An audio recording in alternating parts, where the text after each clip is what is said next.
How this book can work miracles in your life. I have seen miracles happen to men and women in all walks of life all over the world. Miracles will happen to you, too, when you begin using the magic power of your subconscious mind. This book is designed to teach you that your habitual thinking and imagery mold, fashion, and create your destiny. For as a man thinketh in his subconscious mind, so is he. Do you know the answers? Why is one man sad and another man happy? Why is one man joyous and prosperous and another man poor and miserable? Why is one man fearful and anxious and another full of faith and confidence? Why does one man have a beautiful, luxurious home while another man lives out a meager existence in a slum? Why is one man a great success and another an abject failure? Why is one speaker outstanding and immensely popular and another mediocre and unpopular? Why is one man a genius in his work or profession, while the other man toils and moils all his life without doing or accomplishing anything worthwhile? Why is one man healed of a so-called incurable disease and another isn't? Why is it so many good, kind, religious people suffer the tortures of the damned in their mind and body? Why is it many immoral and irreligious people succeed and prosper and enjoy radiant health? Why is one woman happily married and her sister very unhappy and frustrated? Is there an answer to these questions in the workings of your conscious and subconscious minds? There most certainly is. Reason for writing this book. It is for the express purpose of answering and clarifying the above questions and many others of a similar nature that motivated me to write this book. I have endeavored to explain the great fundamental truths of your mind in the simplest language possible. I believe that it is perfectly possible to explain the basic, foundational, and fundamental laws of life and of your mind in ordinary, everyday language. You will find that the language of this book is that used in your daily papers, current periodicals, in your business offices, in your home, and in the daily workshop. I urge you to study this book and apply the techniques outlined therein. And as you do, I feel absolutely convinced that you will lay hold of a miracle-working power that will lift you up from confusion, misery, melancholy, and failure, and guide you to your true place, solve your difficulties, sever you from emotional and physical bondage, and place you on the royal road to freedom, happiness, and peace of mind. This miracle-working power of your subconscious mind can heal you of your sickness, make you vital and strong again. In learning how to use your inner powers, you will open the prison door of fear and enter into a life described by Paul as the glorious liberty of the sons of God. Releasing the miracle-working power. A personal healing will ever be the most convincing evidence of our subconscious powers. Over 42 years ago, I resolved a malignancy. In medical terminology, it was called sarcoma, by using the healing power of my subconscious mind, which created me and still maintains and governs all my vital functions. The technique I applied is elaborated on in this book, and I feel sure that it will help others to trust the same infinite healing presence lodged in the subconscious depths of all men. Through the kindly offices of my doctor friend, I suddenly realized that it was natural to assume that the creative intelligence which made all my organs, fashioned my body, and started my heart could heal its own handiwork. The ancient proverb says, "The doctor dresses the wound and God heals it." Wonders happen when you pray effectively. Scientific prayer is the harmonious interaction of the conscious and subconscious levels of mind scientifically directed for a specific purpose. This book will teach you the scientific way to tap the realm of infinite power within you, enabling you to get what you really want in life. You desire a happier, fuller, and richer life. Begin to use this miracle-working power and smooth your way in daily affairs, solve business problems, and bring harmony in family relationships. Be sure that you read this book several times. The many chapters will show you how this wonderful power works, and how you can draw out the hidden inspiration and wisdom that is within you. Learn the simple techniques of impressing the subconscious mind. Follow the new scientific way in tapping the infinite storehouse. Read this book carefully, earnestly, and lovingly. Prove to yourself the amazing way it can help you. It could be, and I believe it will be, the turning point of your life. Everybody prays. Do you know how to pray effectively? How long is it since you prayed as part of your everyday activities? In an emergency, in time of danger or trouble, in illness, and when death lurks, prayers pour forth, your own and friends. Just read any daily newspaper. It is reported that prayers are being offered up all over the nation for a child stricken with a so-called incurable ailment, for peace among nations, for a group of miners trapped in a flooded mine. Later, it is reported that when rescued, the miners said that they prayed while waiting for rescue. An airplane pilot says that he prayed as he made a successful emergency landing. Certainly, prayer is an ever-present help in time of trouble, but you do not have to wait for trouble to make prayer an integral and constructive part of your life. The dramatic answers to prayer make headlines and are the subject of testimonies to the effectiveness of prayer. What of the many humble prayers of children, the simple thanksgiving of grace at the table daily, the faithful devotions wherein the individual seeks only communion with God? My work with people has made it necessary for me to study the various approaches to prayer. I have experienced the power of prayer in my own life, and I have talked and worked with many people who also have enjoyed the help of prayer. The problem usually is how to tell others how to pray. People who are in trouble have difficulty in thinking and acting reasonably. They need an easy formula to follow, an obvious working pattern that is simple and specific.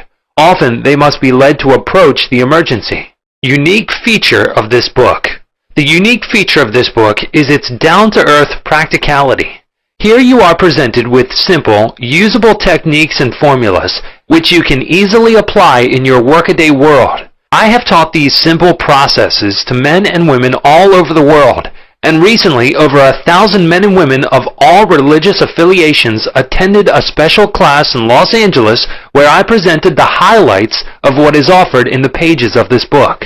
Many came from distances of 200 miles for each class lesson. The special features of this book will appeal to you because they show you why oftentimes you get the opposite of what you prayed for and reveal to you the reasons why. People have asked me in all parts of the world and thousands of times, why is it I have prayed and got no answer? In this book, you will find the reasons for this common complaint. The many ways of impressing the subconscious mind and getting the right answers make this an extraordinarily valuable book and an ever-present help in time of trouble. What do you believe? It is not the thing believed in that which brings an answer to man's prayer. The answer to prayer results when the individual's subconscious mind responds to the mental picture or thought in his mind. This law of belief is operating in all religions of the world and is the reason why they are psychologically true. The Buddhist, the Christian, the Muslim, and the Hebrew all may get answers to their prayers, not because of the particular creed, religion, affiliation, ritual, ceremony, formula, liturgy, incantation, sacrifices, or offerings, but solely because of belief or mental acceptance and receptivity about that for which they pray. The law of life is the law of belief, and belief could be summed up briefly as a thought in your mind. As a man thinks, feels, and believes, so is the condition of his mind, body, and circumstances. A technique, a methodology based on an understanding of what you are doing and why you are doing it will help you bring about a subconscious embodiment of all the good things of life. Essentially, answered prayer is the realization of your heart's desire. Desire is prayer. Everyone desires health, happiness, security, peace of mind, true expression, but many fail to achieve clearly defined results. A university professor admitted to me recently, I know that if I changed my mental pattern and redirected my emotional life, my ulcers would not recur. But I do not have any technique, process, or modus operandi. My mind wanders back and forth on my many problems, and I feel frustrated, defeated, and unhappy. This professor had a desire for perfect health. He needed knowledge of the way his mind worked, which would enable him to fulfill his desire. By practicing the healing methods outlined in this book, he became whole and perfect. There is one mind common to all individual men. Emerson.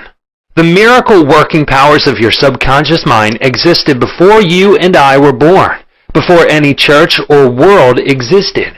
The great eternal truths and principles of life antedate all religions. It is with these thoughts in mind that I urge you in the following chapters to lay hold of this wonderful, magical, transforming power, which will bind up mental and physical wounds, proclaim liberty to the fear-ridden mind, and liberate you completely from the limitations of poverty, failure, misery, lack, and frustration. All you have to do is unite mentally and emotionally with the good you wish to embody, and the creative powers of your subconscious mind will respond accordingly. Begin now today. Let wonders happen in your life. Keep on, keeping on until the day breaks and the shadows flee away. Chapter 1. The Treasure House Within You. Infinite riches are all around you if you will open your mental eyes and behold the treasure house of infinity within you. There is a gold mine within you from which you can extract everything you need to live life gloriously, joyously, and abundantly. Many are sound asleep because they do not know about this gold mine of infinite intelligence and boundless love within themselves. Whatever you want, you can draw forth. A magnetized piece of steel will lift about 12 times its own weight, and if you demagnetize this same piece of metal, it will not even lift a feather. Similarly, there are two types of men. There is the magnetized man who is full of confidence and faith. He knows that he is born to win and to succeed. Then there's the type of man who is demagnetized. He is full of fears and doubts. Opportunities come and he says, I might fail. I might lose my money. People will laugh at me. This type of man will not get very far in life because if he is afraid to go forward, he will simply stay where he is. Become a magnetized man and discover the master secret of the ages. The master secret of the ages. What, in your opinion, is the master secret of the ages? The secret of atomic energy, thermonuclear energy, the neutron bomb, interplanetary travel? No, not any of these. Then what is the master secret? Where can one find it and how can it be contacted and brought into action? The answer is extraordinarily simple. This secret is the marvelous, miracle-working power found in your own subconscious mind, the last place that most people would seek it. The marvelous power of your subconscious. You can bring into your life more power, more wealth, more health, more happiness, and more joy by learning to contact and release the hidden power of your subconscious mind. You need not acquire this power, you already possess it. But you want to learn how to use it. You want to understand it so that you can apply it in all departments of your life. As you follow the simple techniques and processes set forth in this book, you can gain the necessary knowledge and understanding. A new light can inspire you, and you can generate a new force enabling you to realize your hopes and make all your dreams come true. Decide now to make your life grander, greater, richer, and nobler than ever before. Within your subconscious depths lie infinite wisdom, infinite power, and infinite supply of all that is necessary, which is waiting for development and expression. Begin now to recognize these potentialities of your deeper mind, and they will take form in the world without. The infinite intelligence within your subconscious mind can reveal to you everything you need to know at every moment of time and point of space, provided you are open-minded and receptive. You can receive new thoughts and ideas, enabling you to bring forth new inventions, make new discoveries, or write books and plays. Moreover, the infinite intelligence in your subconscious can impart to you wonderful kinds of knowledge of an ordinary nature. It can reveal to you and open the way for perfect expression and true place in your life. Through the wisdom of your subconscious mind, you can attract the ideal companion as well as the right business associate or partner. It can find the right buyer for your home and provide you with all the money you need and the financial freedom to be, do, and go as your heart desires. It is your right to discover this inner world of thought, feeling, and power, of light, love, and beauty. Though invisible, its forces are mighty. Within your subconscious mind, you will find the solution for every problem and the cause for every effect. Because you can draw out the hidden powers, you come into actual possession of the power and wisdom necessary to move forward in abundance, security, joy, and dominion. I have seen the power of the subconscious lift people up out of crippled states, making them whole, vital, and strong once more, and free to go out into the world to experience happiness, health, and joyous expression. There is a miraculous healing power in your subconscious that can heal the troubled mind and the broken heart. It can open the prison door of the mind and liberate you. It can free you from all kinds of material and physical bondage. Necessity of a working basis. Substantial progress in any field of endeavor is impossible in the absence of a working basis, which is universal in its application. You can become skilled in the operation of your subconscious mind.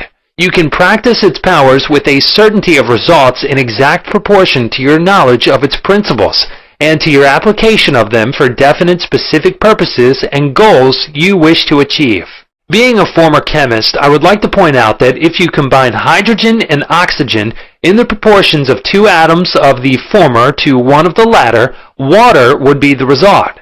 You are very familiar with the fact that 1 atom of oxygen and 1 atom of carbon will produce carbon monoxide, a poisonous gas. But if you add another atom of oxygen, you will get carbon dioxide, a harmless gas, and so on throughout the vast realm of chemical compounds. You must not think that the principles of chemistry, physics, and mathematics differ from the principles of your subconscious mind. Let us consider a generally accepted principle. Water seeks its own level. This is a universal principle which is applicable to water everywhere. Consider another principle. Matter expands when heated.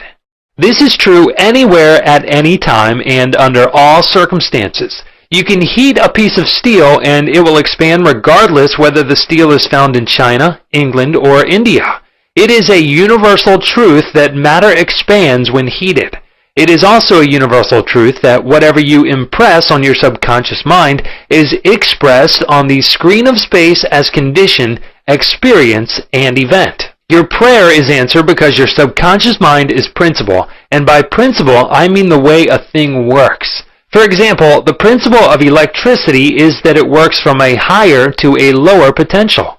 If you do not change the principle of electricity when you use it, but by cooperating with nature, you can bring forth marvelous inventions and discoveries which bless humanity in countless ways. Your subconscious mind is principle and works according to the law of belief. You must know what belief is, why it works, and how it works. The law of your mind is the law of belief. This means to believe in the way your mind works, to believe in belief itself. The belief of your mind is the thought of your mind. That is simple, just that and nothing else. All your experiences, events, conditions, and acts are the reactions of your subconscious mind to your thoughts. Remember, it is not the thing believed in, but the belief in your own mind which brings about the result. Cease believing in the false beliefs, opinions, superstitions, and fears of mankind. Begin to believe in the eternal verities and truths of life, which never change. Then you will move onward, upward, and Godward.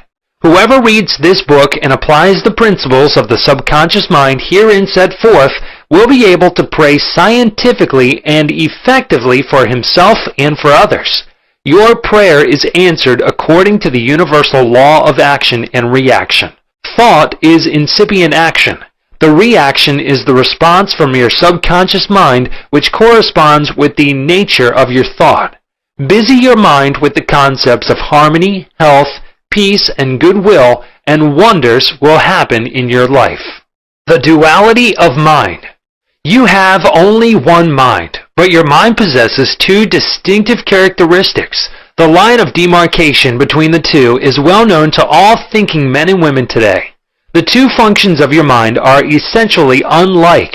Each is endowed with separate and distinct attributes and powers. The nomenclature generally used to distinguish the 2 functions of your mind is as follows: the objective and subjective mind, the conscious and subconscious mind, the waking and sleeping mind, the surface self and the deep self, the voluntary mind and the involuntary mind, the male and the female, and many other terms.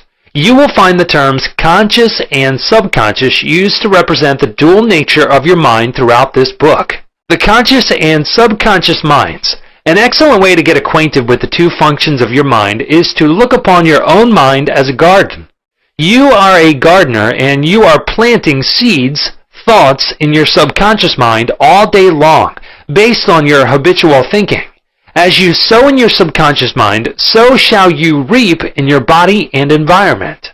Begin now to sow thoughts of peace, happiness, right action, goodwill, and prosperity. Think quietly and with interest on these qualities and accept them fully in your conscious, reasoning mind. Continue to plant these wonderful seeds, thoughts, in your garden of your mind, and you will reap a glorious harvest. Your subconscious mind may be likened to the soil, which will grow all kinds of seeds, good or bad. Do men gather grapes of thorns or figs of thistles? Every thought is, therefore, a cause, and every condition is an effect. For this reason, it is essential that you take charge of your thoughts so as to bring forth only desirable conditions. When your mind thinks correctly, when you understand the truth, when the thoughts deposited in your subconscious mind are constructive, harmonious, and peaceful, the magic working power of your subconscious will respond and bring about harmonious conditions, agreeable surroundings, and the best of everything. When you begin to control your thought processes, you can apply the powers of your subconscious to any problem or difficulty. In other words, you will actually be consciously cooperating with the infinite power and omnipotent law which governs all things. Look around you wherever you live, and you will notice that the vast majority of mankind lives in the world without. The more enlightened men are intensely interested in the world within.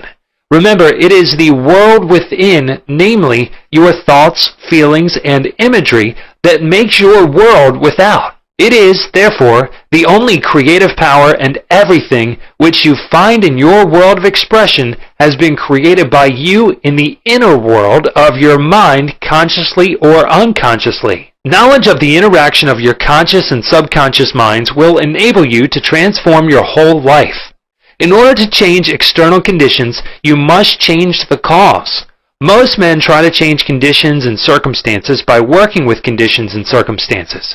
To remove discord, confusion, lack, and limitation, you must remove the cause. And the cause is the way you are using your conscious mind. In other words, the way you are thinking and picturing in your mind. You are living in a fathomless sea of infinite riches. Your subconscious is very sensitive to your thoughts.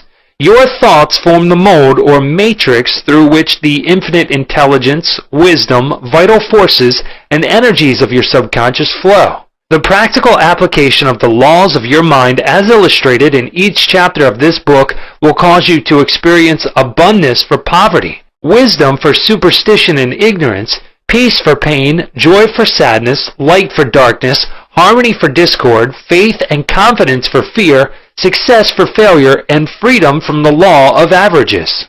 Certainly there can be no more wonderful blessing than these from a mental, emotional, and material standpoint.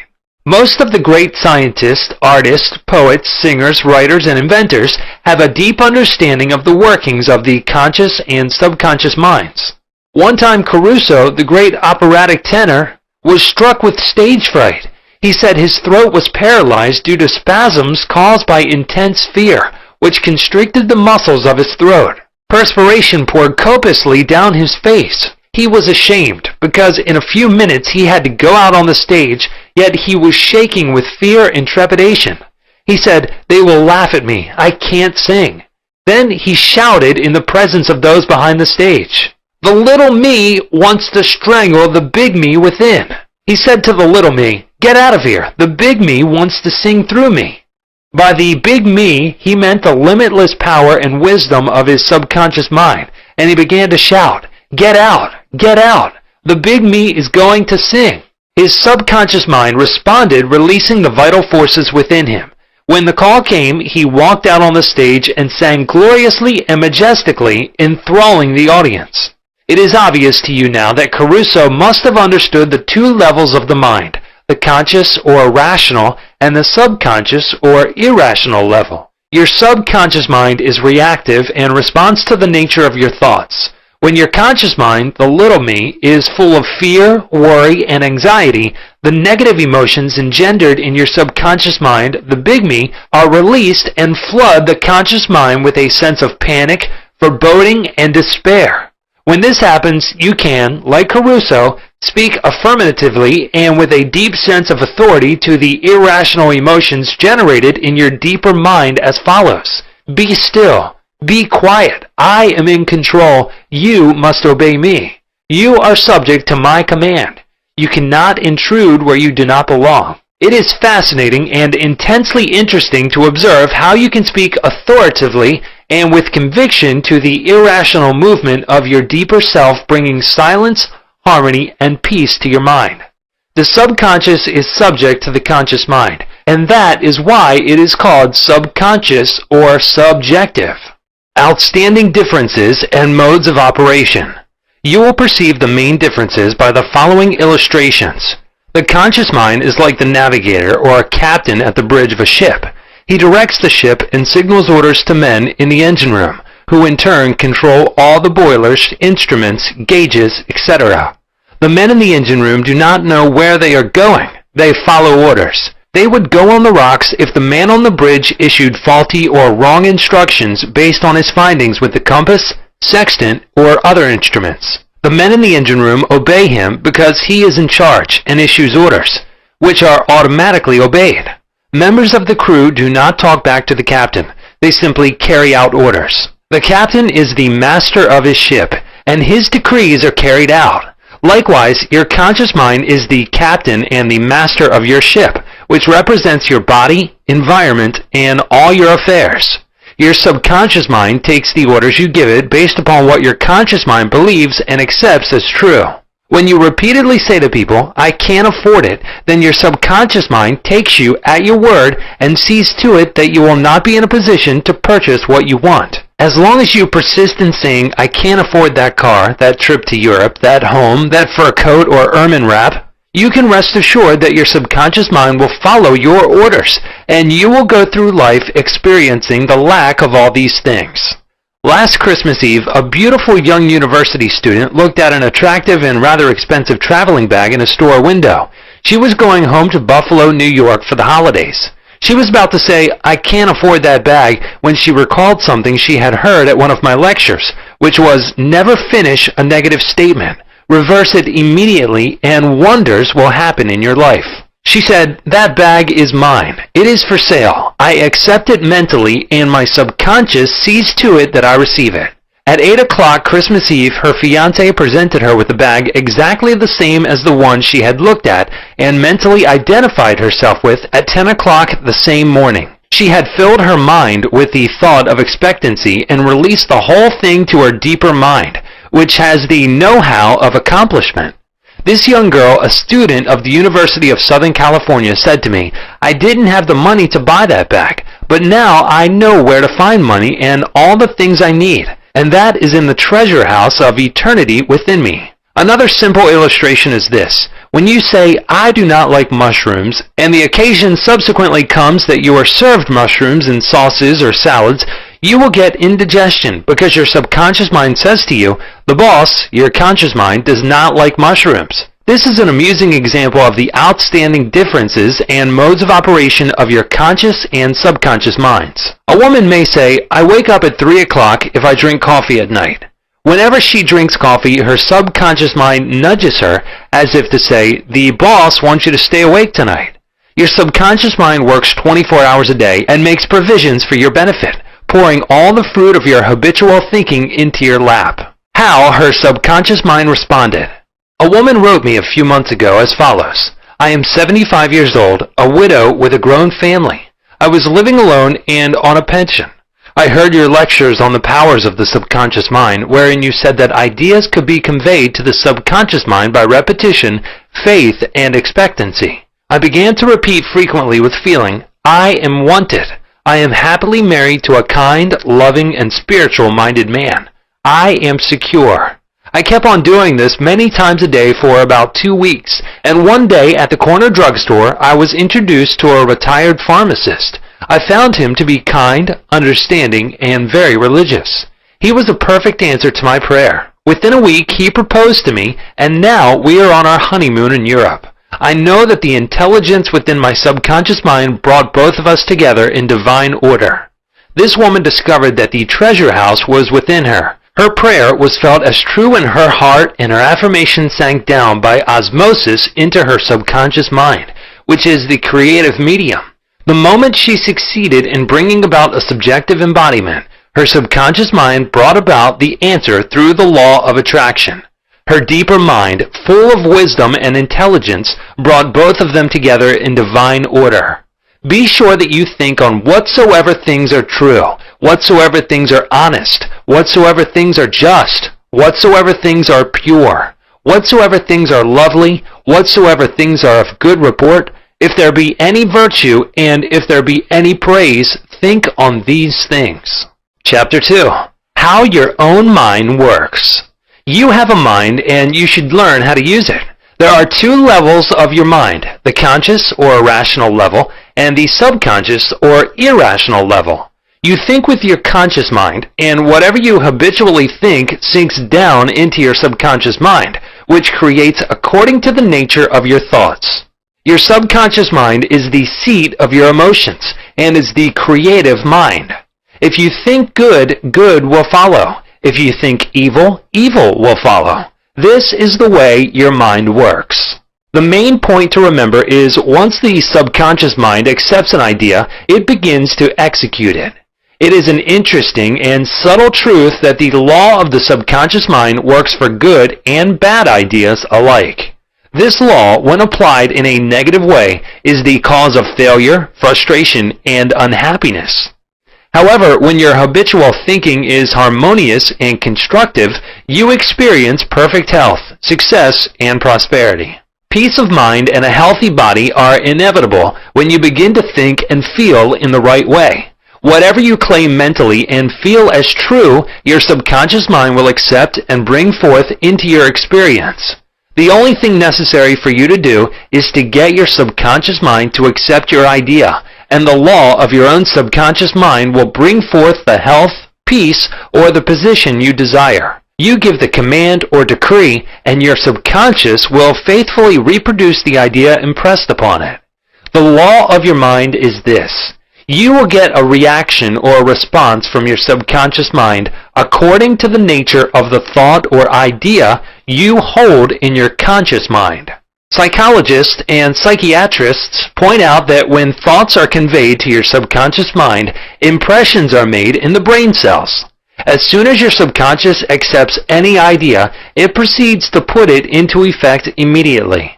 It works by association of ideas and uses every bit of knowledge that you have gathered in your lifetime to bring about its purpose.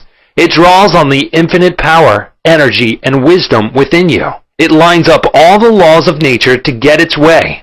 Sometimes it seems to bring about an immediate solution to your difficulties, but at other times it takes days, weeks, or longer. Its ways are past finding out. Conscious and subconscious terms differentiated.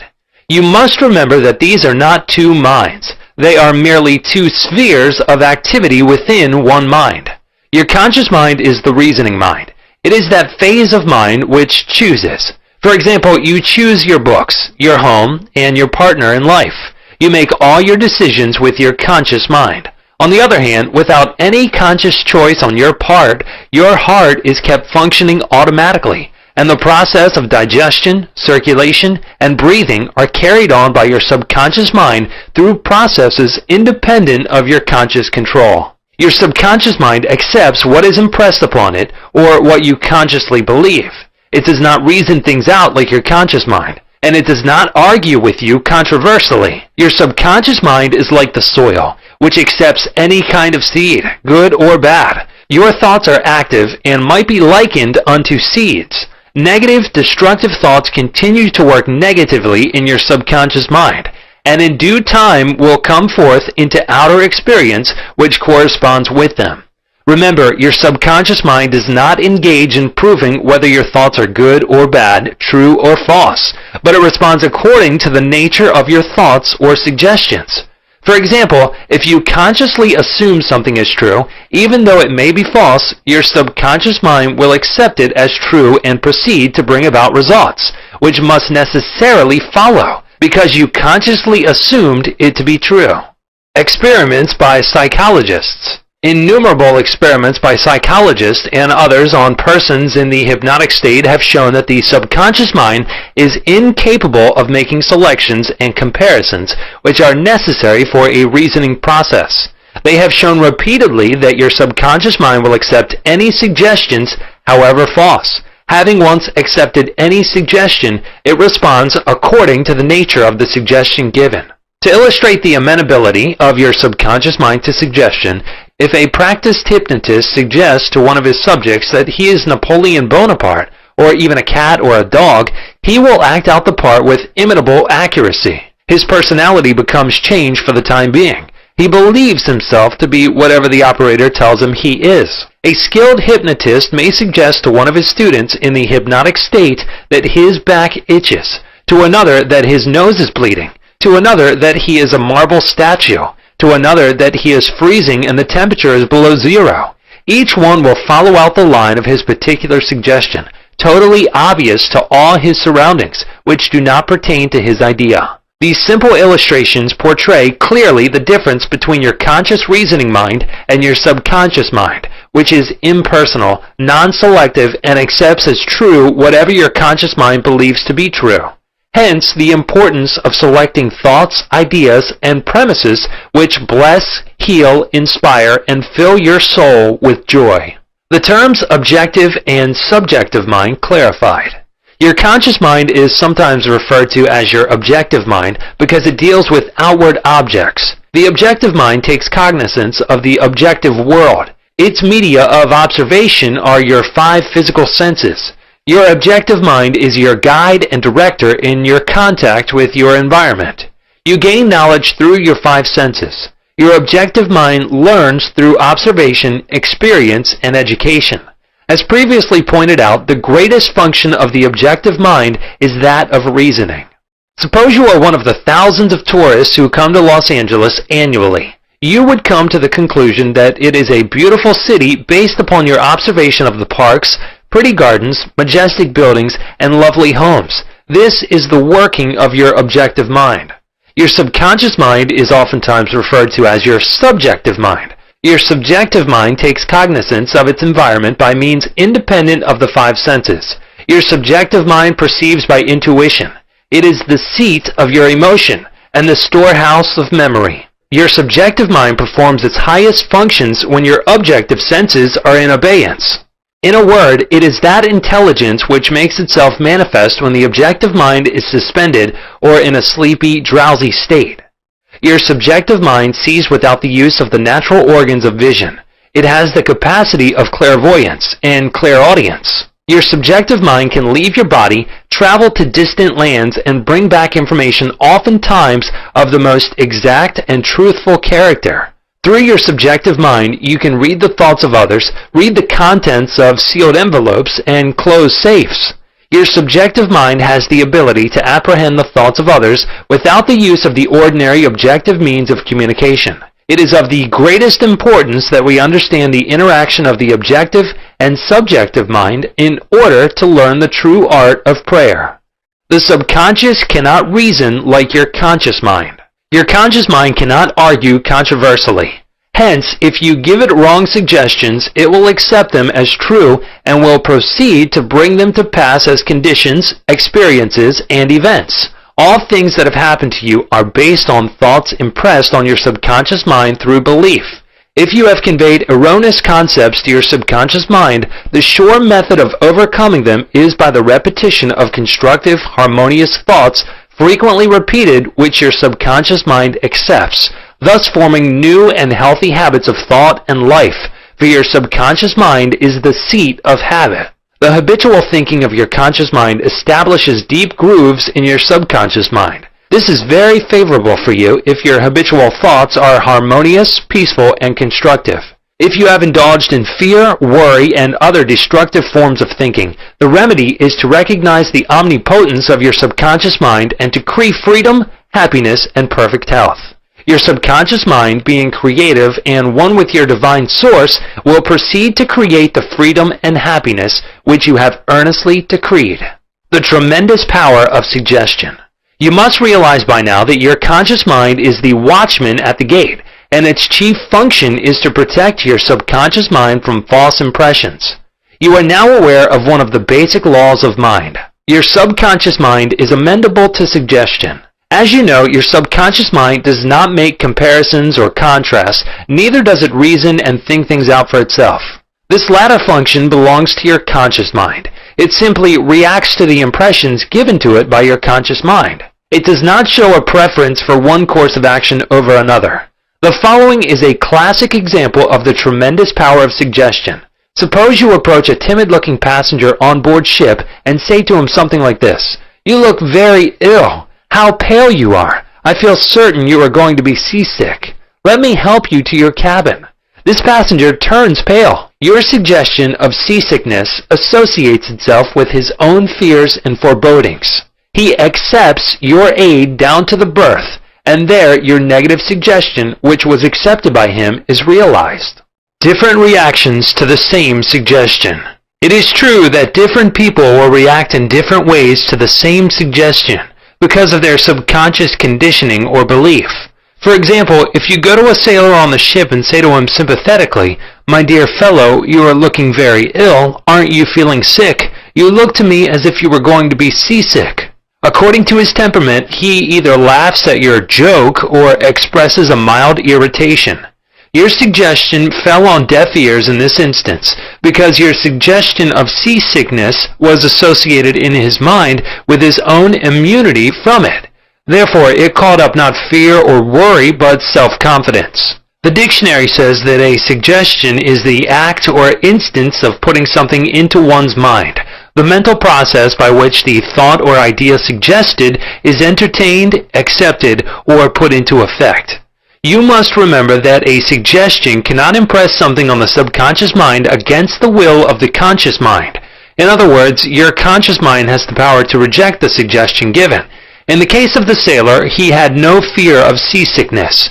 He had convinced himself of his immunity, and the negative suggestion had absolutely no power to evoke fear. The suggestion of seasickness to the other passenger called forth his indwelling fear of seasickness. Each of us has his own inner fears, beliefs, opinions, and these inner assumptions rule and govern our lives. A suggestion has no power in and of itself except if you accept it mentally. This causes your subconscious powers to flow in a limited and restricted way according to the nature of the suggestion. How he lost his arm. Every 2 or 3 years I give a series of lectures at the London Truth Forum in Caxton Hall. This is a forum I founded a number of years ago. Dr. Evelyn Fleet, the director, told me about an article which appeared in the English newspapers dealing with the power of suggestion.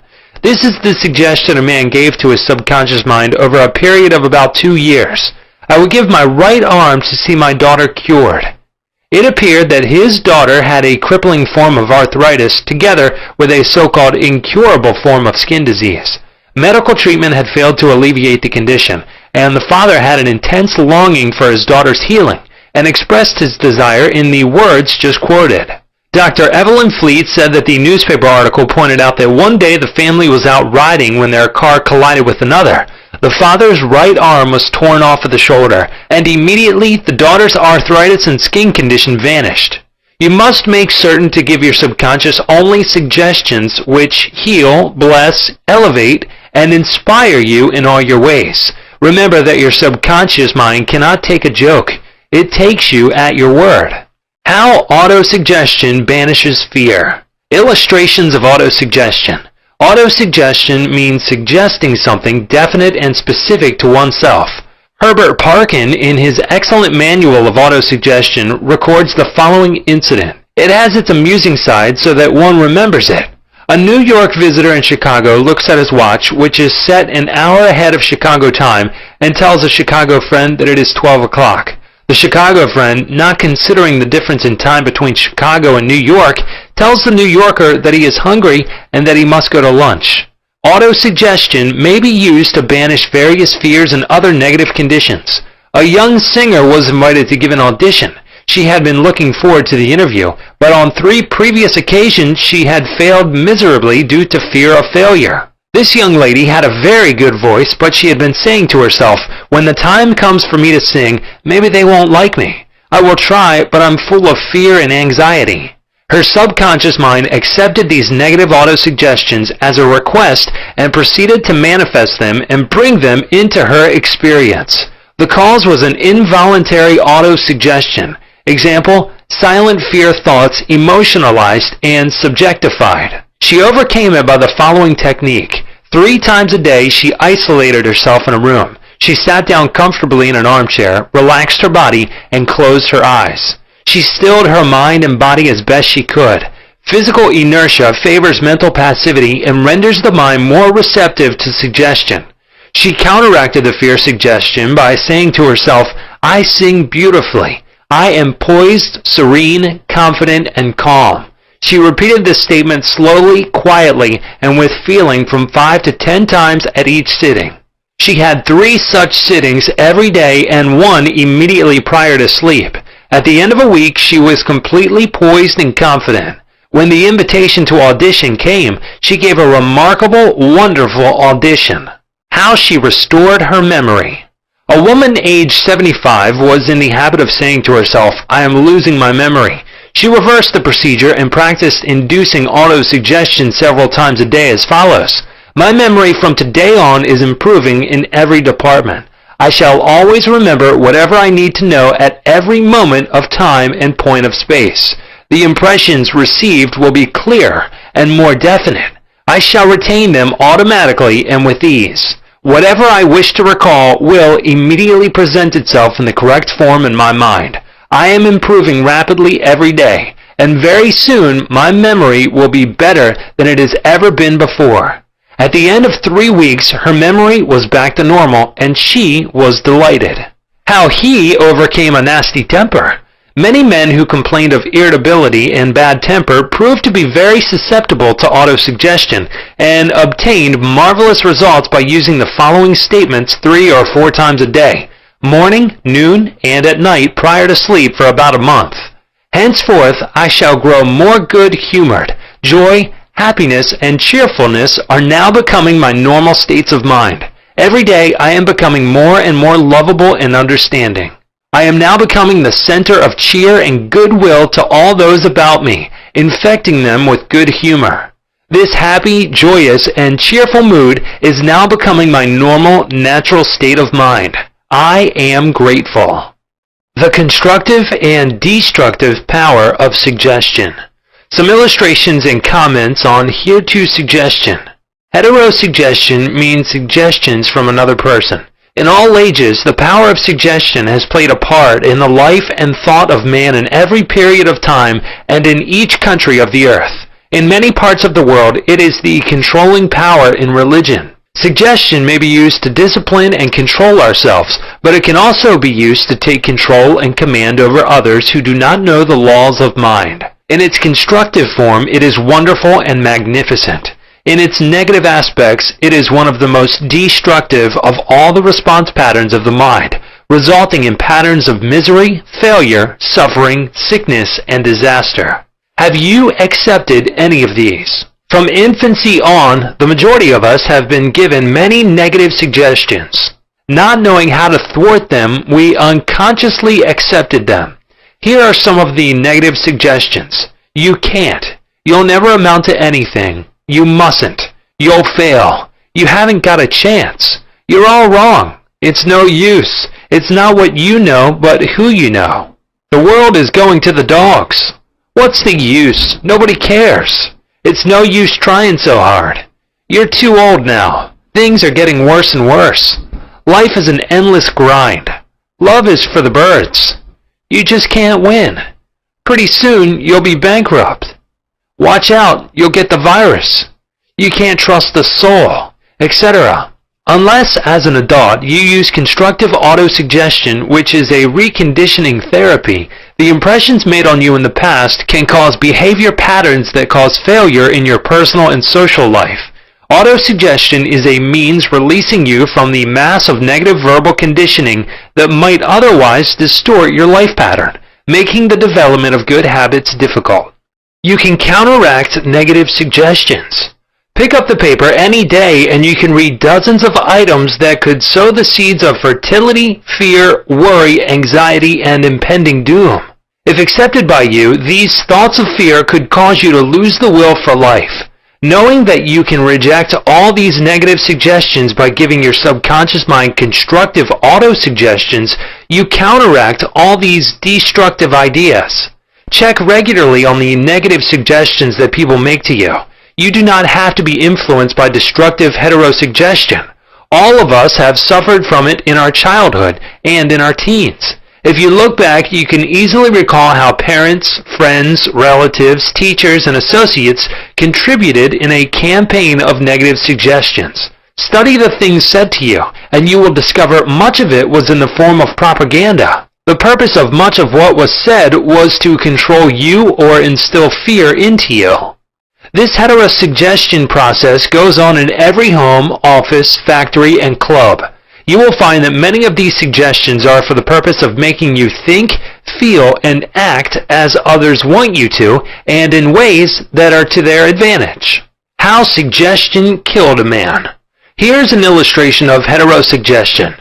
A relative of mine went to a crystal gazer in India who told him that he had a bad heart and predicted that he would die at the next new moon. He began to tell all members of his family about this prediction, and he arranged his will.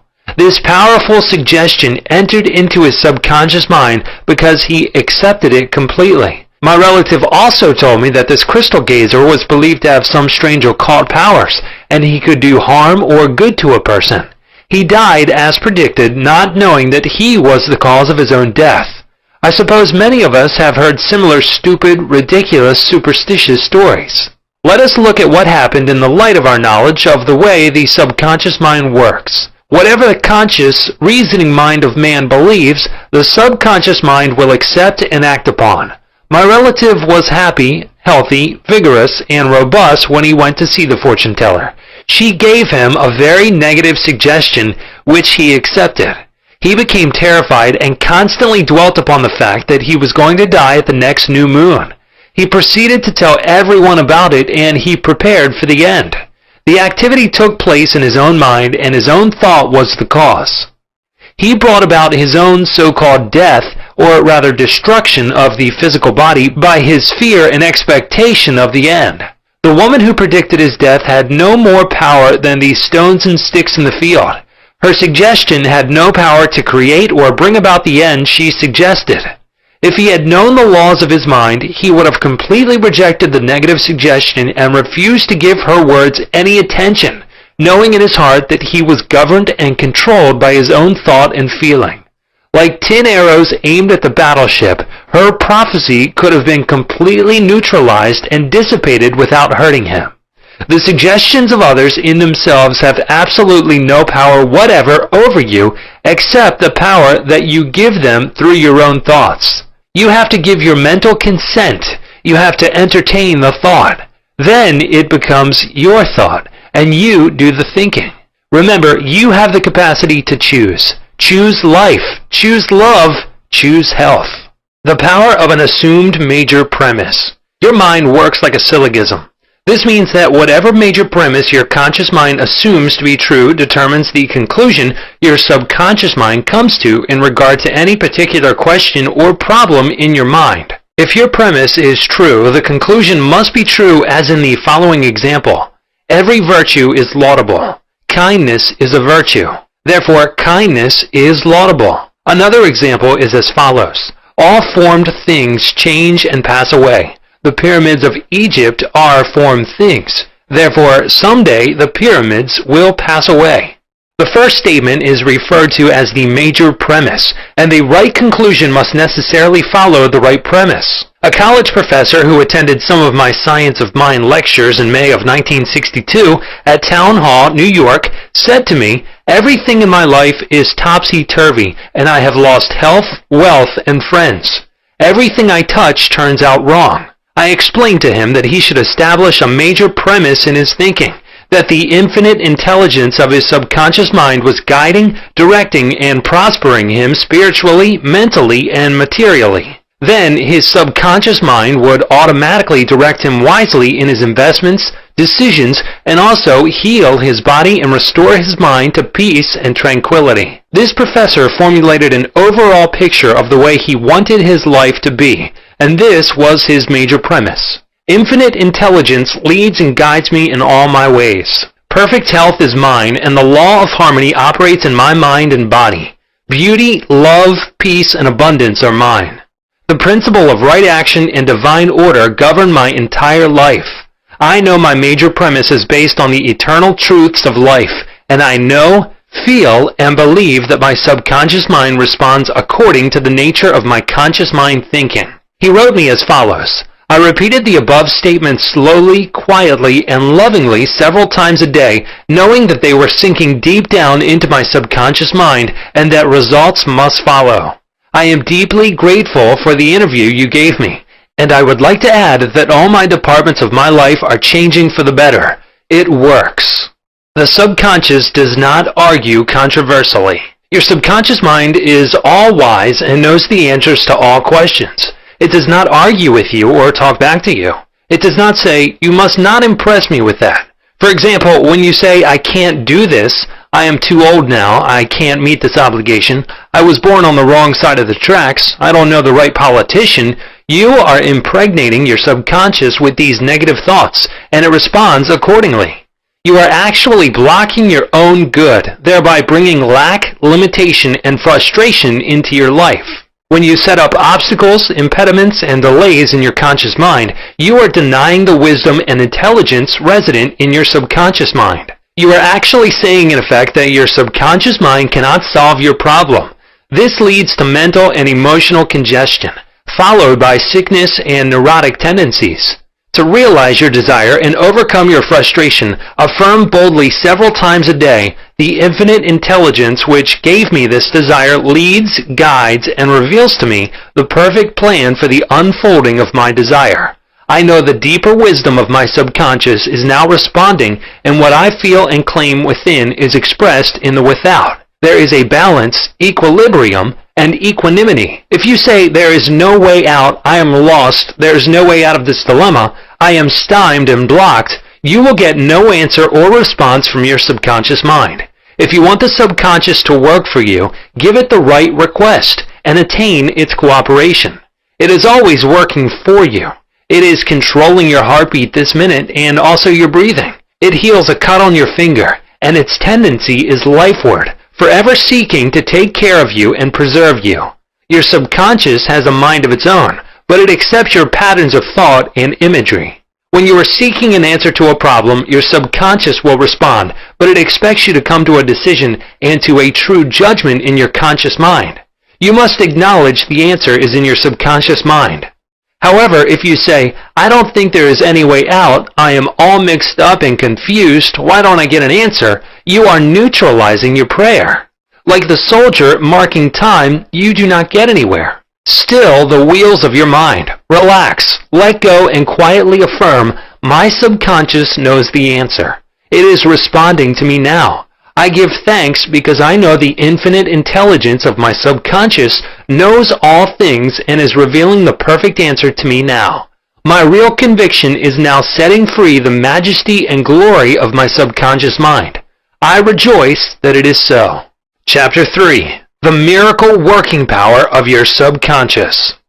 The power of your subconscious is enormous. It inspires you, it guides you, and it reveals to you names, facts, and scenes from the storehouse of memory. Your subconscious started your heartbeat, controls the circulation of your blood, and regulates your digestion, assimilation, and elimination. When you eat a piece of bread, your subconscious mind transmutes it into tissue, muscle, bone, and blood. This process is beyond the ken of the wisest man who walks the earth. Your subconscious mind controls all the vital processes and functions of your body and knows the answer to all problems. Your subconscious mind never sleeps, never rests. It is always on the job. You can discover the miracle-working power of your subconscious by plainly stating to your subconscious prior to sleep that you wish a certain specific thing accomplished. You will be delighted to discover that forces within you will be released, leading to the desired result. Here, then, is a source of power and wisdom which places you in touch with omnipotence, or the power that moves the world, guides the planets in their course, and causes the sun to shine.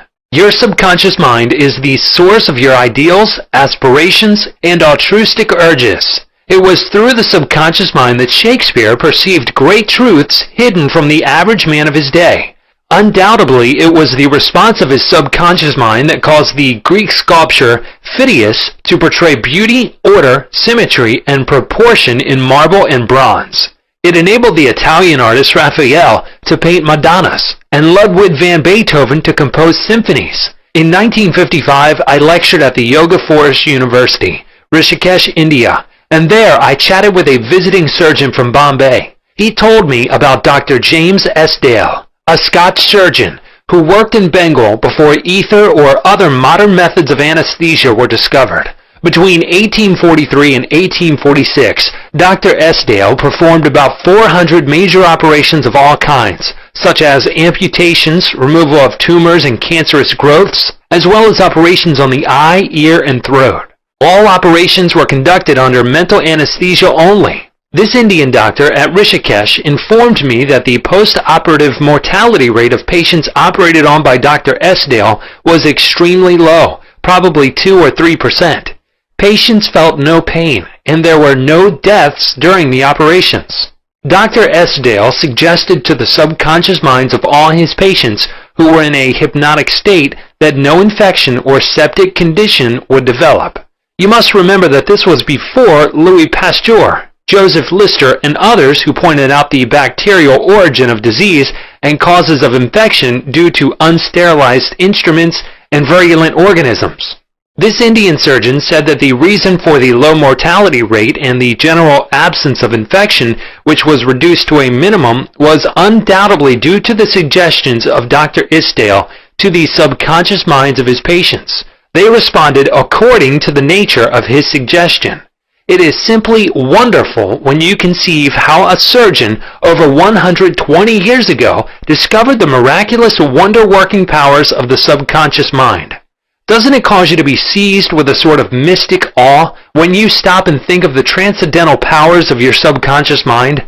Consider its extrasensory perceptions, such as its capacity for clairvoyance and clairaudience, its independence of time and space, its capacity to render you free from all pain and suffering, and its capacity to get the answers to all problems, be that what they may. All these and many more reveal to you that there is a power and intelligence within you that far transcends your intellect, causing you to marvel at the wonders of it all. All these experiences cause you to rejoice and believe in the miracle-working powers of your own subconscious mind. Your subconscious is your book of life. Whatever thoughts, beliefs, opinions, theories, or dogmas you write, engrave, or impress on your subconscious mind, you shall experience them as the objective manifestation of circumstances, conditions, and events.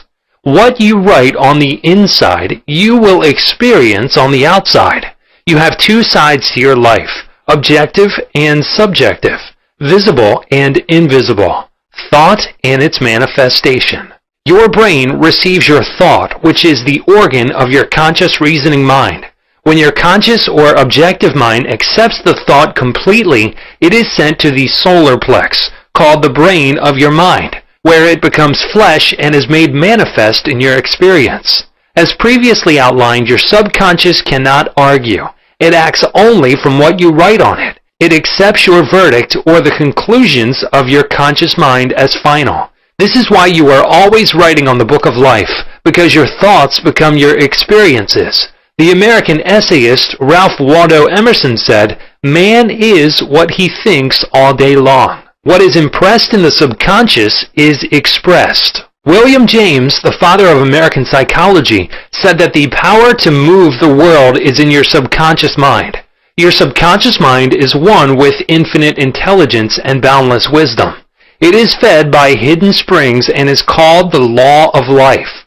Whatever you impress upon your subconscious mind, the latter will move heaven and earth to bring it to pass. You must, therefore, impress it with right ideas and constructive thoughts. The reason there is so much chaos and misery in the world is because people do not understand the interaction of their conscious and subconscious minds.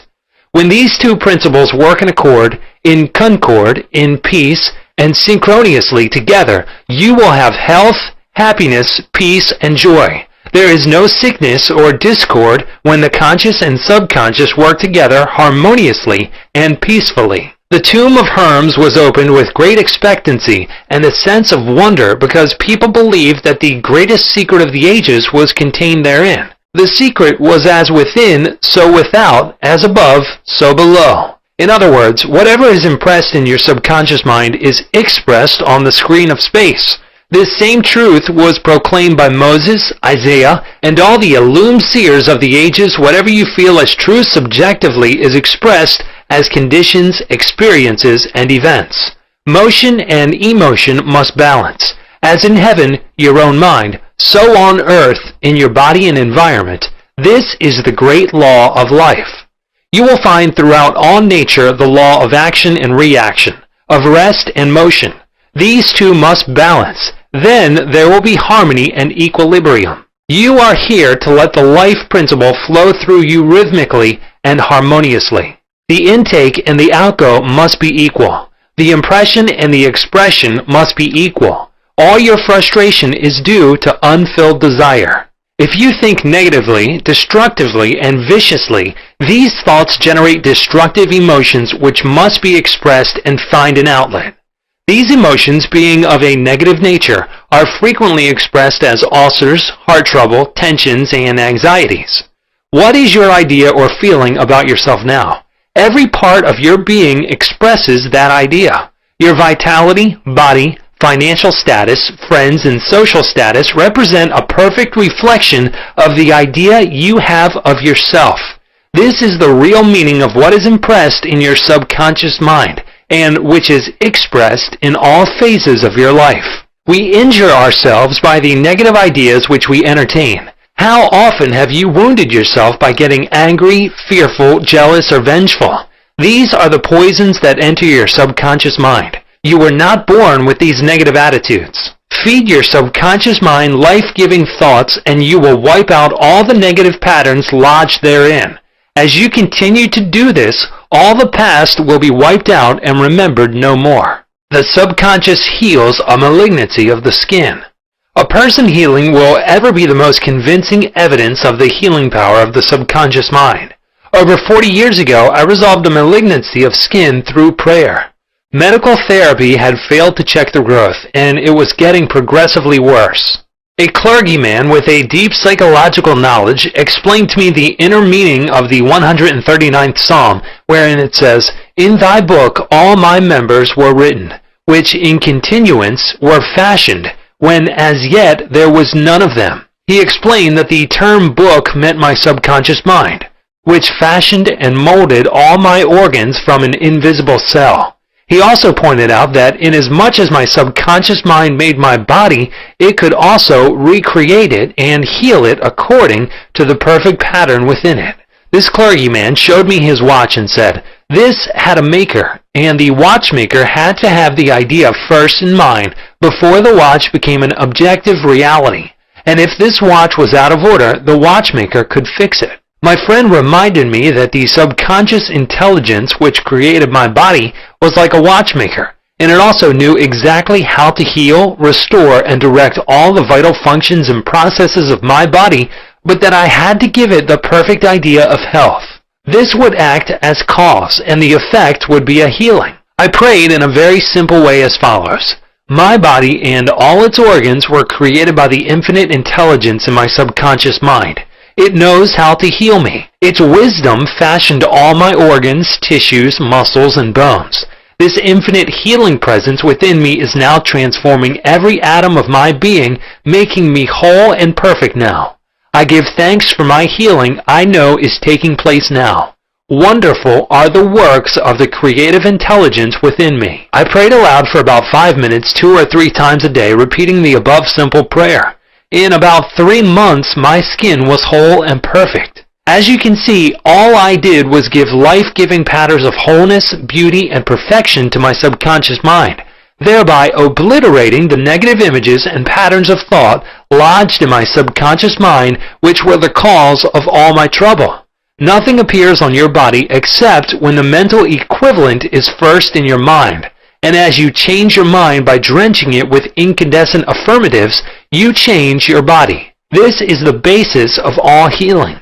Marvelous are thy works, and that my soul, subconscious mind, knoweth right well. Psalm 139:14. How the subconscious controls all functions of the body. While you are awake or sound asleep upon your bed, the ceaseless, tireless action of your subconscious mind controls all the vital functions of your body without the help of your conscious mind. For example, while you are asleep, your heart continues to beat rhythmically. Your lungs do not rest, and the process of inhalation and exhalation, whereby your blood absorbs fresh air, goes on just the same as when you are awake. Your subconscious controls your digestive processes and your glandular secretions, as well as all the other mysterious operations of your body. The hair on your face continues to grow whether you are asleep or awake. Scientists tell us that the skin secretes much more perspiration during sleep than during the waking hours. Your eyes, ears, and other senses are active during sleep. For instance, many of our great scientists have received answers to perplexing problems while they were asleep. They saw the answers in a dream. Oftentimes, your conscious mind interferes with the normal rhythm of the heart, lungs, and functioning of the stomach and intestines by worry, anxiety, fear, and depression. These patterns of thought interfere with the harmonious functioning of your subconscious mind. When mentally disturbed, the best procedure is to let go, relax, and still the wheels of your thought processes. Speak to your subconscious mind, telling it to take over in peace, harmony, and divine order. You will find that all the functions of your body will become normal again. Be sure to speak to your subconscious mind with authority and conviction, and it will conform to your command. Your subconscious seeks to preserve your life and restore you to health at all costs. It causes you to love your children, which also illustrates an instinctive desire to preserve all life. Let us suppose you accidentally ate some bad food. Your subconscious mind would cause you to regurgitate it.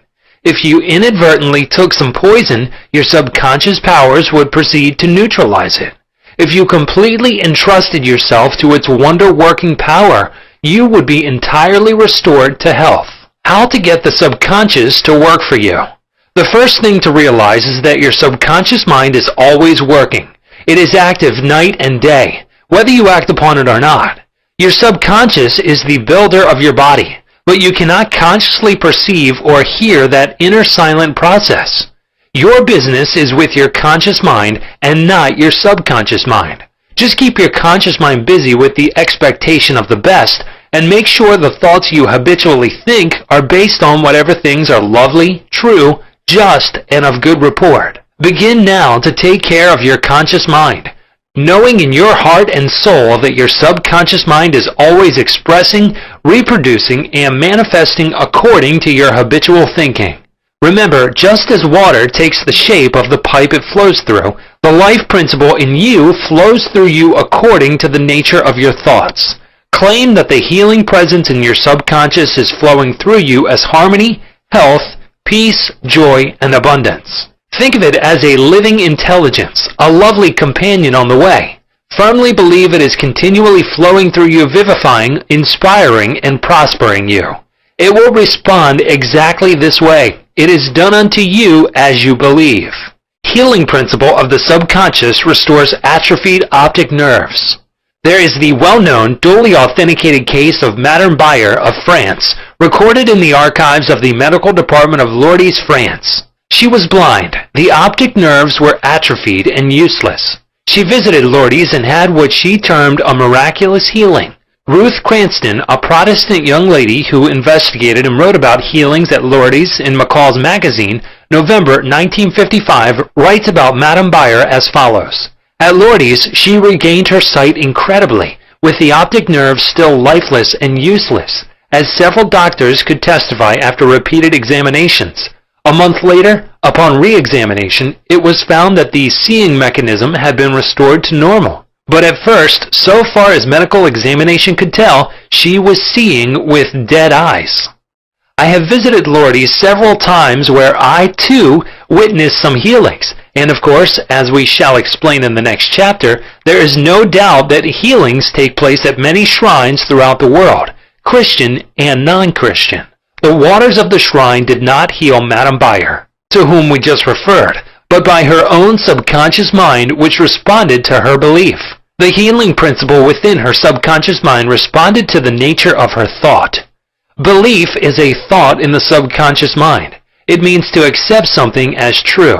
The thought accepted executes itself automatically. Undoubtedly, Madame Behera went to the shrine with expectancy and great faith, knowing in her heart she would receive a healing. Her subconscious mind responded accordingly, releasing the ever-present healing forces. The subconscious mind, which created the eye, can certainly bring a dead nerve back to life. What the creative principle created, it can recreate. According to your belief is it done unto you. How to convey the idea of perfect health to your subconscious mind. A Protestant minister I knew in Johannesburg, South Africa, told me the method he used to convey the idea of perfect health to his subconscious mind. He had cancer of the lung. His technique, as given to me in his own handwriting, is exactly as follows. Several times a day, I would make certain that I was completely relaxed mentally and physically. I relaxed my body by speaking to it as follows. My feet are relaxed. My ankles are relaxed. My legs are relaxed. My abdominal muscles are relaxed. My heart and lungs are relaxed. My head is relaxed. My whole being is completely relaxed. After about 5 minutes, I would be in a sleepy, drowsy state, and then I affirmed the following truth. The perfection of God is now being expressed through me. The idea of perfect health is now filling my subconscious mind. The image God has of me is a perfect image, and my subconscious mind recreates my body in perfect accordance with the perfect image held in the mind of God. This minister had a remarkable healing. This is a simple, easy way of conveying the idea of perfect health to your subconscious mind. Another wonderful way to convey the idea of health to your subconscious is through disciplined or scientific imagination. I told a man who was suffering from functional paralysis to make a vivid picture of himself walking around in his office, touching the desk, answering the telephone, and doing all the things he ordinarily would do if he were healed. I explained to him that this idea and mental picture of perfect health would be accepted by his subconscious mind. He lived the role and actually felt himself back in the office. He knew that he was giving his subconscious mind something definite to work upon. His subconscious mind was the film upon which the picture was impressed. One day, after several weeks of frequent conditioning of the mind with this mental picture, the telephone rang by prearrangement and kept ringing while his wife and nurse were out. The telephone was about 12 feet away, but nevertheless he managed to answer it. He was healed at that hour. The healing power of his subconscious mind responded to his mental imagery, and a healing followed. This man had a mental block which prevented impulses from the brain reaching his legs. Therefore, he said he could not walk. When he shifted his attention to the healing power within him, the power flowed through, his focused attention enabling him to walk. Whatsoever ye shall ask in prayer, believing, ye shall receive. Chapter 4. Mental Healings in Ancient Times. Down through the ages, men of all nations have somehow instinctively believed that somewhere there resided a healing power which could restore to normal the functions and sensations of man's body. They believed that this strange power could be invoked under certain conditions, and that the alleviation of human suffering would follow. The history of all nations presents testimony in support of this belief. In the early history of the world, the power of secretly influencing men for good or evil, including the healing of the sick, was said to be possessed by the priests and holy men of all nations. Healing of the sick was supposed to be a power derived directly by them from God, and the procedures and processes of healing varied throughout the world. The healing processes took the form of supplications to God attended by various ceremonies, such as the laying on of hands, incantations, the application of amulets, talismans, rings, relics, and images. For example, in the religions of antiquity, priests in the ancient temples gave drugs to the patient, and practiced hypnotic suggestions prior to the patient's sleep, telling him that the gods would visit him in his sleep and heal him. Many healings followed. Obviously, all this was the work of potent suggestions to the subconscious mind. After the performance of certain mysterious rites, the devotees of Hecate would see the goddess during sleep, provided that before going to sleep they had prayed to her according to weird and fantastic instructions. They were told to mix lizards with resin, frankincense, and myrrh, and pound all this together in the open air under the crescent moon. Healings were reported in many cases following this grotesque procedure. It is obvious that the strange procedures, as mentioned in the illustrations given, favored suggestion and acceptance by the subconscious mind of these people by making a powerful appeal to their imagination. Actually, in all these healings, the subconscious mind of the subject was the healer. In all ages, unofficial healers have obtained remarkable results in cases where authorized medical skill has failed. This gives cause for thought. How do these healers in all parts of the world effect their cures?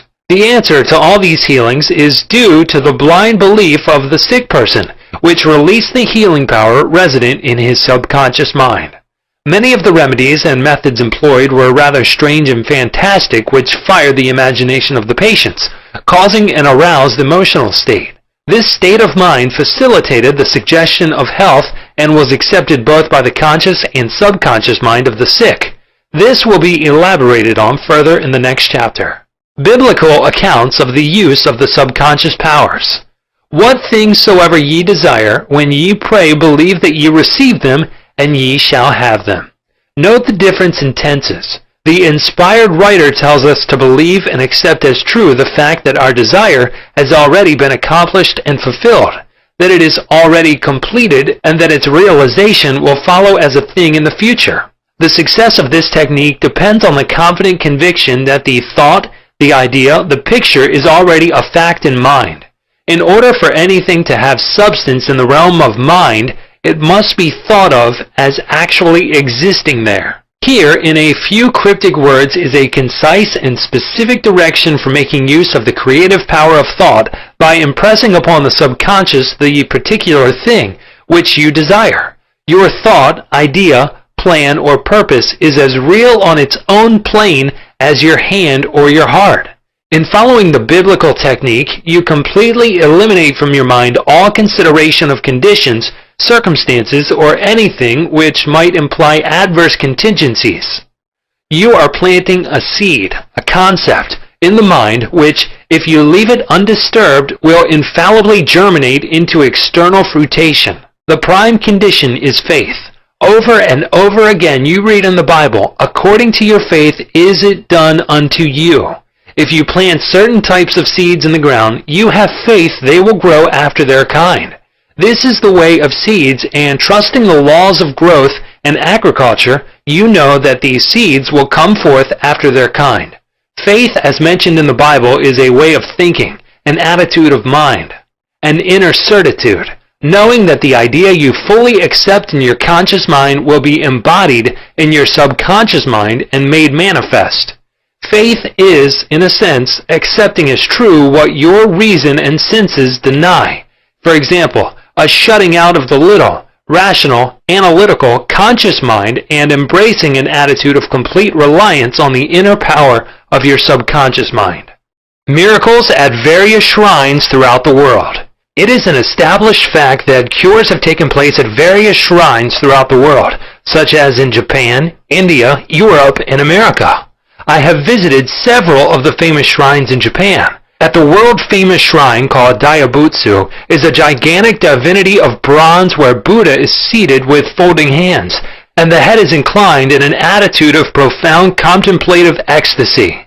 It is 42 feet in height, and is called the Great Buddha. Here I saw young and old making offerings at its feet. Money, fruit, rice, and oranges were offered.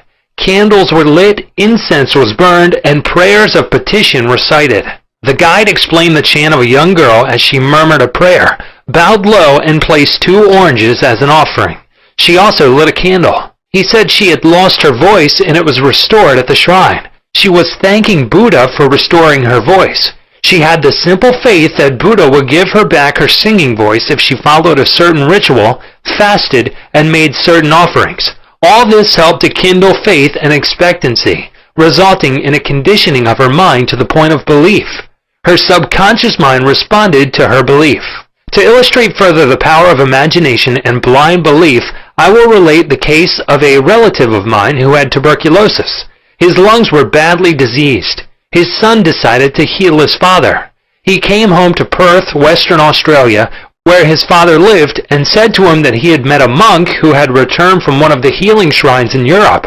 This monk sold him a piece of the true cross.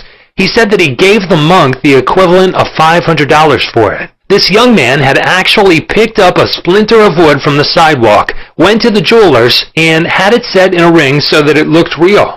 He told his father that just touching the ring or the cross healed many. He inflamed and fired his father's imagination to the point that the old gentleman snatched the ring from him, placed it over his chest, prayed silently, and went to sleep. In the morning he was healed. All the clinic's tests proved negative. You know, of course, it was not the splinter of wood from the sidewalk that healed him. It was his imagination aroused to an intense degree, plus the confident expectancy of a perfect healing. Imagination was joined to faith or subjective feeling, and the union of the two brought about a healing.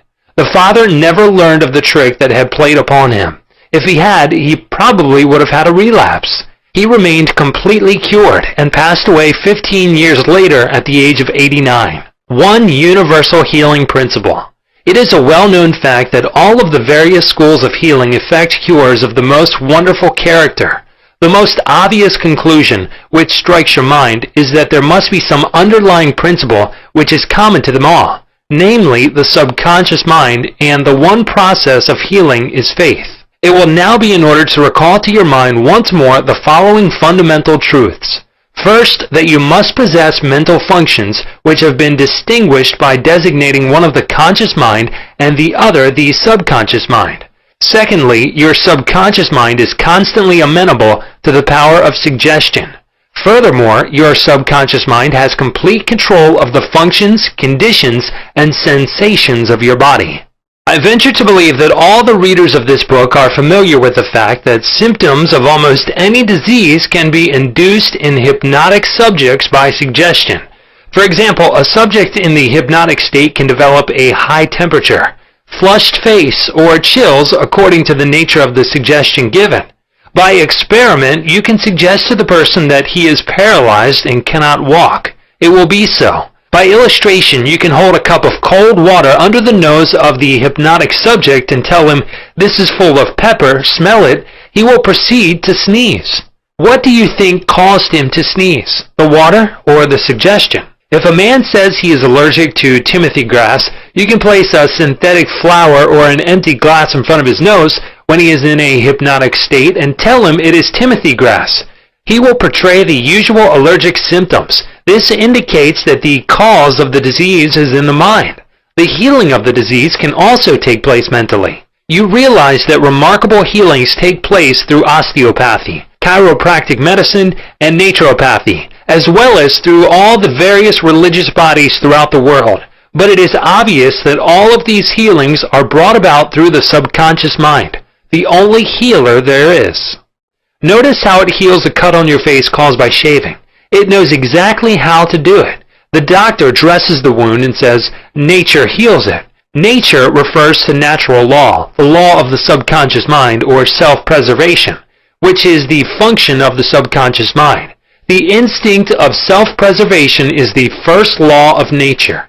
Your strongest instinct is the most potent of all autosuggestions. Widely different theories. It would be tedious and unprofitable to discuss to any great extent the numerous theories advanced by different religious sects and prayer therapy groups. There are a great number who claim that because their theory produces results, it is, therefore, the correct one. This, as explained in this chapter, cannot be true. You are aware that there are all types of healings. Franz Anton Mesmer, an Australian physician from 1734 to 1815, who practiced in Paris, discovered that by applying magnets to the diseased body, he could cure that disease miraculously. He also performed cures with various other pieces of glass and metals. He discontinued this form of healing and claimed that his cures were due to animal magnetism, theorizing that his substance was projected from the healer to the patient. His method of treating disease from then on was by hypnotism, which was called mesmerism in his day. Other physicians said that all his healings were due to suggestion and nothing else. All of these groups, such as psychiatrists, psychologists, osteopaths, chiropractors, physicians, and all the churches are using the one universal power resident in the subconscious mind. Each may proclaim the healings are due to their theory. The process of all healing is a definite, positive mental attitude, an inner attitude, or a way of thinking called faith. Healing is due to a confident expectancy, which acts as a powerful suggestion to the subconscious mind, releasing its healing potency. One man does not heal by a different power than another. It is true he may have his own theory or method. There is only one process of healing, and that is faith. There is only one healing power, namely your subconscious mind.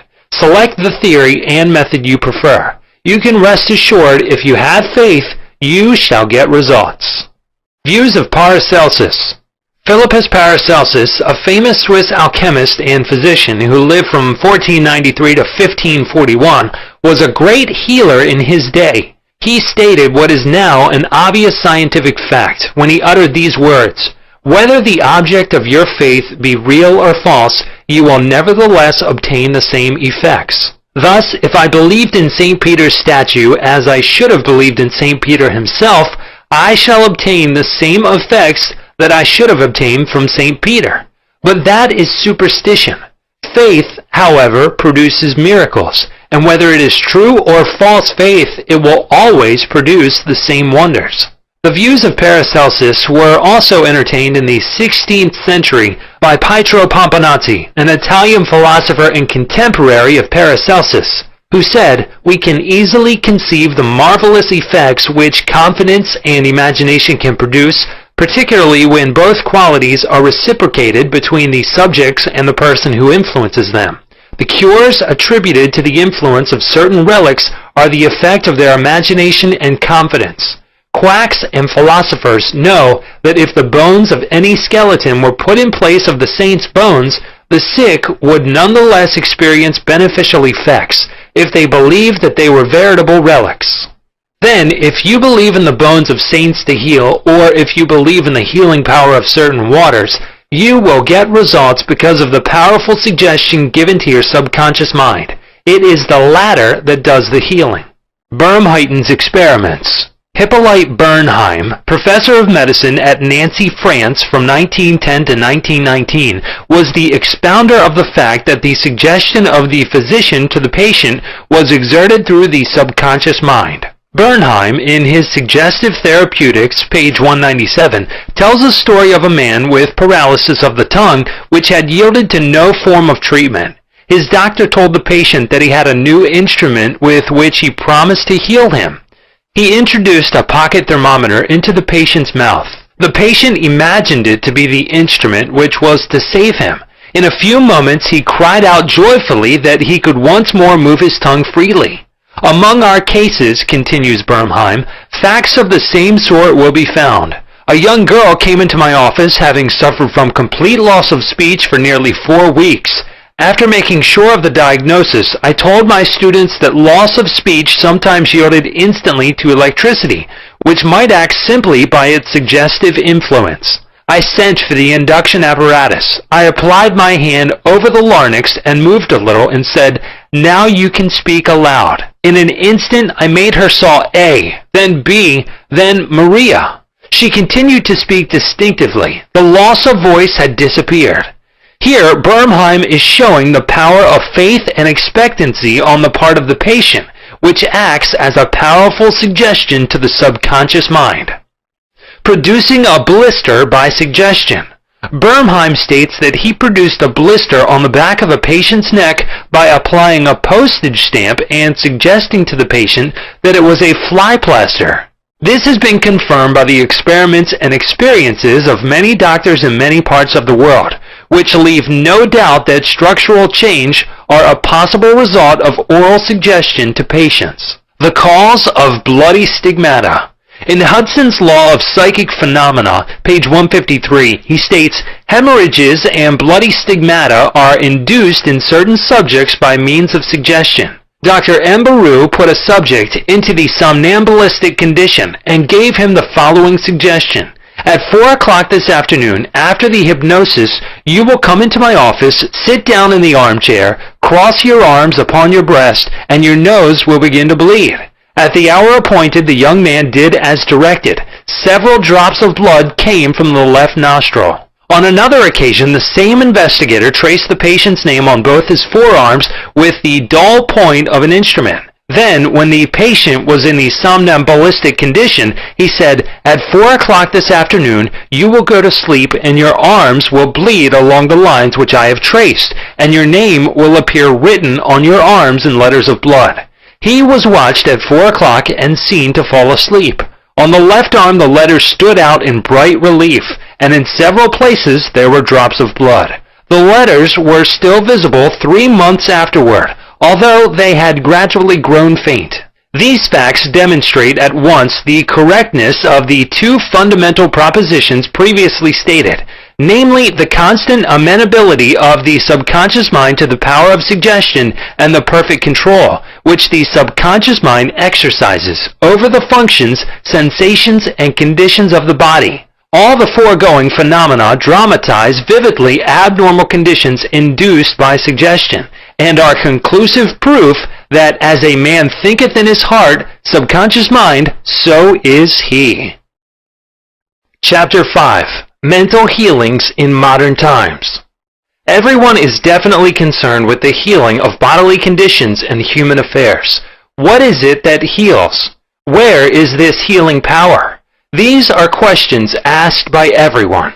The answer is that this healing power is the subconscious mind of each person, and a changed mental attitude on the part of the sick person releases this healing power. No mental or religious science practitioner, psychologist, psychiatrist, or medical doctor ever healed a patient.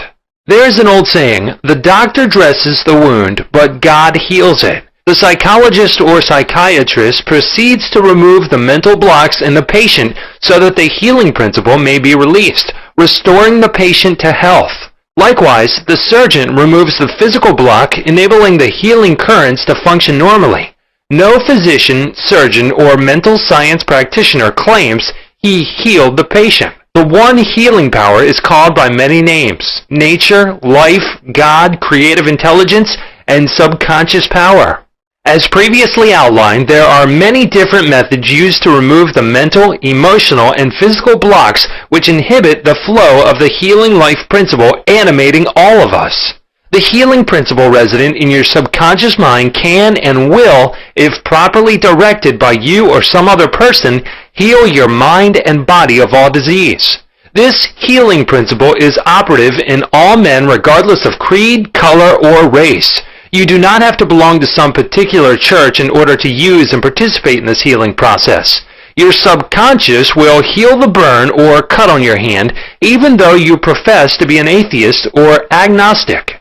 The modern mental therapeutic procedure is based on the truth that the infinite intelligence and power of your subconscious mind responds according to your faith.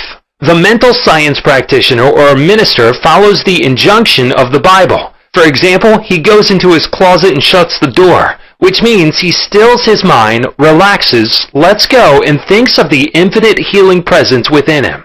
He closes the door of his mind to all outside distractions as well as appearances, and then he quietly and knowingly turns over his request or desire to his subconscious mind, realizing that the intelligence of his mind will answer him according to his specific needs.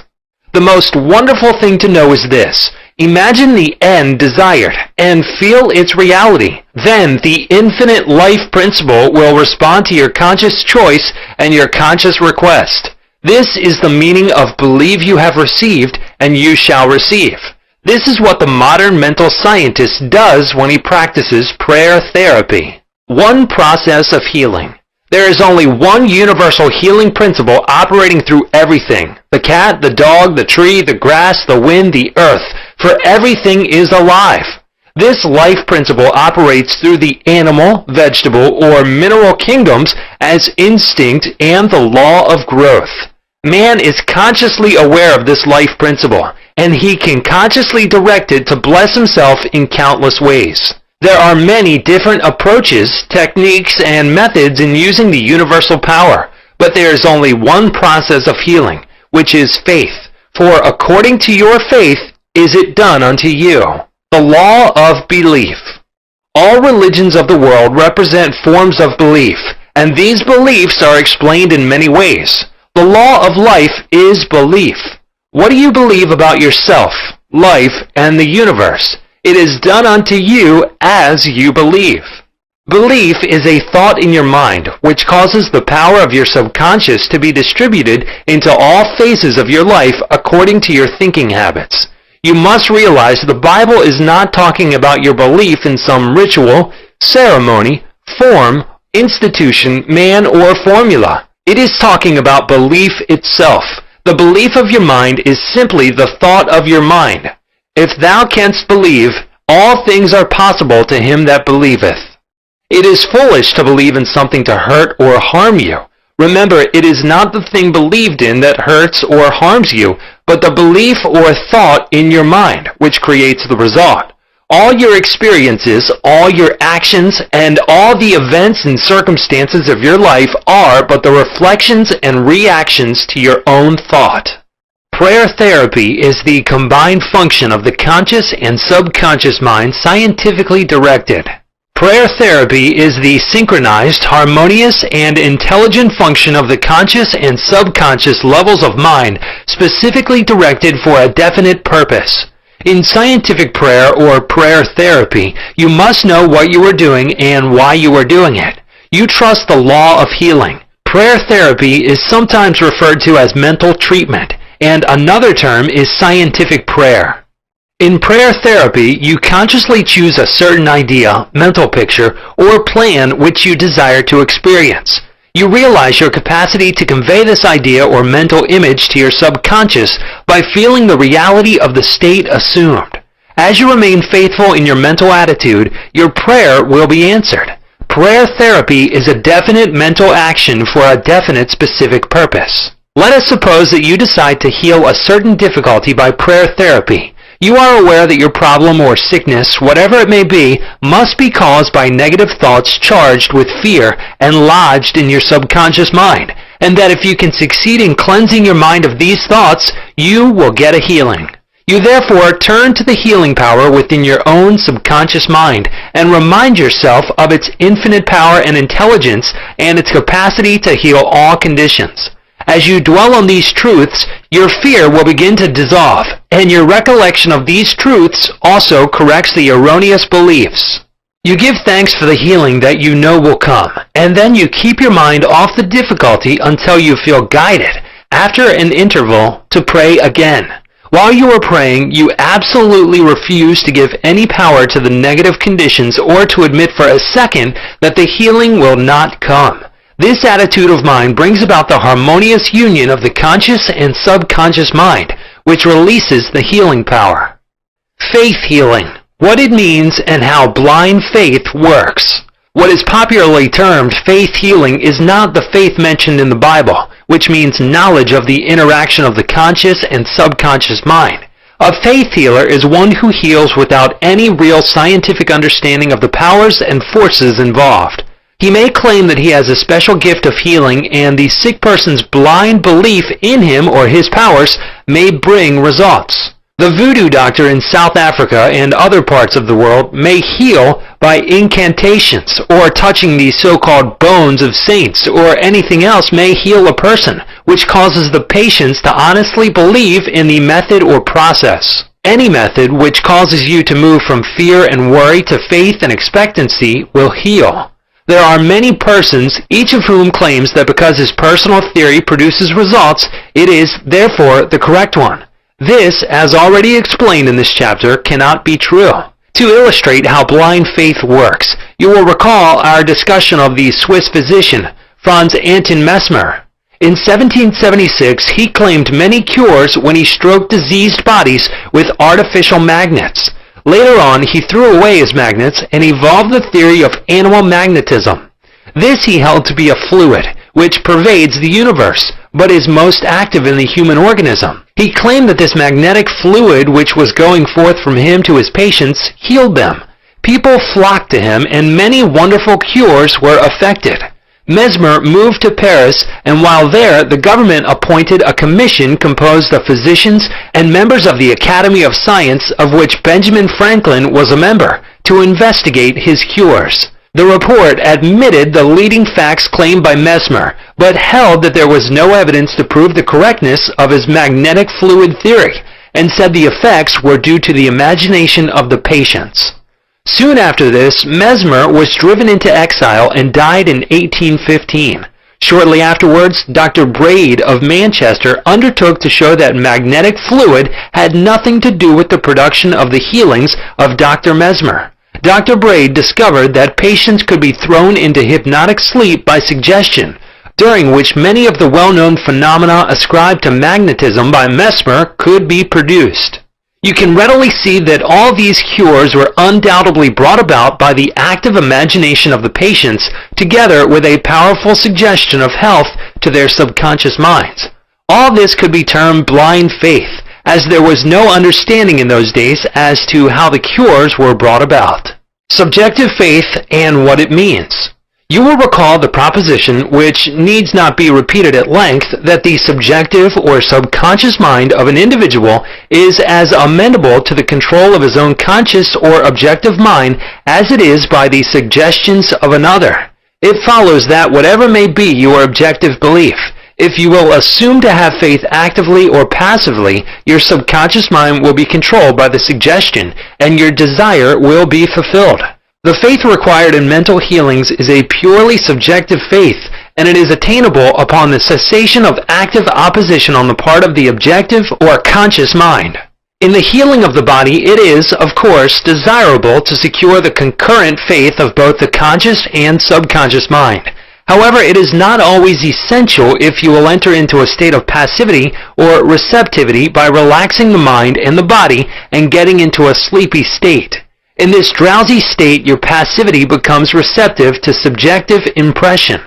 Recently, I was asked by a man, "How is it that I got a healing through a minister? I did not believe what he said when he told me that there is no such thing as disease and that matter does not exist." This man at first thought his intelligence was being insulted, and he protested against such a palpable absurdity. The explanation is simple. He was quieted by soothing words and told to get into a perfectly passive condition, to say nothing and think of nothing for the time being. His minister also became passive and affirmed quietly, peacefully, and constantly for about 1/2 hour that this man would have perfect health, peace, harmony, and wholeness. He felt immense relief and was restored to health. It is easy to see that his subjective faith had been made manifest by his passivity under treatment, and the suggestions of perfect healthfulness by the minister were conveyed to his subconscious mind. The two subjective minds were then in rapport. The minister was not handicapped by antagonistic autosuggestions of the patient arising from objective doubt of the power of the healer or the correctness of the theory. In this sleepy, drowsy state, the conscious mind resistance is reduced to a minimum, and results followed. The subconscious mind of the patient, being necessarily controlled by such suggestion, exercised its functions in accordance therewith, and a healing followed. The meaning of absent treatment. Suppose you learned that your mother was sick in New York City and you lived in Los Angeles. Your mother would not be physically present where you are, but you could pray for her. It is the Father within which doeth the work. The creative law of mind, subconscious mind, serves you and will do the work. Its response to you is automatic. Your treatment is for the purpose of inducing an inner realization of health and harmony in your mentality. This inner realization, acting through the subconscious mind, operates through your mother's subconscious mind as there is but one creative mind. Your thoughts of health, vitality, and perfection operate through the one universal subjective mind.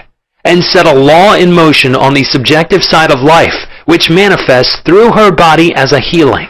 In the mind principle, there is no time or space. It is the same mind that operates through your mother no matter where she may be.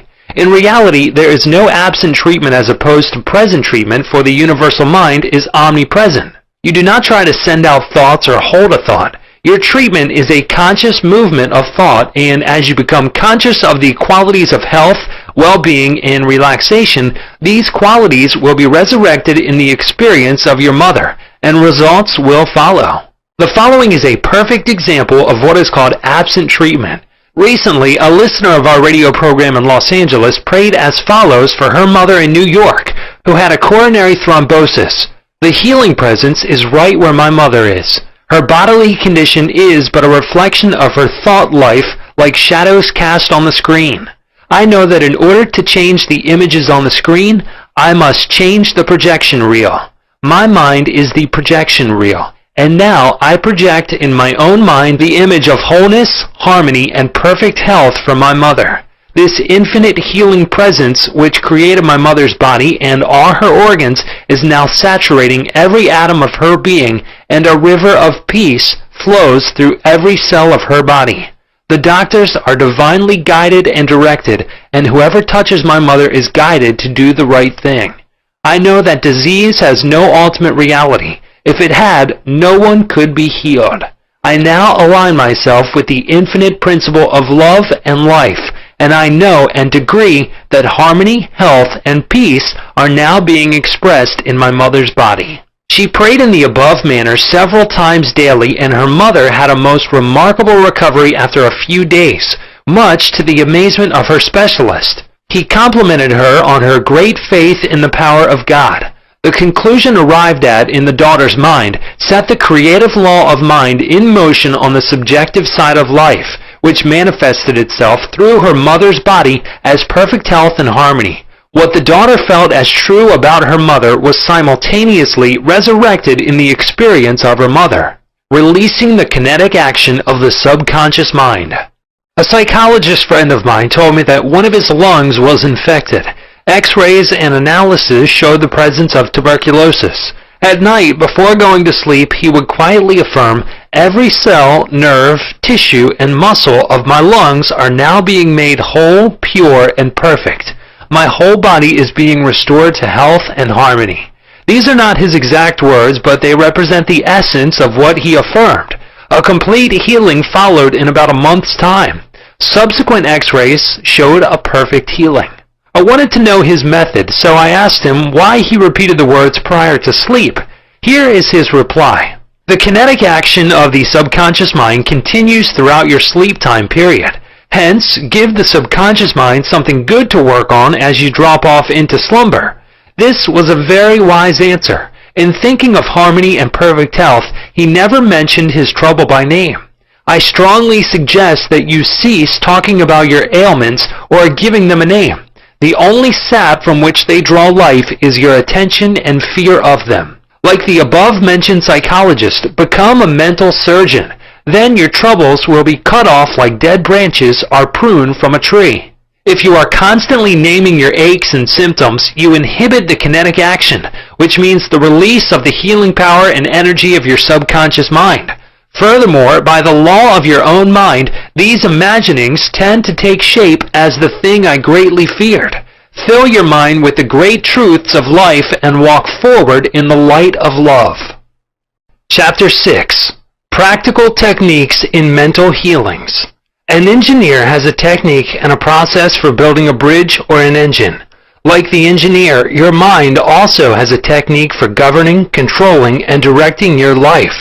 You must realize that methods and techniques are primary.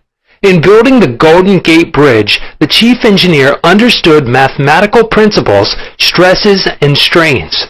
Secondly, he had a picture of the ideal bridge across the bay.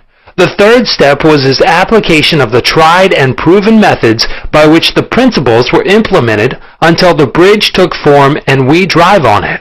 There also are techniques and methods by which your prayers are answered. If your prayer is answered, there is a way in which it is answered, and this is a scientific way.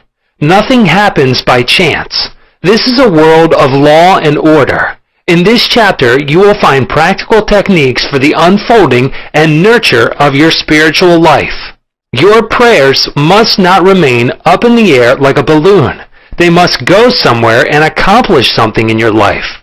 When we come to analyze prayer, we discover there are many different approaches and methods. We will not consider in this book the formal, ritual prayers used in religious services. These have important place in group worship. We are immediately concerned with the methods of personal prayer as it is applied in your daily life and as it is used to help others. Prayer is the formulation of an idea concerning something we wish to accomplish. Prayer is the soul's sincere desire. Your desire is your prayer. It comes out of your deepest needs and it reveals the things you want in life. Blessed are they that hunger and thirst after righteousness, for they shall be filled. That is really prayer. Life's hunger and thirst for peace, harmony, health, joy, and all the other blessings of life. The passing over technique for impregnating the subconscious. This consists essentially in inducing the subconscious mind to take over your request as handed it by the conscious mind. This passing over is best accomplished in the Riviere-like state. Know that in your deeper mind are infinite intelligence and infinite power. Just calmly think over what you want. See it coming into fuller fruition from this moment forward. Be like the little girl who had a very bad cough and a sore throat. She declared firmly and repeatedly, "It is passing away now. It is passing away now." It passed away in about an hour. Use this technique with complete simplicity and naivety. Your subconscious will accept your blueprint. If you were building a new home for yourself and family, you know that you would be intensely interested in regard to the blueprint for your home. You would see to it that the builders conform to the blueprint. You would watch the material and select only the best wood, steel, in fact, the best of everything. What about your mental home and your mental blueprint for happiness and abundance? All your experiences and everything that enters into your life depend upon the nature of the mental building blocks which you use in the construction of your mental home. If your blueprint is full of mental patterns of fear, worry, anxiety, or lack, and if you are despondent, doubtful, and cynical, then the texture of the mental material you are weaving into your mind will come forth as more toil, care, tension, anxiety, and limitation of all kinds. The most fundamental and the most far-reaching activity in life is that which you build into your mentality every waking hour. Your word is silent and invisible. Nevertheless, it is real. You are building your mental home all the time, and your thought and mental imagery represent your blueprint. Hour by hour, moment by moment, you can build radiant health, success, and happiness by the thoughts you think, the ideas which you harbor, the beliefs that you accept, and the scenes that you rehearse in the hidden studio of your mind. This stately mansion, upon the construction of which you are perpetually engaged, is your personality, your identity in this plane, your whole life story on this earth. Get a new blueprint. Build silently by realizing peace, harmony, joy, and goodwill in the present moment. By dwelling upon these things and claiming them, your subconscious will accept your blueprint and bring all these things to pass. By their fruits ye shall know them. The science and art of true prayer. The term science means knowledge, which is coordinated, arranged, and systematized. Let us think of the science and art of true prayer as it deals with the fundamental principles of life and the techniques and processes by which they can be demonstrated in your life, as well as in the life of every human being when he applies them faithfully. The art is your technique or process, and the science behind it is the definite response of creative mind to your mental picture or thought. Ask, and it shall be given you. Seek, and ye shall find. Knock, and it shall be opened unto you. Here you are told you shall receive that for which you ask. It shall be opened to you when you knock, and you shall find that for which you are searching. This teaching implies the definiteness of mental and spiritual laws. There is always a direct response from the infinite intelligence of your subconscious mind to your conscious thinking. If you ask for bread, you will not receive a stone. You must ask believing if you are to receive. Your mind moves from the thought to the thing. Unless there is first an image in the mind, it cannot move, for there would be nothing for it to move toward. Your prayer, which is your mental act, must be accepted as an image in your mind before the power from your subconscious will play upon it and make it productive. You must reach a point of acceptance in your mind, an unqualified and undisputed state of agreement. This contemplation should be accompanied by a feeling of joy and restfulness in foreseeing the certain accomplishment of your desire. The sound basis for the art and science of true prayer is your knowledge and complete confidence that the movement of your conscious mind will gain a definite response from your subconscious mind, which is one with boundless wisdom and infinite power. By following this procedure, your prayers will be answered. The visualization technique. The easiest and most obvious way to formulate an idea is to visualize it, to see it in your mind's eye as vividly as if it were alive. You can see with the naked eye only what already exists in the external world. In a similar way, that which you can visualize in your mind's eye already exists in the invisible realms of your mind. Any picture which you have in your mind is the substance of things hoped for and the evidence of things not seen. What you form in your imagination is as real as any part of your body. The idea and the thought are real and will one day appear in your objective world if you are faithful to your mental image. This process of thinking forms impressions in your mind. These impressions in turn become manifested as facts and experiences in your life. The builder visualizes the type of building he wants. He sees it as he desires it to be completed. His imagery and thought processes become a plastic mold from which the building will emerge, a beautiful or an ugly one, a skyscraper or a very low one. His mental imagery is projected as it is drawn on paper. Eventually, the contractor and his workers gather the essential materials, and the building progresses until it stands finished, conforming perfectly to the mental patterns of the architect. I use the visualization technique prior to speaking from the platform. I quiet the wheels of my mind in order that I may present to the subconscious mind my images of thought.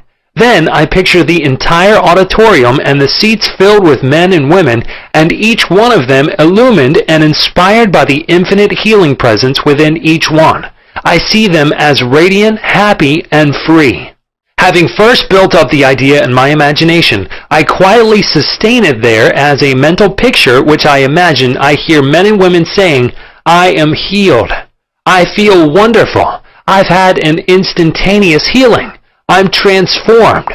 I keep this up for about 10 minutes or more, knowing and feeling that each person's mind and body are saturated with love, wholeness, beauty, and perfection. My awareness grows to the point where in my mind I can actually hear the voices of the multitude proclaiming their health and happiness. Then I release the whole picture and go onto the platform. Almost every Sunday some people stop and say that their prayers were answered. Mental movie method. The Chinese say a picture is worth 1,000 words. William James, the father of American psychology, stressed the fact that the subconscious mind will bring to pass any picture held in the mind and backed by faith. Act as though I am and I will be. A number of years ago, I was in the Middle West lecturing in several states, and I desired to have a permanent location in the general area from which I could serve those who desired help. I traveled far, but the desire did not leave my mind. One evening, while in a hotel in Spokane, Washington, I relaxed completely on a couch, immobilized my attention, and in a quiet, passive manner imagined that I was talking to a large audience, saying in effect, "I am glad to be here. I have prayed for the ideal opportunity." I saw in my mind's eye the imaginary audience, and I felt the reality of it all. I played the role of the actor, dramatized this mental movie, and felt satisfied that this picture was being conveyed to my subconscious mind, which would bring it to pass in its own way. The next morning, on awakening, I felt a great sense of peace and satisfaction, and in a few days' time I received a telegram asking me to take over an organization in the Midwest, which I did, and I enjoyed it immensely for several years. The method outlined here appeals to many who have described it as the mental movie method. I have received numerous letters from people who listen to my radio talks and weekly public lectures telling me of the wonderful results they get using this technique in the sale of their property. I suggest to those who have homes or property for sale that they satisfy themselves in their own mind that their price is right. Then I claim that the infinite intelligence is attracting to them the buyer who really wants to have the property and who will love it and prosper in it. After having done this, I suggest that they quiet their mind, relax, let go, and get into a drowsy, sleepy state, which reduces all mental effort to a minimum. Then they are to picture the check in their hands, rejoice in the check, give thanks for the check, and go off to sleep feeling the natureness of the whole mental movie created in their own mind. They must act as though it were an objective reality, and the subconscious mind will take it as an impression, and through the deeper currents of the mind, the buyer and the seller are brought together. A mental picture held in the mind, backed by faith, will come to pass. The Baudouin Technique. Charles Baudouin was a professor at the Roswell Institute in France. He was a brilliant psychotherapist and a research director of the New Nancy School of Healing, who in 1910 taught that the best way to impress the subconscious mind was to enter into a drowsy, sleepy state, or a state akin to sleep in which all effort was reduced to a minimum. Then, in a quiet, passive, receptive way, by reflection, he would convey the idea to the subconscious. The following is his formula. A very simple way of securing this impregnation of the subconscious mind is to condense the idea which is to be the object of suggestion, to sum it up in a brief phrase which can be readily graven on the memory, and to repeat it over and over again as a lullaby. Some years ago, a young lady in Los Angeles was engaged in a prolonged, bitter family lawsuit over a will. Her husband had bequeathed his entire estate to her, and his sons and daughters by a previous marriage were bitterly fighting to break the will. The Baudouin technique was outlined to her, and this is what she said. She relaxed her body in an armchair, entered into the sleepy state, and, as suggested, condensed the idea of her need into a phrase consisting of 6 words easily graven on the memory. It is finished in divine order. The significance to her of these words meant that infinite intelligence operating through the laws of her subconscious mind would bring about a harmonious adjustment through the principle of harmony. She continued this procedure every night for about 10 nights. After she got into a sleepy state, she would affirm slowly, quietly, and feelingly the statement, "It is finished in divine order," over and over again, feeling a sense of inner peace and an all-pervading tranquility. Then she went off into her deep, normal sleep. On the morning of the 11th day following the use of the above technique, she awakened with a sense of well-being, a conviction that it was finished. Her attorney called her the same day, saying that the opposing attorney and his clients were willing to settle. A harmonious agreement was reached and litigation was discontinued. The sleeping technique. By entering into a sleepy, drowsy state, effort is reduced to a minimum. The conscious mind is submerged to a great extent when in a sleepy state. The reason for this is that the highest degree of outcropping of the subconscious occurs prior to sleep and just after we awaken. In this state, the negative thoughts, which tend to neutralize your desire and so prevent acceptance by your subconscious mind, are no longer present. Suppose you want to get rid of a destructive habit. Assume a comfortable posture, relax your body, and be still. Get into a sleepy state, and in that sleepy state, say quietly, over and over again as a lullaby, "I am completely free from this habit. Harmony and peace of mind reign supreme." Repeat the above slowly, quietly, and lovingly for 5 or 10 minutes night and morning. Each time you repeat the words, the emotional value becomes greater. When the urge comes to repeat the negative habit, repeat the above formula out loud by yourself. By this means you induce the subconscious to accept the idea and a healing follows. The thank you technique. In the Bible, Paul recommends that we make known our request with praise and thanksgiving. Some extraordinary results follow this simple method of prayer. The thankful heart is always close to the creative forces of the universe, causing countless blessings to flow toward it by the law of reciprocal relationship based on a cosmic law of action and reaction.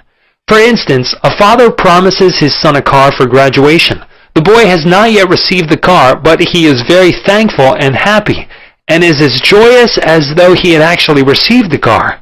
He knows his father will fulfill his promise, and he is full of gratitude and joy even though he has not received the car, objectively speaking. He has, however, received it with joy and thankfulness in his mind. I shall illustrate how Mr. Broke applied this technique with excellent results. He said, "Bills are piling up. I am out of work. I have 3 children and no money. What shall I do?" Regularly, every night and morning for a period of about 3 weeks, he repeated the words, "Thank you, Father, for my wealth," in a relaxed, peaceful manner until the feeling or mood of thankfulness dominated his mind. He imagined he was addressing the infinite power and intelligence within him, knowing, of course, that he could not see the creative intelligence or infinite mind.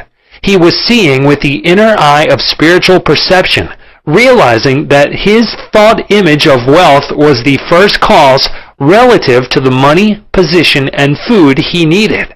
His thought feeling was the substance of wealth, untrammeled by antecedent conditions of any kind.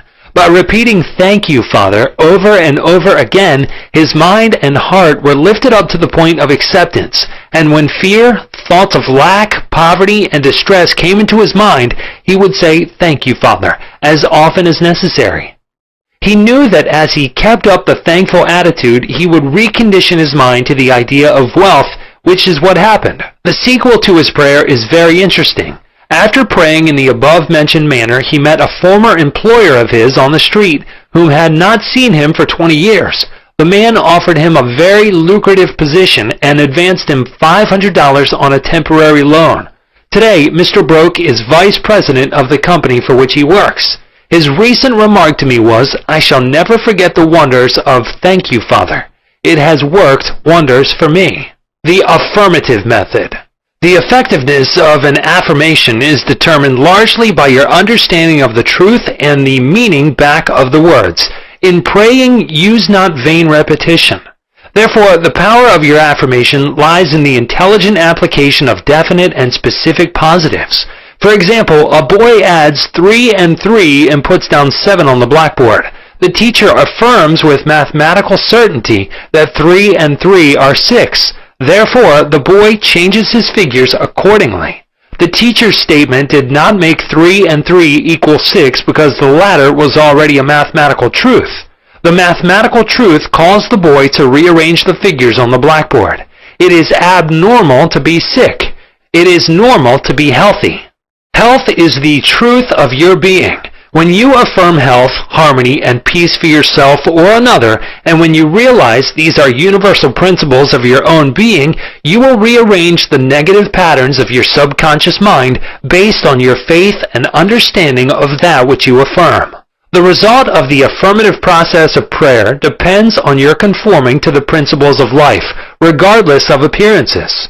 Consider for a moment that there is a principle of mathematics and none of error. There is a principle of truth, but none of dishonesty. There is a principle of intelligence, but none of ignorance. There is a principle of harmony and none of discord. There is a principle of health, but none of disease. And there is a principle of abundance, but none of poverty. The affirmative method was chosen by the author for use on his sister who was to be operated on for the removal of gallstones in a hospital in England. The condition described was based on the diagnosis of hospital tests and the usual X-ray procedures. She asked me to pray for her. We were separated geographically about 6,500 miles, but there is no time or space in the mind principle. Infinite mind or intelligence is present in its entirety at every point simultaneously.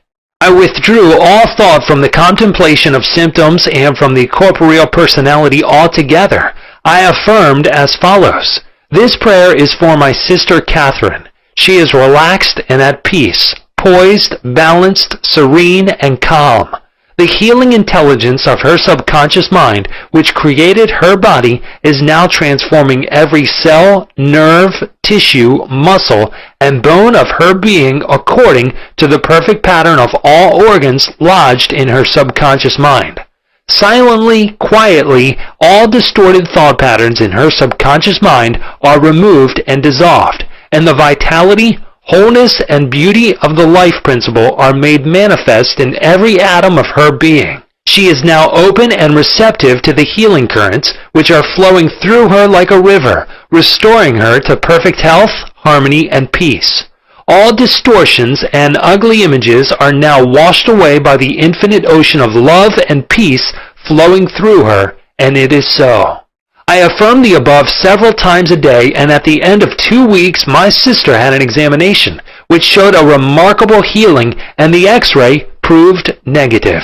To affirm is to state that it is so, and as you maintain this attitude of mind as true, regardless of all evidence to the contrary, you will receive an answer to your prayer. Your thought can only affirm, for even if you deny something, you are actually affirming the presence of what you deny. Repeating an affirmation, knowing what you are saying and why you are saying it, leads the mind to that state of consciousness where it accepts that which you state as true. Keep on affirming the truths of life until you get the subconscious reaction which satisfies. The argumentative method. This method is just what the word implies. It stems from the procedure of Dr. Phineas Parkhurst Quimby of Maine. Dr. Quimby, a pioneer in mental and spiritual healing, lived and practiced in Belfast, Maine, about 100 years ago. A book called The Quimby Manuscripts, published in 1921 by Thomas Y. Crow Company, New York City, and edited by Horatio Dresser, is available in your library. This book gives newspaper accounts of this man's remarkable results in prayer treatment of the sick. Quimby duplicated many of the healing miracles recorded in the Bible. In brief, the argumentative method employed according to Quimby consists of spiritual reasoning where you conceive the patient and yourself that his sickness is due to his false belief, groundless fears, and negative patterns lodged in his subconscious mind. You reason it out clearly in your mind and convince your patient that the disease or ailment is due only to a distorted, twisted pattern of thought which has taken form in his body. This wrong belief in some external power and external causes has now externalized itself as sickness and can be changed by changing the thought patterns. You explain to the sick person that the basis of all healing is a change of belief. You also point out that the subconscious mind created the body and all its organs. Therefore, it knows how to heal it, can heal it, and is doing so now as you speak.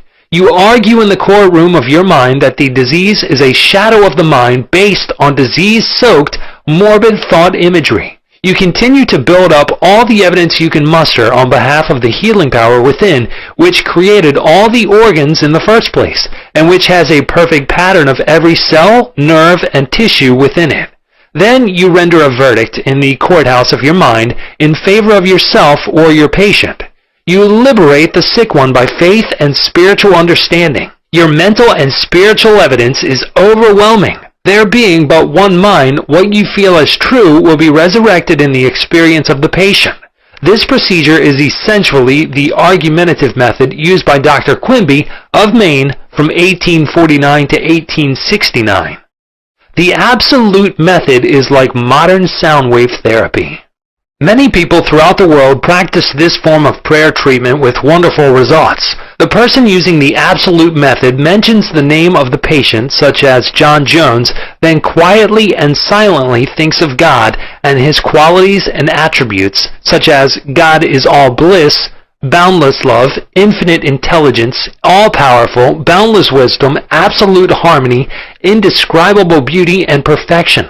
As he quietly thinks along these lines, he is lifted up in consciousness into a new spiritual wavelength, at which time he feels the infinite ocean of God's love is now dissolving everything unlike itself in the mind and body of John Jones for whom he is praying.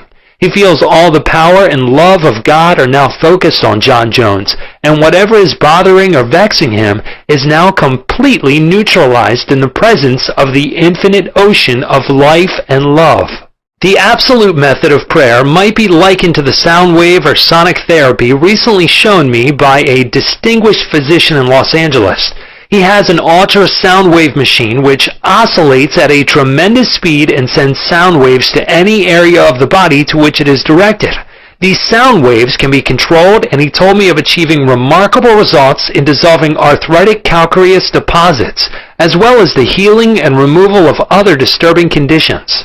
To the degree that we rise in consciousness by contemplating qualities and attributes of God, do we generate spiritual electronic waves of harmony, health, and peace.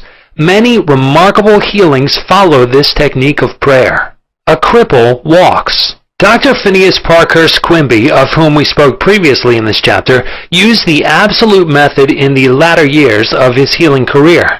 He was really the father of the psychosomatic medicine and the first psychoanalyst. He had the capacity to diagnose clairvoyantly the cause of the patient's troubles, pains, and aches. The following is a condensed account of the healing of a cripple as recorded in Quimby's manuscripts. Quimby was called on to visit a woman who was lame, aged, and bedridden. He states that her ailment was due to the fact that she was imprisoned by a creed so small and contracted that she would not stand upright and move about. She was living in the tomb of fear and ignorance. Furthermore, she was taking the Bible literally, and it frightened her. In this tomb, Quimby said, was the presence and power of God trying to burst the bands, break through the bonds, and rise from the dead. When she would ask others for an explanation of some passage of the Bible, the answer would be a stone. Then she would hunger for the bread of life. Dr. Quimby diagnosed her case as a mind cloudy and stagnated, due to the excitation and fear caused by the inability to see clearly the meaning of the passage of the Bible, which she had been reading. This showed itself in the body by her heavy and sluggish feeling, which would terminate as paralysis. Quimby traveled in his mind and contemplated the divine ideal, for example, the vitality, intelligence, harmony, and the power of God functioning in the sick person. This is why he said to the woman, "Therefore, where I go you cannot come, for you are in your narrow, restricted belief, and I am in health." This prayer and explanation produced an instantaneous sensation, and a change came over her mind. She walked without her crutches. Quimby said it was one of the most singular of all his healings. She was, as it were, dead to error, and to bring her to life or truth was to raise her from the dead. He also explained to her that the truth which she accepted was the angel or idea which rolled away the stone of fear, ignorance, and superstition, thereby releasing the healing power of God which made her whole. The decree method. Power goes into our word according to the feeling and faith behind it. When we realize the power that moves the world is moving on our behalf and is backing up our word, our confidence and assurance grow. You do not try and add power to power. Therefore, there must be no mental striving, coercion, force, or mental wrestling. A young girl used the decree method on a young man who was constantly phoning her, pressing her for dates, and meeting her at her place of business. She found it very difficult to get rid of him. She decreed as follows, "I release unto God. He is in his true place at all times. I am free and he is free. I now decree that my words go forth into infinite mind and it brings it to pass. It is so." She said he vanished and she never saw him since, adding, "It was as though the ground swallowed him up. Thou shalt decree a thing, and it shall be established unto thee, and the light shall shine upon thy ways." Job 22:28. Chapter 7. The tendency of our subconscious is life word. Over 90% of your mental life is subconscious, so men and women who fail to make use of this marvelous power live within very narrow limits. Your subconscious processes are always lifeward and constructive. Your subconscious is the builder of your body and maintains all its vital functions. It is on the job 24 hours a day and never sleeps. It is always trying to help and preserve you from harm. Your subconscious mind is in touch with infinite life and boundless wisdom, and its impulses and ideas are always lifeward. The great aspirations, inspirations, and visions from a grander and nobler life spring from the subconscious. Your profoundest convictions are those you cannot argue about rationally, because they do not come from your conscious mind. They come from your subconscious mind. Your subconscious speaks to you in intuitions, impulses, hunches, intimations, urges, and ideas, and it is always telling you to rise, transcend, grow, advance, adventure, and move forward to greater heights. The urge to love, to save the lives of others, comes from the depths of your subconscious. For example, during the Great San Francisco earthquake and fire of April 18, 1906, invalids and cripples who had been confined to bed for long periods of time rose up and performed some of the most amazing feats of bravery and endurance. The intense desire welled up within them to save others at all cost, and their subconscious responded accordingly. Great artists, musicians, poets, speakers, and writers tune in with their subconscious powers and become animated and inspired. For example, Robert Louis Stevenson, before he went to sleep, used to charge his subconscious with the task of evolving stories for him while he slept. He was accustomed to ask his subconscious to give him a good, marketable thriller when his bank account was low. Stevenson said the intelligence of his deeper mind gave him the story piece by piece, like a serial. This shows how your subconscious will speak lofty and wise sayings through you, which your conscious mind knows nothing about. Mark Twain confided to the world on many occasions that he never worked in his life. All his humor and all his great writings were due to the fact that he tapped the inexhaustible reservoir of his subconscious mind. How the body portrays the workings of the mind. The interaction of your conscious and subconscious mind requires a similar interaction between the corresponding system of nerves. The cerebral spinal system is the organ of the conscious mind, and the sympathetic system is the organ of the subconscious mind. The cerebral spinal system is the channel through which you receive conscious perception by means of your 5 physical senses and exercise control over the movement of your body. This system has its nerves in the brain, and it is the channel of your volitional and conscious mental action. The sympathetic system, sometimes referred to as the involuntary nervous system, has its center in the ganglionic mass at the back of the stomach known as the solar plex, and is sometimes spoken of as the abdominal brain. It is the channel of that mental action which unconsciously supports the vital functions of the body. The two systems may work separately or synchronously. Judge Thomas Troward says, the vagus nerve passes out of the cerebral region as a portion of the voluntary system, and through it we control the vocal organs. Then it passes onward to the thorax, sending out branches to the heart and lungs. Finally, passing through the diaphragm, it loses the outer coating which distinguishes the nerves of the voluntary system, and becomes identified with those of the sympathetic system, so forming a connecting link between the two and making the man physically a single entity. Similarly, different areas of the brain indicate their connection with the objective and subjective activities of the mind respectively, and speaking in a general way, we may assign the frontal portion of the brain to the former and the posterior portion to the latter, while the intermediate portion partakes of the character of both. A rather simple way of looking at the mental and physical interaction is to realize that your conscious mind grasps an idea, which induces a corresponding vibration in your voluntary system of nerves. This, in turn, causes a similar current to be generated in your involuntary system of nerves, thus handing the idea over to your subconscious mind, which is the creative medium. This is how your thoughts become things. Every thought entertained by your conscious mind and accepted as true is sent by your brain to your solar plex, the brain of your subconscious mind, to be made into your flesh and to be brought forth into your world as a reality. There is an intelligence which takes care of the body.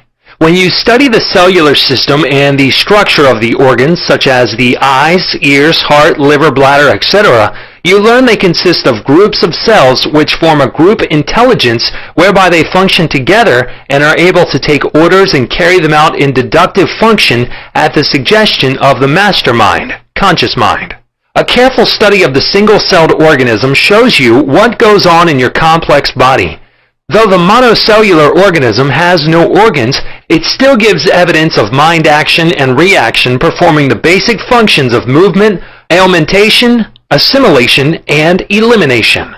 Many say there is an intelligence which will take care of your body if you will let it alone. That is true, but the difficulty is that the conscious mind always interferes with its five-sense evidence based on outer appearances, leading to the sway of false beliefs, fears, and mere opinion. When fear, false beliefs, and negative patterns are made to register in your subconscious mind through psychological, emotional conditioning, there is no other course open to the subconscious mind except to act on the blueprint specifications offered it. The subconscious mind works continually for the common good. The subjective self within you works continuously for the general good, reflecting an innate principle of harmony behind all things. Your subconscious mind has its own will, and it is a very real something in itself. It acts night and day whether you act upon it or not. It is the builder of your body, but you cannot see, hear, or feel it building, as all this is a silent process. Your subconscious has a life of its own, which is always moving toward harmony, health, and peace. This is the divine norm within it seeking expression through you at all times. How man interferes with the innate principle of harmony. To think correctly, scientifically, we must know the truth. To know the truth is to be in harmony with the infinite intelligence and power of your subconscious mind, which is always moving lifeward. Every thought or action which is not harmonious, whether through ignorance or design, will result in discord and limitation of all kinds.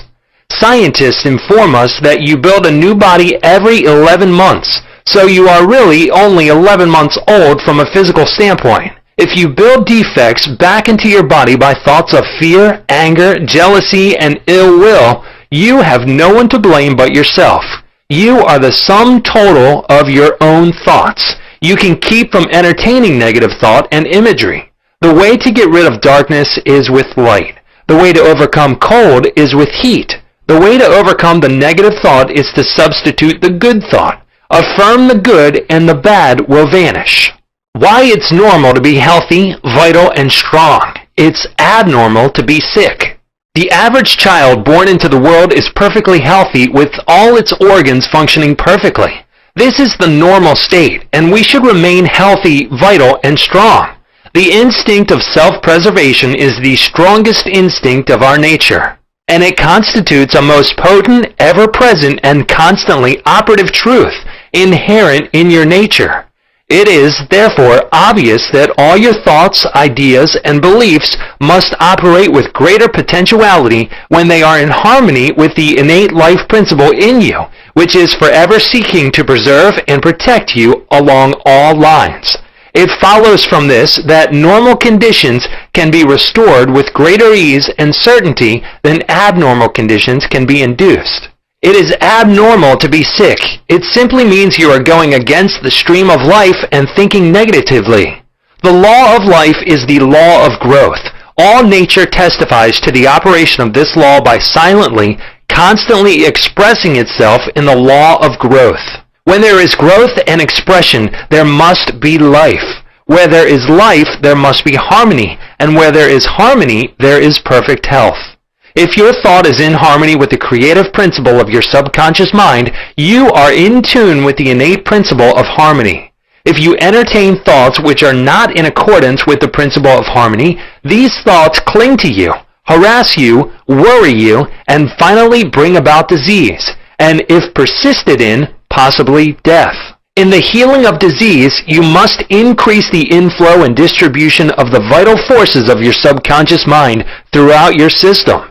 This can be done by eliminating thoughts of fear, worry, anxiety, jealousy, hatred, and every other destructive thought which tends to tear down and destroy your nerves and glands, body tissue which controls the elimination of all waste material. Pott's disease cured. In the Nautilus magazine of March 1917, there appears an article about a boy suffering from Pott's disease, or tuberculosis of the spine, who had a remarkable healing.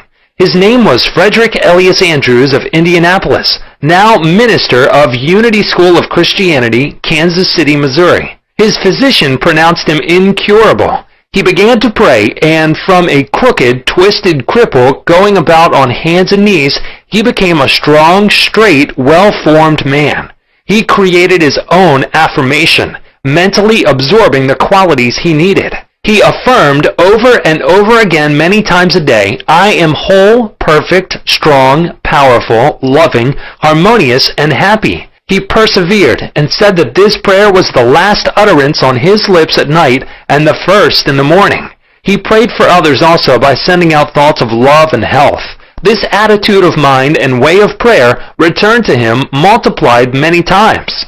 His faith and perseverance paid off with big dividends. When thoughts of fear, anger, jealousy, and envy drew his attention, he would immediately start his counteracting force of affirmation going in his mind.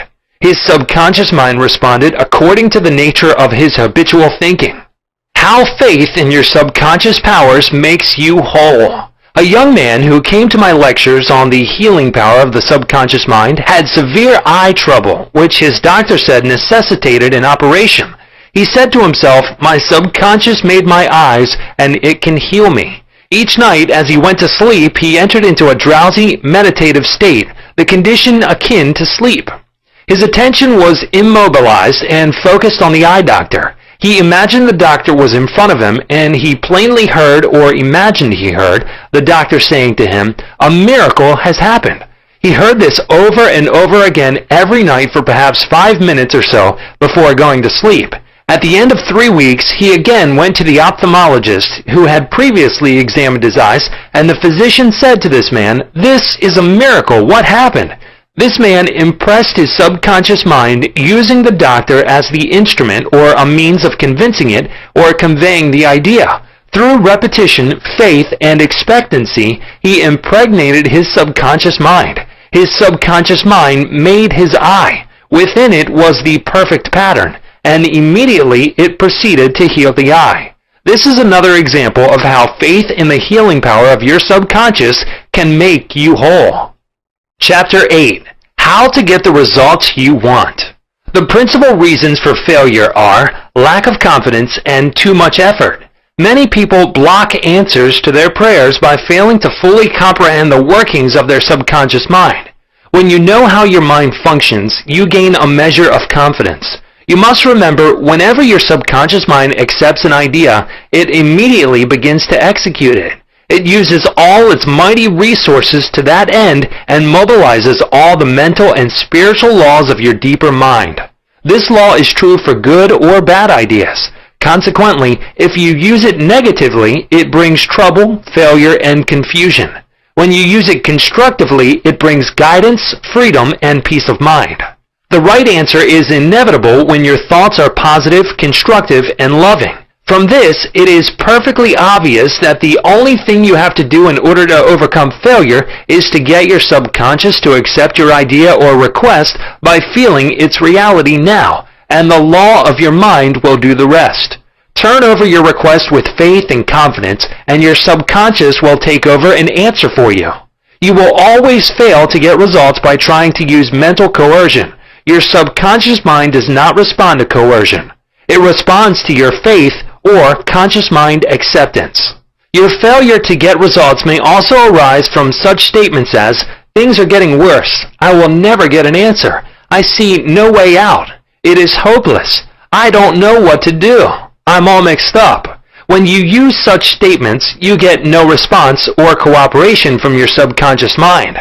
Like a soldier marking time, you neither go forward nor backward. In other words, you don't get anywhere. If you get into a taxi and give half dozen different directions to the driver, in 5 minutes he would become hopelessly confused and probably would refuse to take you anywhere. It is the same when working with your subconscious mind. There must be a clear-cut idea in your mind. You must arrive at the definite decision that there is a way out, a solution to the vexing problem in sickness.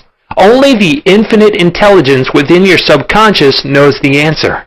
When you come to that clear-cut conclusion in your conscious mind, your mind is then made up, and according to your belief, is it done unto you. Easy does it. A house owner once remonstrated with a furnace repairman for charging $200 for fixing the boiler. The mechanic said, "I charged 5 cents for the missing bolt and $199.95 for knowing what was wrong." Similarly, your subconscious mind is the master mechanic, the all-wise one, who knows ways and means of healing any organ of your body as well as your affairs. Decree health and your subconscious will establish it, but relaxation is the key. Easy does it. Do not be concerned with details and means, but know the end result. Get the feel of the happy solution to your problem, whether it is health, finances, or employment. Remember how you felt after you had recovered from a severe state of illness? Bear in mind that your feeling is the touchstone of all subconscious demonstration. Your new idea must be felt subjectively in a finished state, not the future, but as coming about now. Infer no opponent. Use imagination and not willpower. In using your subconscious mind, you infer no opponent. You use no willpower. You imagine the end and the freedom state. You will find your intellect trying to get in the way, but persist in maintaining a simple, childlike, miracle-making faith. Picture yourself without the ailment or problem. Imagine the emotional accompaniment of the freedom state you crave. Cut out all red tape from the process. The simple way is the best. How disciplined imagination works wonders. A wonderful way to get a response from your subconscious mind is through disciplined or scientific imagination. As previously pointed out, your subconscious mind is the builder of the body and controls all its vital functions. The Bible says, "Whatsoever ye shall ask in prayer, believing ye shall receive." To believe is to accept something as true, or to live in the state of being it. As you sustain this mood, you shall experience the joy of the answered prayer. The 3 steps to success in prayer. The usual procedure is as follows. 1. Take a look at the problem. 2. Turn to the solution or way out known only to the subconscious mind. 3. Rest in a sense of deep conviction that it is done. Do not weaken your prayer by saying, "I wish I might be healed. I hope so." Your feeling about the work to be done is the boss. Harmony is yours. Know that health is yours. Become intelligent by becoming a vehicle for the infinite healing power of the subconscious mind. Pass on the idea of health to your subconscious mind to the point of conviction, then relax. Get yourself off your hands. Say to the condition and circumstance, "This too shall pass." Through relaxation, you impress your subconscious mind, enabling the kinetic energy behind the idea to take over and bring it into concrete realization. The law of reversed effort and why you get the opposite of what you pray for. Kuh, the famous psychologist from France who visited America about 40 years ago, defined the law of reversed effort as follows. When your desires and imagination are in conflict, your imagination invariably gains the day. If, for example, you were asked to walk a plank on the floor, you would do so without question. Now suppose the same plank were placed 20 feet up in the air between 2 walls. Would you walk it? Your desire to walk it would be counteracted by your imagination or fear of falling. Your dominant idea, which would be the picture of falling, would conquer. Your desire, will, or effort to walk on the plank would be reversed, and the dominant idea of failure would be reinforced. Mental effort is invariably self-defeated, eventuating always in the opposite of what is desired. The suggestions of powerlessness to overcome the condition dominate the mind. Your subconscious is always controlled by the dominant idea. Your subconscious will accept the stronger of 2 contradictory propositions. The effortless way is the better. If you say, "I want a healing, but I can't get it. I try so hard. I've forced myself to pray. I use all the willpower I have," you must realize that your error lies in your effort. Never try to compel the subconscious mind to accept your idea by exercising willpower. Such attempts are doomed to failure, and you get the opposite of what you prayed for. The following is a rather common experience. Students, when taking examinations and reading through their papers, find that all their knowledge has suddenly deserted them. Their minds become appalling blanks, and they are unable to recall one relevant thought. The more they grit their teeth and summon the powers of the will, the further the answers seem to flee. But when they have left the examination room and the mental pressure relaxes, the answers they were seeking float tantalizingly back into their minds. Trying to force themselves to remember was the cause of their failure. This is an example of the law of reversed effort, whereby you get the opposite of what you asked or prayed for. The conflict of desire and imagination must be reconciled. To use mental force is to presuppose that there is opposition. When your mind is concentrated on the means to overcome a problem, it is no longer concerned with the obstacle. The harmonious union or agreement between your conscious and subconscious on any idea, desire, or mental image. When there is no longer any quarrel in either part of your mind, your prayer will be answered. The two agreeing may also be represented as you and your desire, your thought and feeling, your idea and emotion, your desire and imagination. You avoid all conflict between your desires and imagination by entering into a drowsy, sleepy state which brings all effort to a minimum. The conscious mind is submerged to a great extent when in a sleepy state. The best time to impregnate your subconscious is prior to sleep. The reason for this is that the highest degree of outcropping of the subconscious occurs prior to sleep and just after we awaken. In this state, the negative thoughts and imagery which tend to neutralize your desire and so prevent acceptance by your subconscious mind no longer present themselves. When you imagine the reality of the fulfilled desire and feel the thrill of accomplishment, your subconscious brings about the realization of your desire. A great many people solve all their dilemmas and problems by the play of their controlled, directed, and disciplined imagination, knowing that whatever they imagine and feel as true will and must come to pass. The following will clearly illustrate how a young girl overcame the conflict between her desire and her imagination. She desired a harmonious solution to her legal problem, yet her mental imagery was constantly on failure, loss, bankruptcy, and poverty. It was a complicated lawsuit, and there was one postponement after another with no solution in sight. At my suggestion, she got into a sleepy, drowsy state each night prior to sleep, and she began to imagine the happy ending, feeling it to the best of her ability. She knew that the image in her mind had to agree with her heart's desire. Prior to sleep, she began to dramatize as vividly as possible, her lawyer having an animated discussion with her regarding the outcome. She would ask him questions, and he would answer her appropriately. He would say to her over and over again, "There has been a perfect, harmonious solution. The case has been settled out of court." During the day when fear thoughts came into her mind, she would run her mental movie with gestures, voice, and sound equipment. She could easily imagine the sound of his voice, smile, and mannerism.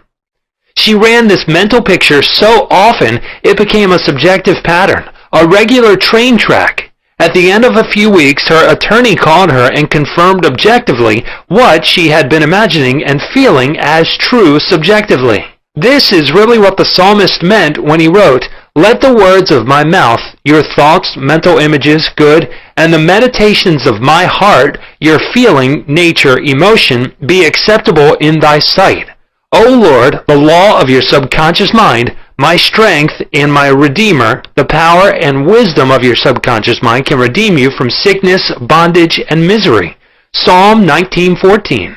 Chapter 9. How to use the power of your subconscious for wealth. If you're having financial difficulties, if you're trying to make ends meet, it means you have not convinced your subconscious mind that you will always have plenty and some to spare. You know men and women who work a few hours a week and make fabulous sums of money. They do not strive or slave hard. Do not believe the story that the only way you can become wealthy is by the sweat of your brow and hard labor. It is not so. The effortless way of life is the best. Do the thing you love to do and do it for the joy and thrill of it. I know an executive in Los Angeles who receives a salary of $75,000 yearly.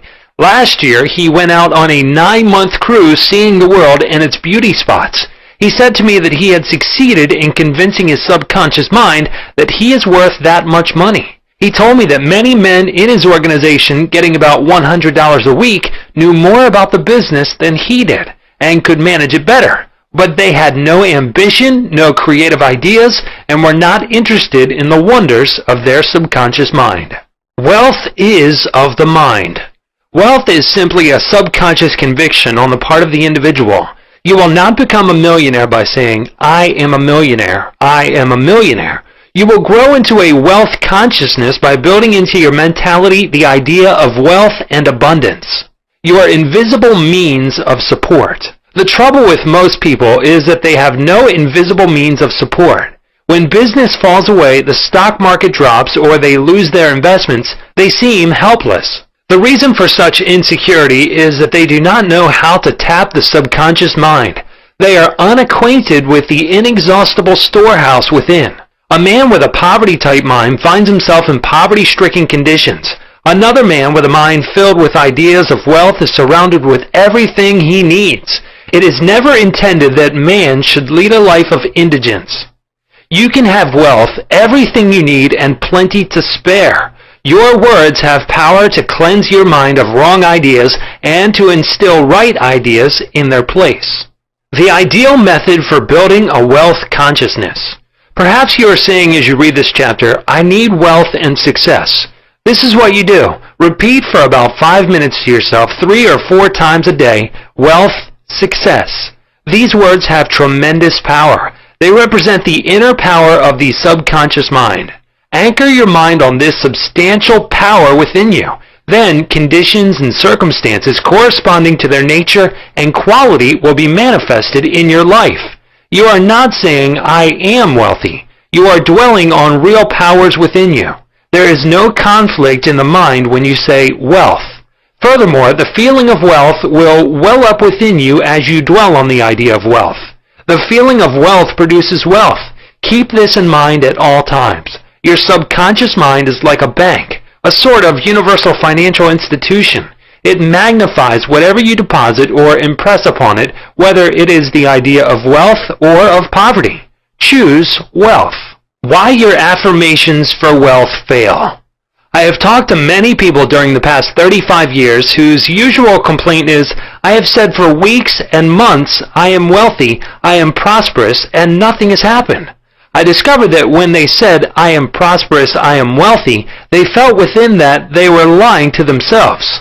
One man told me, "I have affirmed that I am prosperous until I am tired.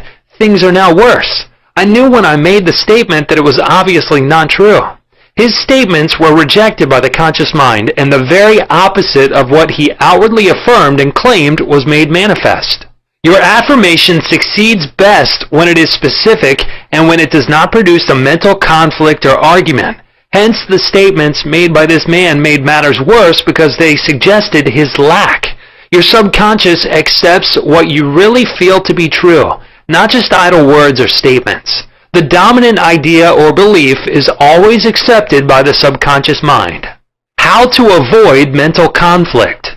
The following is the ideal way to overcome this conflict for those who have this difficulty. Make this practical statement frequently, particularly prior to sleep. By day and by night, I am being prospered in all my interests. This affirmation will not arouse any argument because it does not contradict your subconscious mind's impression of financial lack. I suggested to one businessman whose sales and finances were very low and who was greatly worried that he sit down in his office, become quiet, and repeat this statement over and over again. My sales are improving every day. This statement engaged the cooperation of the conscious and subconscious mind. Results followed. Don't sign blank checks. You sign blank checks when you make such statements as, "There is not enough to go around. There is a shortage. I will lose the house because of the mortgage," etc. If you are full of fear about the future, you are also writing a blank check and attracting negative conditions to you. Your subconscious mind takes your fear and negative statements as your request and proceeds in its own way to bring obstacles, delays, lack, and limitation into your life. Your subconscious gives you compound interest. To him that hath the feeling of wealth, more wealth shall be added. To him that hath the feeling of lack, more lack shall be added. Your subconscious multiplies and magnifies whatever you deposit in it. Every morning as you awaken, deposit thoughts of prosperity, success, wealth, and peace. Dwell upon these concepts. Busy your mind with them as often as possible. These constructive thoughts will find their way as deposits in your subconscious mind and bring forth abundance and prosperity. Why nothing happened? I can hear you saying, "Oh, I did that and nothing happened." You did not get results because you indulged in fear thoughts perhaps 10 minutes later and neutralized the good you had affirmed. When you place a seed in the ground, do not dig it up. You let it take root and grow. Suppose, for example, you are going to say, "I shall not be able to make that payment." Before you get further than "I shall," stop the sentence and dwell on a constructive statement such as, "By day and by night I am prospered in all my ways."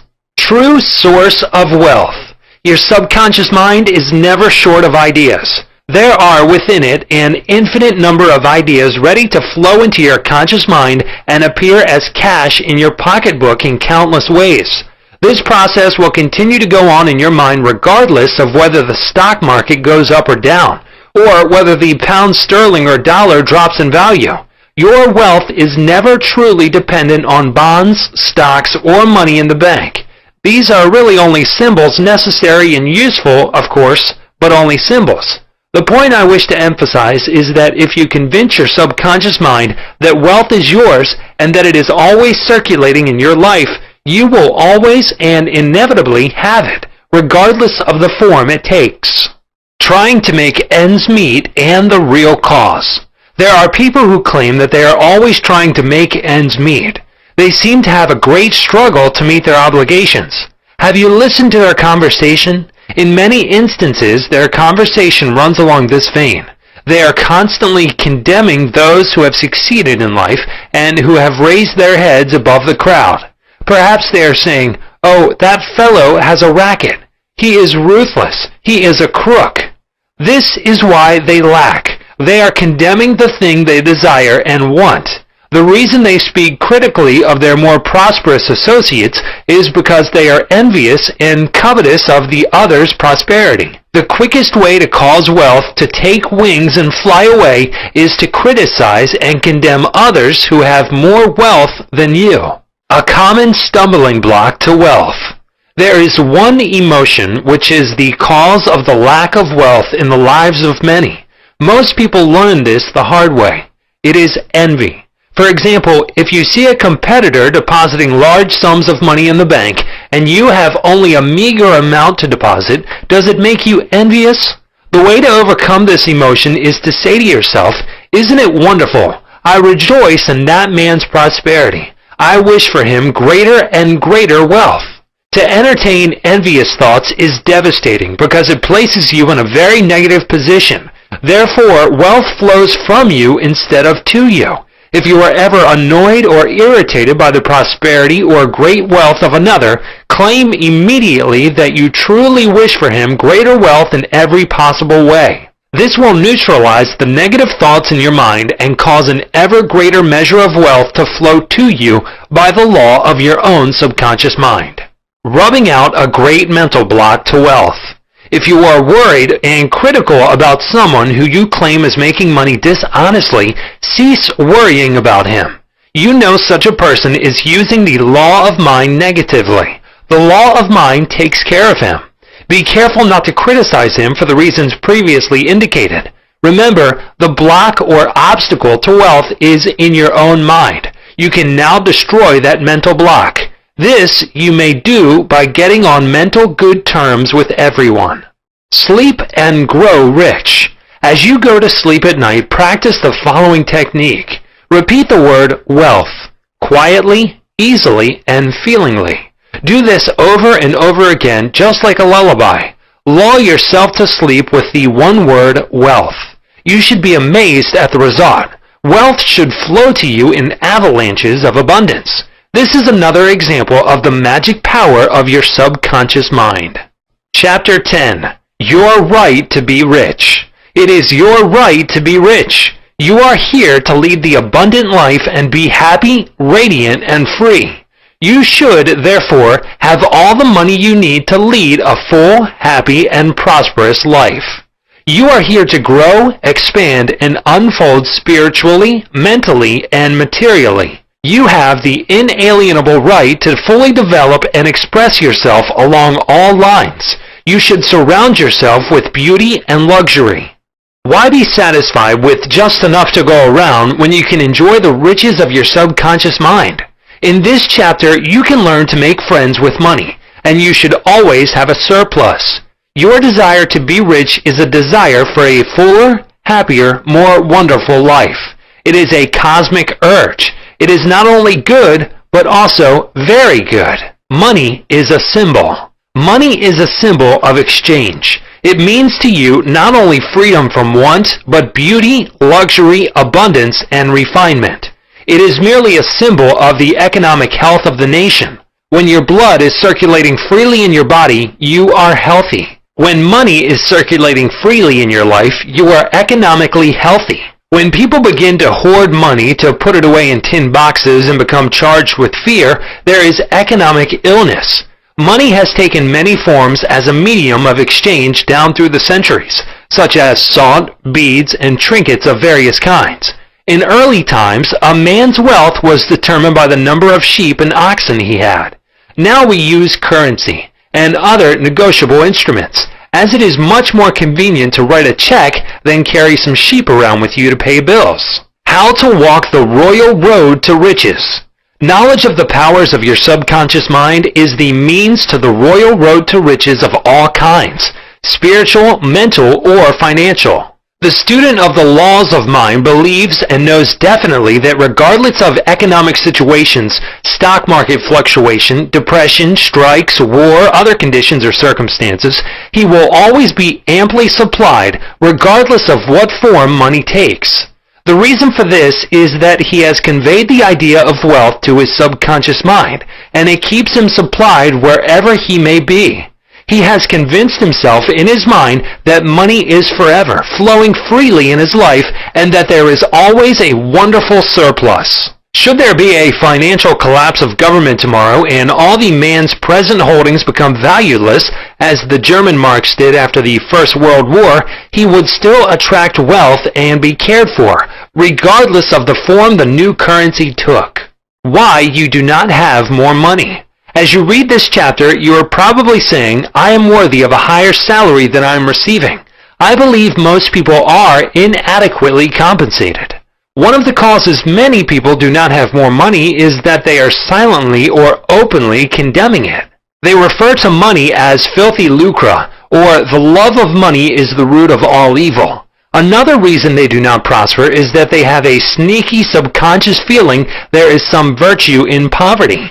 This subconscious pattern may be due to early childhood training, superstition, or it could be based on a false interpretation of scriptures. Money and a balanced life. One time a man said to me, I am broke. I do not like money. It is the root of all evil. These statements represent a confused, neurotic mind. Love of money to the exclusion of everything else will cause you to become lopsided and unbalanced. You are here to use your power and authority wisely. Some men crave power, others crave money. If you set your heart on money exclusively and say, money is all I want, I am going to give all my attention to amassing money, nothing else matters, you can get money and attain a fortune, but you have forgotten that you are here to lead a balanced life. You must also satisfy the hunger for peace of mind, harmony, love, joy, and perfect health. By making money your sole aim, you simply made a wrong choice. You thought that was all you wanted, but you found after all your efforts that it was not only the money you needed. You also desired true expression of your hidden talents, true place in life, beauty, and the joy of contributing to the welfare and success of others. By learning the laws of your subconscious mind, you could have $1 million or many millions if you wanted them, and still have peace of mind, harmony, perfect health, and perfect expression. Poverty is a mental disease. There is no virtue in poverty. It is a disease like any other mental disease. If you were physically ill, you would think there was something wrong with you. You would seek help and do something about the condition at once. Likewise, if you do not have money constantly circulating in your life, there is something radically wrong with you. The urge of the life principle in you is toward growth, expansion, and the life more abundant. You are not here to live in a hovel, dress in rags, and go hungry. You should be happy, prosperous, and successful. Why you must never criticize money. Cleanse your mind of all weird and superstitious beliefs about money. Do not ever regard money as evil or filthy. If you do, you cause it to take wings and fly away from you. Remember that you lose what you condemn. You cannot attract what you criticize. Getting the right attitude toward money. Here is a simple technique you may use to multiply money in your experience. Use the following statements several times a day. I like money. I love it. I use it wisely, constructively, and judiciously. Money is constantly circulating in my life. I release it with joy, and it returns to me multiplied in a wonderful way. It is good and very good. Money flows to me in avalanches of abundance. I use it for good only, and I am grateful for my good and for the riches of my mind. How the scientific thinker looks at money. Suppose, for example, you found gold, silver, lead, copper, or iron in the ground. Would you pronounce these things evil? All evil comes from man's darkened understanding, from his ignorance, from his false interpretation of life, and from his misuse of his subconscious mind. Uranium, lead, or some other metal could have been used as a medium of exchange.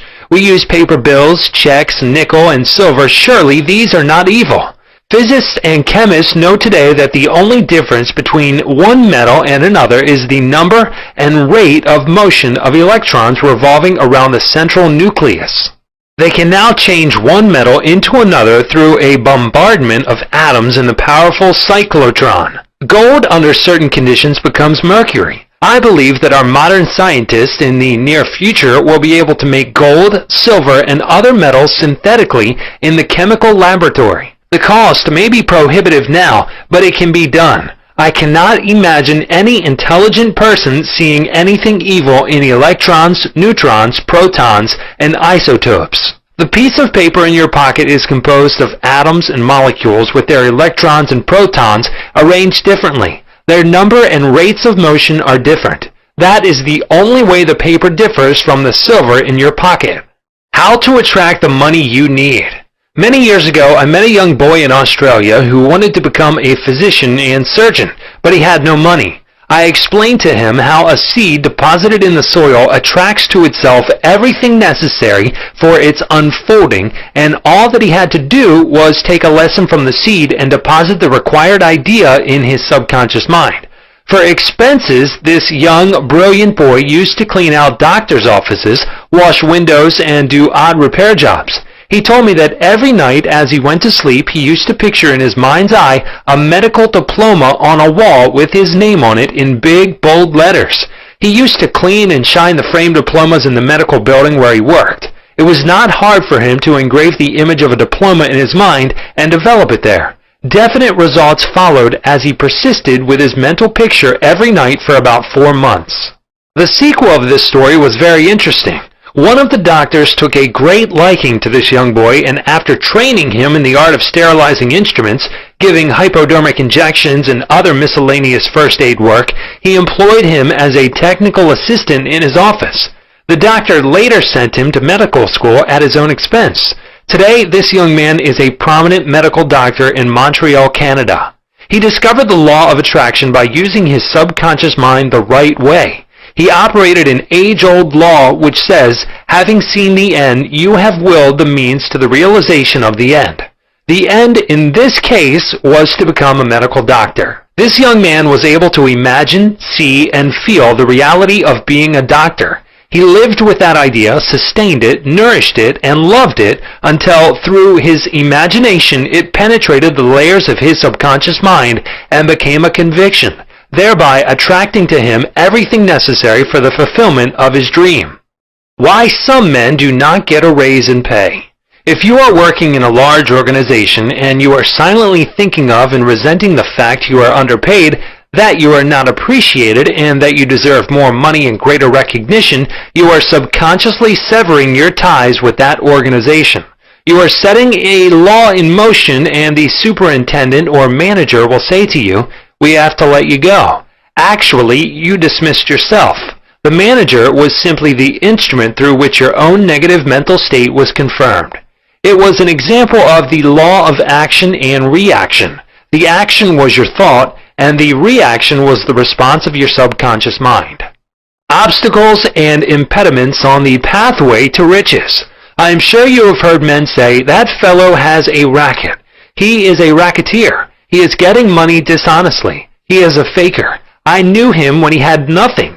He is a crook, a thief, and a swindler." If you analyze the man who talks like that, you discover he is usually in want or suffering from some financial or physical illness. Perhaps his former college friends went up the ladder of success and excelled him. Now he is bitter and envious of their progress. In many instances, this is the cause of his downfall. Thinking negatively of these classmates and condemning their wealth causes the wealth and prosperity he is praying for to vanish and flee away. He is condemning the thing he is praying for. He is praying two ways. On the one hand, he is saying, "Wealth is flowing to me now." And in the next breath, silently and audibly, he is saying, "I resent that fellow's wealth." Always make it a special point to rejoice in the wealth of the other person. Protect your investments. If you are seeking wisdom regarding investments, or if you are worried about your stocks or bonds, quietly claim, "Infinite intelligence governs and watches over all my financial transactions, and whatsoever I do shall prosper." Do this frequently, and you will find that your investments will be wise. Moreover, you will be protected from loss, as you will be prompted to sell your securities or holdings before any loss accrues to you. You cannot get something for nothing. In large stores, the management employs store detectives to prevent people from stealing. They catch a number of people every day trying to get something for nothing. All such people are living in the mental atmosphere of lack and limitation and are stealing from themselves peace, harmony, faith, honesty, integrity, goodwill, and confidence. Furthermore, they are attracting to themselves all manner of loss, such as loss of character, prestige, social status, and peace of mind. These people lack faith in the source of supply and the understanding of how their minds work. If they would mentally call on the powers of their subconscious mind and claim that they are guided to their true expression, they would find work and constant supply. Then, by honesty, integrity, and perseverance, they would become a credit to themselves and to society at large. Your constant supply of money. Recognizing the powers of your subconscious mind and the creative power of your thought or mental image is the way to opulence, freedom, and constant supply. Accept the abundant life in your own mind. Your mental acceptance and expectancy of wealth has its own mathematics and mechanics of expression. As you enter into the mood of opulence, all things necessary for the abundant life will come to pass. Let this be your daily affirmation. Write it in your heart. I am one with the infinite riches of my subconscious mind. It is my right to be rich, happy, and successful. Money flows to me freely, copiously, and endlessly. I am forever conscious of my true worth.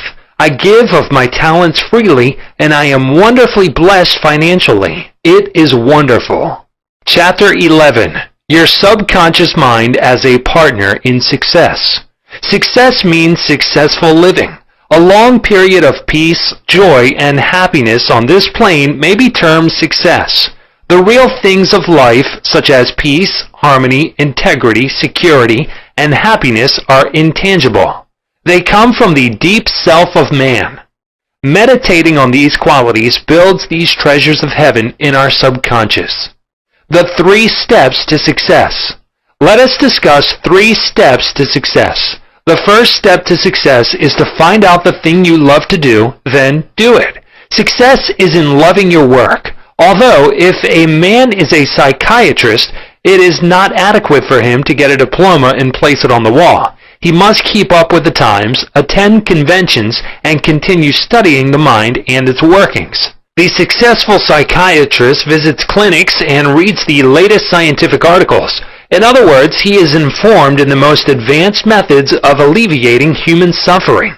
The most successful psychiatrist or doctor must have the interest of his patients at heart. Someone may say, "How can I put the first step into operation? I do not know what I should do."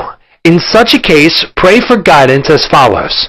The infinite intelligence of my subconscious mind reveals to me my true place in life. Repeat this prayer quietly, positively, and lovingly to your deeper mind.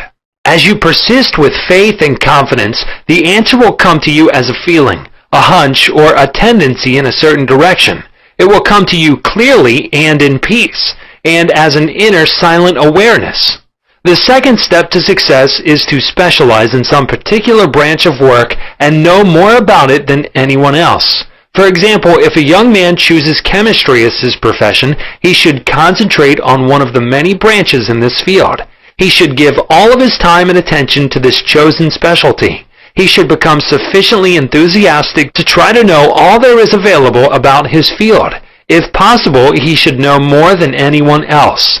The young man should become ardently interested in his work and should desire to serve the world. He that is greatest among you, let him become your servant. There is a great contrast in this attitude of mine in comparison to that of the man who only wants to make a living or just get by. Getting by is not true success. Man's motive must be greater, nobler, and more altruistic. He must serve others, thereby casting his bread upon the waters. The third step is the most important one. You must be sure that the thing you want to do does not redound to your success only. Your desire must not be selfish. It must benefit humanity. The path of a complete circuit must be formed. In other words, your idea must go forth with the purpose of blessing or serving the world. It will then come back to you pressed down, shaken together, and running over. If it is to benefit yourself exclusively, the circle or complete circuit is not formed, and you may experience a short circuit in your life, which may consist of limitation or sickness. The measure of true success. Some people may say, "But Mr. James made a fortune in selling fraudulent oil stock." A man may seem to succeed for a while, but the money he obtained by fraud usually takes wings and flies away. When we rob from another, we rob from ourselves, because we are in a mood of lack and limitation which may manifest itself in our body, home life, and affairs. What we think and feel, we create. We create what we believe. Even though a man may have accumulated a fortune fraudulently, he is not successful. There is no success without peace of mind. What good is man's accumulated wealth if he cannot sleep nights, is sick, or has a guilt complex? I knew a man in London who told me of his exploits. He had been a professional pickpocket and had amassed a large amount of money. He had a summer home in France and lived in royal fashion in England. His story was that he was in constant dread of being arrested by Scotland Yard. He had many inner disorders, which were undoubtedly caused by his constant fear and deep-seated guilt complex. He knew he had done wrong. This deep sense of guilt attracted all kinds of trouble to him. Subsequently, he voluntarily surrendered to the police and served a prison sentence. After his release from prison, he sought psychological and spiritual counsel and became transformed. He went to work and became an honest, law-abiding citizen. He found what he loved to do and was happy. A successful person loves his work and expresses himself fully. Success is contingent upon a higher ideal than the mere accumulation of riches. The man of success is the man who possesses great psychological and spiritual understanding. Many of the great industrialists today depend upon the correct use of their subconscious minds for their success. There was an article published some years ago about Flagler, an oil magnate. He admitted that the secret of his success was his ability to see a project in its completion. For instance, in his case, he closed his eyes, imagined a big oil industry, saw trains running on tracks, heard whistles blowing, and saw smoke. Having seen and felt the fulfillment of his prayer, his subconscious mind brought about its realization. If you imagine an objective clearly, you will be provided with the necessities, in ways you know not of, through the wonder-working power of your subconscious mind. In considering the 3 steps to success, you must never forget the underlying power of the creative forces of your subconscious mind. This is the energy in back of all steps in any plan of success. Your thought is creative. Thought fused with feeling becomes a subjective faith or belief, and according to your belief is it done unto you. Knowledge of a mighty force in you which is capable of bringing to pass all your desires gives you confidence and a sense of peace. Whatever your field of action may be, you should learn the laws of your subconscious mind. When you know how to apply the powers of your mind, and when you are expressing yourself fully and giving of your talents to others, you are on the sure path to true success. If you are about God's business or any part of it, God, by His very nature, is for you. So who can be against you? With this understanding, there is no power in heaven or on earth to withhold success from you. How he made his dream come true. A movie actor told me that he had very little education, but he had a dream as a boy of becoming a successful movie actor. Out in the field mowing hay, driving the cows home, or even milking them, he said, I would constantly imagine I saw my name in big lights at a large theater. I kept this up for years until finally I ran away from home. I got extra jobs in the motion picture field, and the day finally came when I saw my name in great big lights as I did when I was a boy. Then he added, I know the power of sustained imagination to bring success. His dream pharmacy became a reality. 30 years ago, I knew a young pharmacist who was receiving $40 a week plus commission on sales. After 25 years, he said to me, I will get a pension and retire. I said to this young man, why don't you own your own store? Get out of this place. Raise your sights. Have a dream for your children. Maybe your son wants to be a doctor. Perhaps your daughter desires to be a great musician. His answer was that he had no money. He began to awaken to the fact that whatever he could conceive as true, he could give conception. The first step toward his goal was his awakening to the powers of his subconscious mind, which I briefly elaborated on for his benefit. His second step was his realization that if he could succeed in conveying an idea to his subconscious mind, the latter would somehow bring it to pass. He began to imagine that he was in his own store. He mentally arranged the bottles, dispensed prescriptions, and imagined several clerks in the store waiting on customers. He also visualized a big bank balance.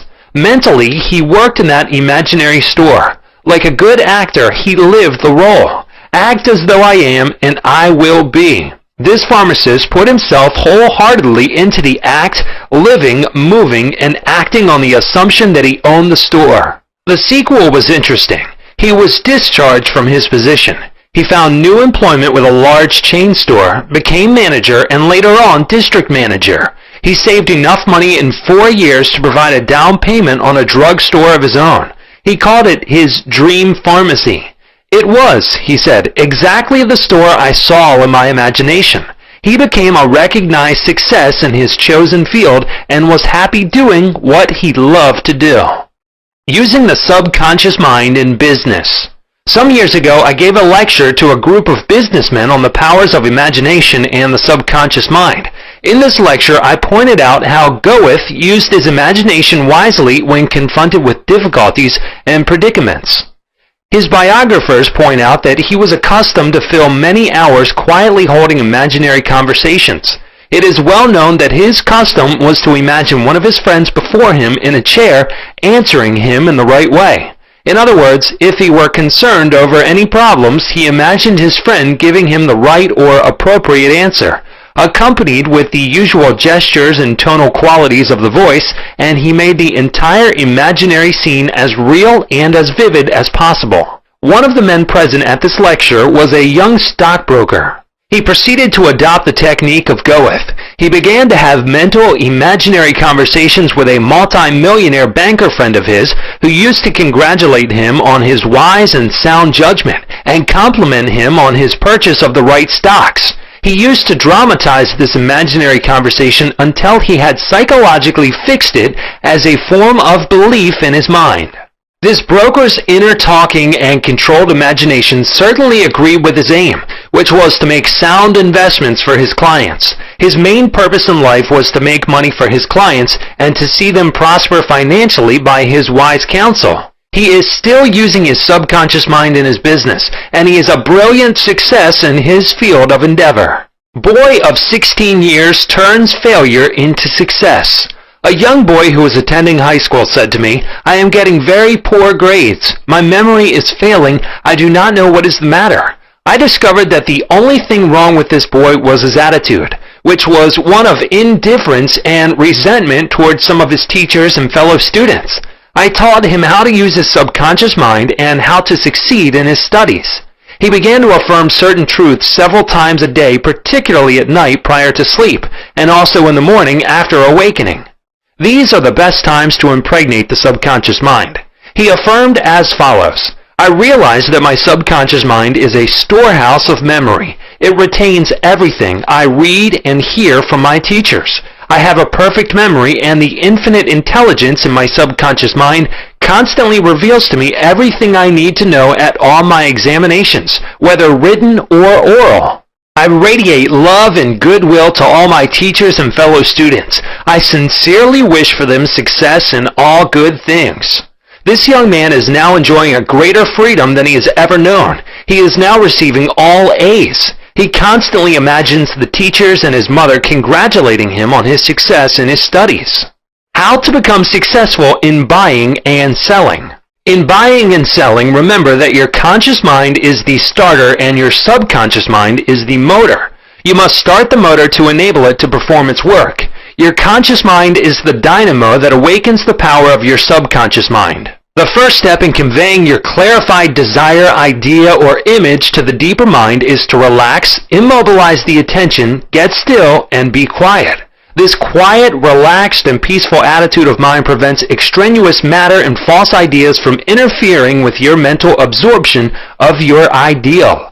Furthermore, in a quiet, passive, and receptive attitude of mind, effort is reduced to a minimum. The second step is to begin to imagine the reality of that which you desire. For example, you may wish to buy a home, and in your relaxed state of mind, affirm as follows: "The infinite intelligence of my subconscious mind is all-wise. It reveals to me now the ideal home, which is central, ideal, is in a lovely environment, meets with all my requirements, and is commensurate with my income. I am now turning this request over to my subconscious mind, and I know it responds according to the nature of my request. I release this request with absolute faith and confidence in the same way that a farmer deposits a seed in the ground, trusting implicitly in the laws of growth."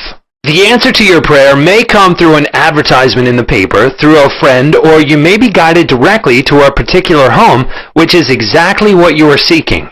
There are many ways by which your prayer may be answered. The principal knowledge in which you may place your confidence is that the answer always comes, provided you trust the working of your deeper mind. You may wish to sell a home, land, or any kind of property. In private consultation with real estate brokers, I have told them of the way I sold my own home on Orlando Avenue in Los Angeles. Many of them have applied the technique I used with remarkable and speedy results. I placed a sign which read, "For sale by owner," in the garden in front of my home. The day after, I said to myself as I was going to sleep, "Supposing you sold your house, what would you do?" I answered my own question, and I said I would take that sign down and throw it in the garage. In my imagination, I took hold of the sign, pulled it up from the ground, placed it on my shoulder, went to the garage, threw it on the floor, and said jokingly to the sign, "I don't need you anymore." I felt the inner satisfaction of it all, realizing it was finished. The next day, a man gave me a deposit of $1,000 and said to me, "Take your sign down. We will go into escrow now." Immediately, I pulled the sign up and took it to the garage. The outer action conformed to the inner. There is nothing new about this. As within, so without, meaning according to the image impressed on your subconscious mind, so it is on the objective screen of your life. The outside mirrors the inside. External action follows internal action. Here's another very popular method used in selling homes, land, or any kind of property. Affirm slowly, quietly, and feelingly as follows: "Infinite intelligence attracts to me the buyer for this home who wants it and who prospers in it. This buyer is being sent to me by the creative intelligence of my subconscious mind, which makes no mistakes. This buyer may look at many other homes, but mine is the only one he wants and will buy, because he is guided by the infinite intelligence within him. I know the buyer is right, the time is right, and the price is right. Everything about it is right. The deeper currents of my subconscious mind are now in operation, bringing both of us together in divine order. I know that it is so. Remember always that what you are seeking is also seeking you. And whenever you want to sell a home or property of any kind, there is always someone who wants what you have to offer. By using the powers of your subconscious mind correctly, you free your mind of all sense of competition and anxiety in buying and selling. How she succeeded in getting what she wanted. There is a young lady who regularly comes to my lectures and classes. She had to change buses 3 times. It took her 1.5 hours each time to come to the lectures. In one lecture, I explained how a young man who needed a car in his work received one. She went home and experimented as outlined in my lecture. Here is her letter in part narrating her application of my method and published by her permission. Dear Mr. Murphy, this is how I received a Cadillac car. I wanted one to come to the lectures regularly. In my imagination, I went through the identical process I would go through if I were actually driving a car. I went to the showroom and the salesman took me for a ride in one. I also drove it several blocks. I claimed the Cadillac car as my own over and over again. I kept a mental picture of getting into the car, driving it, feeling the upholstery, etc. constantly for over 2 weeks. Last week, I drove to your lectures in a Cadillac. My uncle in Inglewood passed away and left me his Cadillac and his entire estate. A success technique employed by many outstanding executives and businessmen. There are many prominent businessmen who quietly use the abstract term success over and over many times a day until they reach a conviction that success is theirs. They know that the idea of success contains all the essential elements of success. Likewise, you can begin now to repeat the word success to yourself with faith and conviction. Your subconscious mind will accept it as true of you, and you will be under a subconscious compulsion to succeed. You are compelled to express your subjective beliefs, impressions, and convictions. What does success imply to you? You want, undoubtedly, to be successful in your home life and in your relationship with others. You wish to be outstanding in your chosen work or profession. You wish to possess a beautiful home and all the money you need to live comfortably and happily. You want to be successful in your prayer life and in your contact with the powers of your subconscious mind. You are a businessman also because you are in the business of living. Become a successful businessman by imagining yourself doing what you long to do and possessing the things you long to possess. Become imaginative. Mentally participate in the reality of the successful state. Make a habit of it. Go to sleep feeling successful every night and perfectly satisfied, and you will eventually succeed in implanting the idea of success in your subconscious mind. Believe you were born to succeed, and wonders will happen as you pray. Chapter 12. Scientists use the subconscious mind. Many scientists realize the true importance of the subconscious mind. Edison, Marconi, Kettering, Poincare, Einstein, and many others have used the subconscious mind. It has given them the insight and the know-how for all their great achievements in modern science and industry. Research has shown that the ability to bring into action the subconscious power has determined the success of all the great scientific and research workers. An instance of how a famous chemist, Friedrich von Stradonitz, used his subconscious mind to solve his problem is as follows. He had been working laboriously for a long time trying to rearrange the 6 carbon and the 6 hydrogen atoms of the benzene formula, and he was constantly perplexed and unable to solve the matter. Tired and exhausted, he turned the request over completely to his subconscious mind. Shortly afterward, as he was about to board a London bus, his subconscious presented his conscious mind with a sudden flash of a snake biting its own tail and turning around like a pinwheel. This answer from his subconscious mind gave him the long-sought answer of the circular rearrangement of the atoms that is known as the benzene ring. How a distinguished scientist brought forth his inventions. Nikola Tesla was a brilliant electrical scientist who brought forth the most amazing innovations. When an idea for a new invention came into his mind, he would build it up in his imagination, knowing that his subconscious mind would reconstruct and reveal to his conscious mind all the parts needed for its manufacture in concrete form. Through quietly contemplating every possible improvement, he spent no time in correcting defects and was able to give the technicians the perfect product of his mind. He said, "Invariably, my device works as I imagined it should. In 20 years, there has not been a single exception." How a famous naturalist solved his problem. Professor Agassiz, a distinguished American naturalist, discovered the indefatigable activities of his subconscious mind while he slept. His widow, in her biography of her famous husband, has reported the following. He had been for 2 weeks striving to decipher the somewhat obscure impression of a fossil fish on the stone slab in which it was preserved.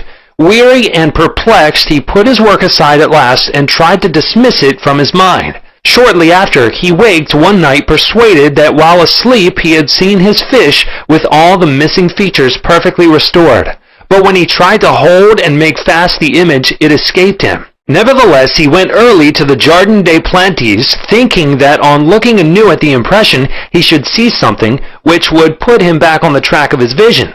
In vain, the blurred record was as black as ever. The next night he saw the fish again, but with no more satisfactory result. When he awoke, it disappeared from his memory as before. Hoping that the same experience might be repeated on the third night, he placed a pencil and paper beside his bed before going to sleep. Accordingly, toward morning the fish reappeared in his dream. Confusedly at first, but at last with such distinctness that he had no longer any doubt as to its zoological characters. Still half dreaming in perfect darkness, he traced these characters on the sheet of paper at the bedside. In the morning, he was surprised to see in his nocturnal sketch features which he thought it impossible the fossil itself should reveal. He hastened to the Jardin des Plantes and, with his drawing as a guide, succeeded in chiseling away the surface of the stone under which portions of the fish proved to be hidden. When wholly expressed, it corresponded with his dream and his drawing, and he succeeded in classifying it with ease. And outstanding physicians solved the problem of diabetes. Some years ago, I received a clipping from a magazine describing the origin of the discovery of insulin. This is the essence of the article as I recall it. About 40 years ago or more, Dr. Frederick Banting, a brilliant Canadian physician and surgeon, was concentrating his attention on the ravages of diabetes. At that time, medical science offered no effective method of arresting the disease. Dr. Banting spent considerable time experimenting and studying the international literature on the subject. One night he was exhausted and fell asleep. While asleep, his subconscious mind instructed him to extract the residue from the degenerated pancreatic duct of dogs. This was the origin of insulin, which has helped millions of people. You will note that Dr. Banting had been consciously dwelling on the problem for some time, seeking a solution, a way out, and his subconscious responded accordingly. It does not follow that you will always get an answer overnight. The answer may not come for some time. Do not be discouraged. Keep on turning the problem over every night to the subconscious mind prior to sleep as if you had never done it before. One of the reasons for the delay may be that you look upon it as a major problem. You may believe it will take a long time to solve. Your subconscious mind is timeless and spaceless. Go to sleep believing you have the answer now. Do not postulate the answer in the future. Have an abiding faith in the outcome. Become convinced now as you read this book that there is an answer and a perfect solution for you. How a famous scientist and physicist escaped from a Russian concentration camp. Dr. Lothar van Blank-Schmidt, a member of the Rocket Society and an outstanding research electronic engineer, gives the following condensed summary of how he used his subconscious mind to free himself from certain death at the hands of brutal guards in a Russian prison camp coal mine. He states as follows: I was a prisoner of war in a coal mine in Russia, and I saw men dying all around me in that prison compound. We were watched over by brutal guards, arrogant officers, and sharp, fast-thinking commissaires. After a short medical checkup, a quota of coal was assigned to each person. My quota was 300 pounds per day.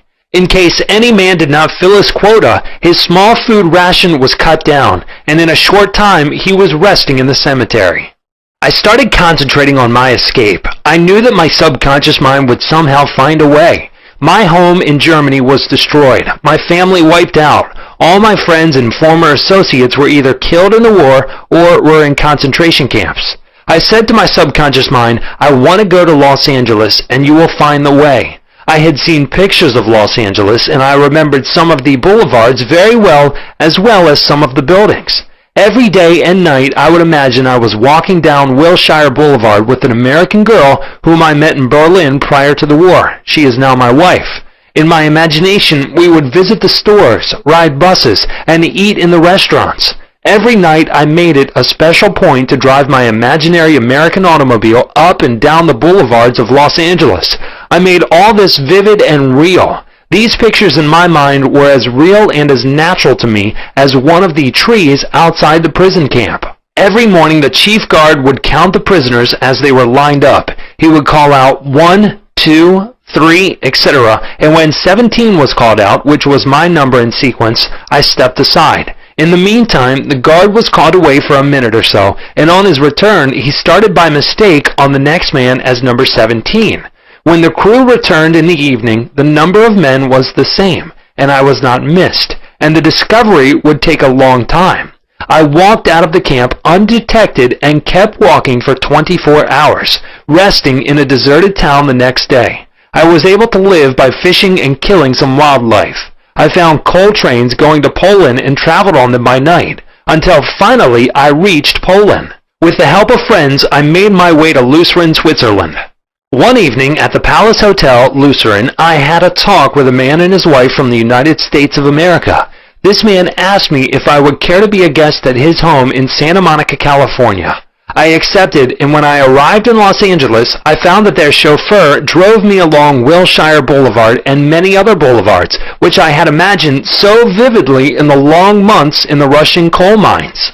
I recognized the buildings, which I had seen in my mind so often. It actually seemed as if I had been to Los Angeles before. I had reached my goal. I will never cease to marvel at the wonders of the subconscious mind. Truly, it has ways we know not of. How archaeologists and paleontologists reconstruct ancient scenes. These scientists know that their subconscious mind has a memory of everything that has ever transpired. As they study the ancient ruins and fossils through their imaginative perception, their subconscious mind aids them in reconstructing the ancient scenes. The dead past becomes alive and audible once more. Looking at these ancient temples and studying the pottery, statuary, tools, and household utensils of these ancient times, the scientist tells us of an age when there was no language. Communication was done by grunts, groans, and signs. The keen concentration and disciplined imagination of the scientist awakens the latent powers of his subconscious mind, enabling him to clothe the ancient temples with roofs and surround them with gardens, pools, and fountains. The fossil remains are clothed with eyes, sinews, and muscles, and they again walk and talk. The past becomes the living present, and we find that in mind there is no time or space. Through disciplined, controlled, and directed imagination, you can be a companion of the most scientific and inspired thinkers of all time. How to receive guidance from your subconscious. When you have what you term a difficult decision to make, or when you fail to see the solution to your problem, begin at once to think constructively about it. If you are fearful and worried, you are not really thinking. True thinking is free from fear. Here is a simple technique you can use to receive guidance on any subject. Quiet the mind and still the body. Tell the body to relax. It has to obey you. It has no volition, initiative, or self-conscious intelligence. Your body is an emotional disk which records your beliefs and impressions. Mobilize your attention. Focus your thought on the solution to your problem. Try to solve it with your conscious mind. Think how happy you would be about the perfect solution. Sense the feeling you would have if the perfect answer were yours now. Let your mind play with this mood in a relaxed way. Then drop off to sleep. When you awaken and you do not have the answer, get busy about something else. Probably when you are preoccupied with something else, the answer will come into your mind like toast pops out of the toaster. In receiving guidance from your subconscious mind, the simple way is the best. This is an illustration.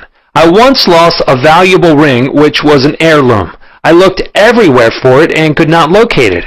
At night, I talked to the subconscious in the same manner that I would talk to anyone.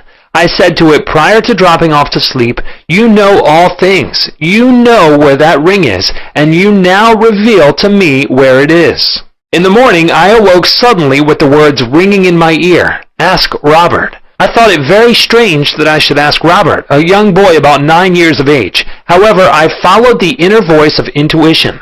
Robert said, "Oh yes, I picked it up in the yard while I was playing with the boys. I placed it on the desk in my room. I did not think it worth anything, so I did not say anything about it." The subconscious mind will always answer you if you trust it. His subconscious revealed the location of his father's will.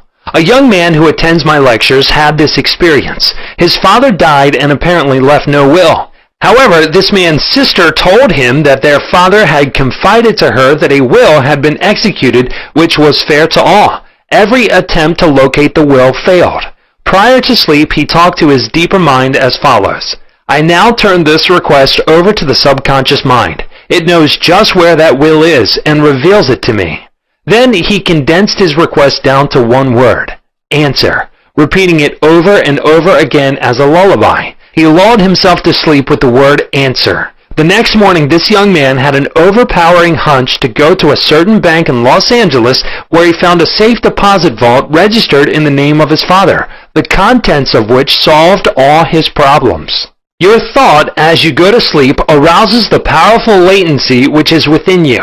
For example, let us suppose you are wondering whether to sell your home, buy a certain stock, sever partnership, move to New York, or stay in Los Angeles, dissolve the present contract, or take a new one. Do this. Sit quietly in your armchair or at the desk in your office. Remember that there is a universal law of action and reaction. The action is your thought. The reaction is the response from your subconscious mind. The subconscious mind is reactive and reflexive. This is its nature. It rebounds, rewards, and repays. It is the law of correspondence. It responds by corresponding.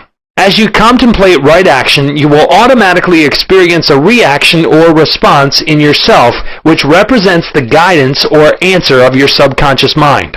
In seeking guidance, you simply think quietly about right action, which means that you are using the infinite intelligence residence in your subconscious mind to the point where it begins to use you. From there on, your course of action is directed and controlled by the subjective wisdom within you, which is all-wise and omnipotent. Your decision will be right. There will only be right action because you are under a subjective compulsion to do the right thing. I use the word compulsion because the law of the subconscious is compulsion. The secret of guidance. The secret of guidance or right action is to mentally devote yourself to the right answer until you find its response in you. The response is a feeling, an inner awareness, and an overpowering hunch whereby you know that you know. You have used the power to the point where it begins to use you. You cannot possibly fail or make one false step while operating under the subjective wisdom within you. You will find that all your ways are pleasantness and all your paths are peace. Chapter 13. Your subconscious and the wonders of sleep. You spend about 8 out of every 24 hours, or 1/3 of your entire life, in sleep. This is an inexorable law of life. This also applies to the animal and vegetable kingdoms. Sleep is a divine law, and many answers to our problems come to us when we are sound asleep upon the bed. Many people have advocated the theory that you get tired during the day, that you go to sleep to rest the body, and that a reparative process takes place while you sleep. Nothing rests in sleep. Your heart, your lungs, and all your vital organs function while you're asleep. If you eat prior to sleep, the food is digested and assimilated. Also, your skin secretes perspiration and your nails and hair continue to grow. Your subconscious mind never rests or sleeps. It is always active, controlling all your vital forces. The healing process takes place more rapidly while you are asleep, as there is no interference from your conscious mind. Remarkable answers are given to you while you are asleep. Why we sleep. Dr. John Bigelow, a famous research authority on sleep, demonstrated that at night while asleep you receive impressions showing that the nerves of the eyes, ears, nose, and taste buds are active during sleep, and also that the nerves of your brain are quite active. He says that the main reason we sleep is because the nobler part of the soul is united by abstraction to our higher nature and becomes a participant in the wisdom and foreknowledge of the gods. Dr. Bigelow states also, the results of my studies have not only strengthened my convictions that the supposed exemption from customary toils and activities was not the final purpose of sleep, but have also made clear to my mind the conviction that no part of a man's life deserves to be considered more indispensable to its symmetrical and perfect spiritual development than while he is separated from the phenomenal world in sleep. Prayer, a form of sleep. Your conscious mind gets involved with vexations, strife, and contentions of the day, and it is very necessary to withdraw periodically from sense evidence and the objective world and commune silently with the inner wisdom of your subconscious mind. By claiming guidance, strength, and greater intelligence in all phases of your life, you will be enabled to overcome all difficulties and solve your daily problems. This regular withdrawal from sense evidence and the noise and confusion of everyday living is also a form of sleep. For example, you become asleep to the world of the senses and alive to the wisdom and power of your subconscious mind. Startling effects of sleep deprivation. Lack of sleep can cause you to become irritable, moody, and depressed. Dr. George Stevenson of the National Association for Mental Health says, I believe it can be safely said that all human beings need a minimum of 6 hours sleep to be healthy. Most people need more. Those who think they can get along on less are fooling themselves. Medical research scholars investigating sleep processes and deprivation of sleep point out that severe insomnia has preceded psychologic breakdown in some instances. Remember, you are spiritually recharged during sleep, and adequate sleep is essential to produce joy and vitality in life. You need more sleep. Robert O'Brien, in an article, Maybe You Need More Sleep, in an issue of the Reader's Digest, reports the following experiment on sleep. For the last 3 years, experiments have been in progress at Walter Reed Army Institute of Research in Washington, D.C. Subjects, more than 100 military and civilian volunteers, have been kept awake for as long as 4 days. Thousands of tests have measured the effects of their behavior and personality. Results of these tests have given scientists astonishingly new insights into the mysteries of sleep. They now know that a tired brain apparently craves sleep so hungrily that it will sacrifice anything to get it. After only a few hours of sleep loss, fleeting stolen naps called lapses or microsleep occurred at the rate of 3 or 4 an hour. As in sleep, eyelids dropped, heartbeat slowed. Each lapse lasted just a fraction of a second. Sometimes the lapses were periods of blankness, sometimes they were filled with images, wisps of dreams. As hours of sleep loss mounted, the lapses took place more often and lasted longer, perhaps 2 or 3 seconds. Even if the subjects had been piloting an airliner in a thunderstorm, they still couldn't have resisted microsleeps for those few priceless seconds. And it can happen to you, as many who have fallen asleep at the wheel of a car can testify. Another startling effect of sleep deprivation was its attack on human memory and perception. Many sleep-deprived subjects were unable to retain information long enough to relate it to the tasks they were supposed to perform. They were totally befuddled in situations requiring them to hold several factors in mind and act on them as a pilot must when he skillfully integrates wind direction, airspeed, altitude, and glide path to make a safe landing. Sleep brings counsel. A young lady in Los Angeles who listens to my morning radio talks told me that she has been offered a lucrative position in New York City at twice her present salary. She was wondering whether to accept or not and prayed prior to sleep as follows. The creative intelligence of my subconscious mind knows what is best for me. Its tendency is always lifeward, and it reveals to me the right direction, which blesses all concerned. I give thanks for the answer which I know will come to me. She repeated this simple prayer over and over again as a lullaby prior to sleep, and in the morning she had a persistent feeling that she should not accept the offer. She rejected the offer, and subsequent events verified her inward sense of knowing, because the company went bankrupt in a few months following their offer of employment to her. The conscious mind may be correct on the facts objectively known, but the intuitive faculty of her subconscious mind saw the failure of the concern in question and prompted her accordingly. Saved from certain disaster. I will illustrate how the wisdom of your subconscious mind can instruct you and protect you relative to your request for right action as you go to sleep.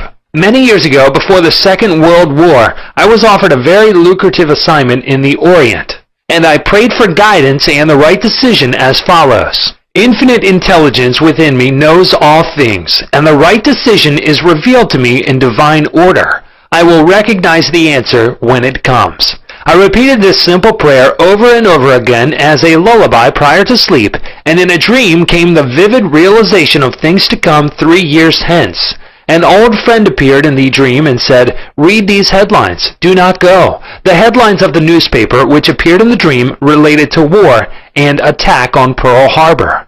Occasionally, the writer dreams literally. The aforementioned dream was undoubtedly a dramatization of the subconscious mind which projected a person whom I trusted and respected. To some, a warning may come in the form of a mother who appears in a dream. She tells the person not to go here or there and the reason for the warning. Your subconscious mind is all-wise. It knows all things. Oftentimes, it will speak to you only in a voice that your conscious mind will immediately accept as true.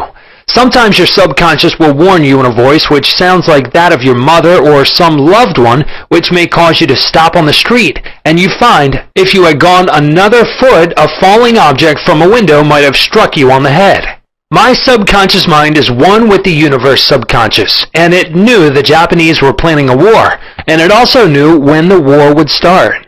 Dr. Ryan, director of the Department of Psychology at Duke University, has gathered together a vast amount of evidence showing that a great number of people all over the world see events before they happen, and in many instances are therefore able to avoid the tragic event which was foreseen vividly in a dream. The dream which I had showed clearly the headlines in the New York Times about 3 years prior to the tragedy of Pearl Harbor. In consequence of this dream, I immediately canceled the trip as I felt a subconscious compulsion to do so. 3 years later, the Second World War proved the truth of the inner voice of intuition. Your future is in your subconscious mind. Remember that the future, the result of your habitual thinking, is already in your mind except when you change it through prayer. The future of a country, likewise, is in the collective subconscious of the people of that nation. There is nothing strange in the dream I had wherein I saw the headlines of the New York newspapers long before the war began. The war had already taken place in mind, and all the plans of attack were already engraved on that great recording instrument, the subconscious mind, or collective unconscious of the universal mind. Tomorrow's events are in your subconscious mind. So are next week's and next month's, and they may be seen by a highly psychic or clairvoyant person. No disaster or tragedy can happen to you if you decide to pray. Nothing is predetermined or foreordained. Your mental attitude, for example, the way you think, feel, and believe, determines your destiny. You can, through scientific prayer, which is explained in a previous chapter, mold, fashion, and create your own future. Whatsoever a man soweth, that shall he also reap. A catnap gets him $15,000. One of my students mailed me a newspaper clipping 3 or 4 years ago about a man called Ray Hammerstrom, a roller at the steelworks in Pittsburgh operated by Jones and Laughlin Steel Corporation. He received $15,000 for his dream. According to the article, the engineers could not fix a faulty switch in a newly installed bar mill which controlled the delivery of straight bars to the cooling beds. The engineers worked on the switch about 11 or 12 times to no avail. Hammerstrom thought a lot about the problem and tried to figure out a new design which might work. Nothing worked. One afternoon, he lay down for a nap, and prior to sleep, he began to think about the answer to the switch problem. He had a dream in which a perfect design for the switch was portrayed. When he awoke, he sketched his new design according to the outline of his dream. This visionary catnap won Hammerstrom a check for $15,000, the largest award the firm ever gave an employee for a new idea. How a famous professor solved his problem in sleep. Dr. H.V. Helprich, professor of Assyrian at the University of Pennsylvania, wrote as follows: "One Saturday morning, I had been wearying myself in the vain attempt to decipher two small fragments of a gate which were supposed to belong to the finger rings of some Babylonians. About midnight, weary and exhausted, I went to bed and dreamed the following remarkable dream. A tall, thin priest of Nippur, about 40 years of age, led me to the treasure chamber of the temple, a small, low-ceilinged room without windows, while scrapes of a gate and lapazula lay scattered on the floor. Here he addressed me as follows: the two fragments which you have published separately on page 22 and 26 belong together, are not finger rings. The first two rings served as earrings for the statue of the god. The two fragments you have are the portions of them. If you will put them together, you will have confirmation of my words." I awoke at once, I examined the fragments, and to my astonishment found the dream verified. The problem was then, at last, solved. This demonstrates clearly the creative manifestation of his subconscious mind, which knew the answer to all his problems. How the subconscious works for a famous writer while he slept. Robert Louis Stevenson, in one of his books, Across the Plains, devotes a whole chapter to dreams. He was a vivid dreamer and had the persistent habit of giving specific instructions to his subconscious every night prior to sleep. He would request his subconscious to evolve stories for him while he slept. For example, if Stevenson's funds were at low ebb, his command to his subconscious would be something like this: "Give me a good, thrilling novel which will be marketable and profitable." His subconscious responded magnificently. Stevenson says, "These little brownies, the intelligences and powers of his subconscious, can tell me a story piece by piece, like a serial, and keep me, its supposed creator, all the while in total ignorance of where they aim." And he added, "That part of my work which is done when I am up and about while he is consciously aware and awake is by no means necessarily mine, since all goes to show that the brownies have a hand in it even then." Sleep in peace and wake in joy. To those who suffer from insomnia, you will find the following prayer very effective. Repeat it slowly, quietly, and lovingly prior to sleep. My toes are relaxed. My ankles are relaxed. My abdominal muscles are relaxed. My heart and lungs are relaxed. My hands and arms are relaxed. My neck is relaxed. My brain is relaxed. My face is relaxed. My eyes are relaxed. My whole mind and body are relaxed. I fully and freely forgive everyone, and I sincerely wish for them harmony, health, peace, and all the blessings of me. I am at peace. I am poised, serene, and calm. I rest in security and in peace. A great stillness steals over me, and a great calm quiets my whole being as I realize the divine presence within me. I know that the realization of life and love heals me. I wrap myself in the mantle of love and fall asleep filled with goodwill for all. Throughout the night, peace remains with me, and in the morning I shall be filled with life and love. A circle of love is drawn around me. I will fear no evil, for thou art with me. I sleep in peace. I wake in joy, and in him I live, move, and have my being. Chapter 14. Your subconscious mind and marital problems.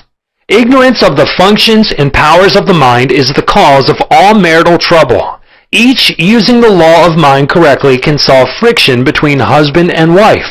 By praying together, they stay together. The contemplation of divine ideals, the study of the laws of life, the mutual agreement on a common purpose and plan, and the enjoyment of personal freedom bring about that harmonious marriage, that wedded bliss, that sense of oneness where the two become one.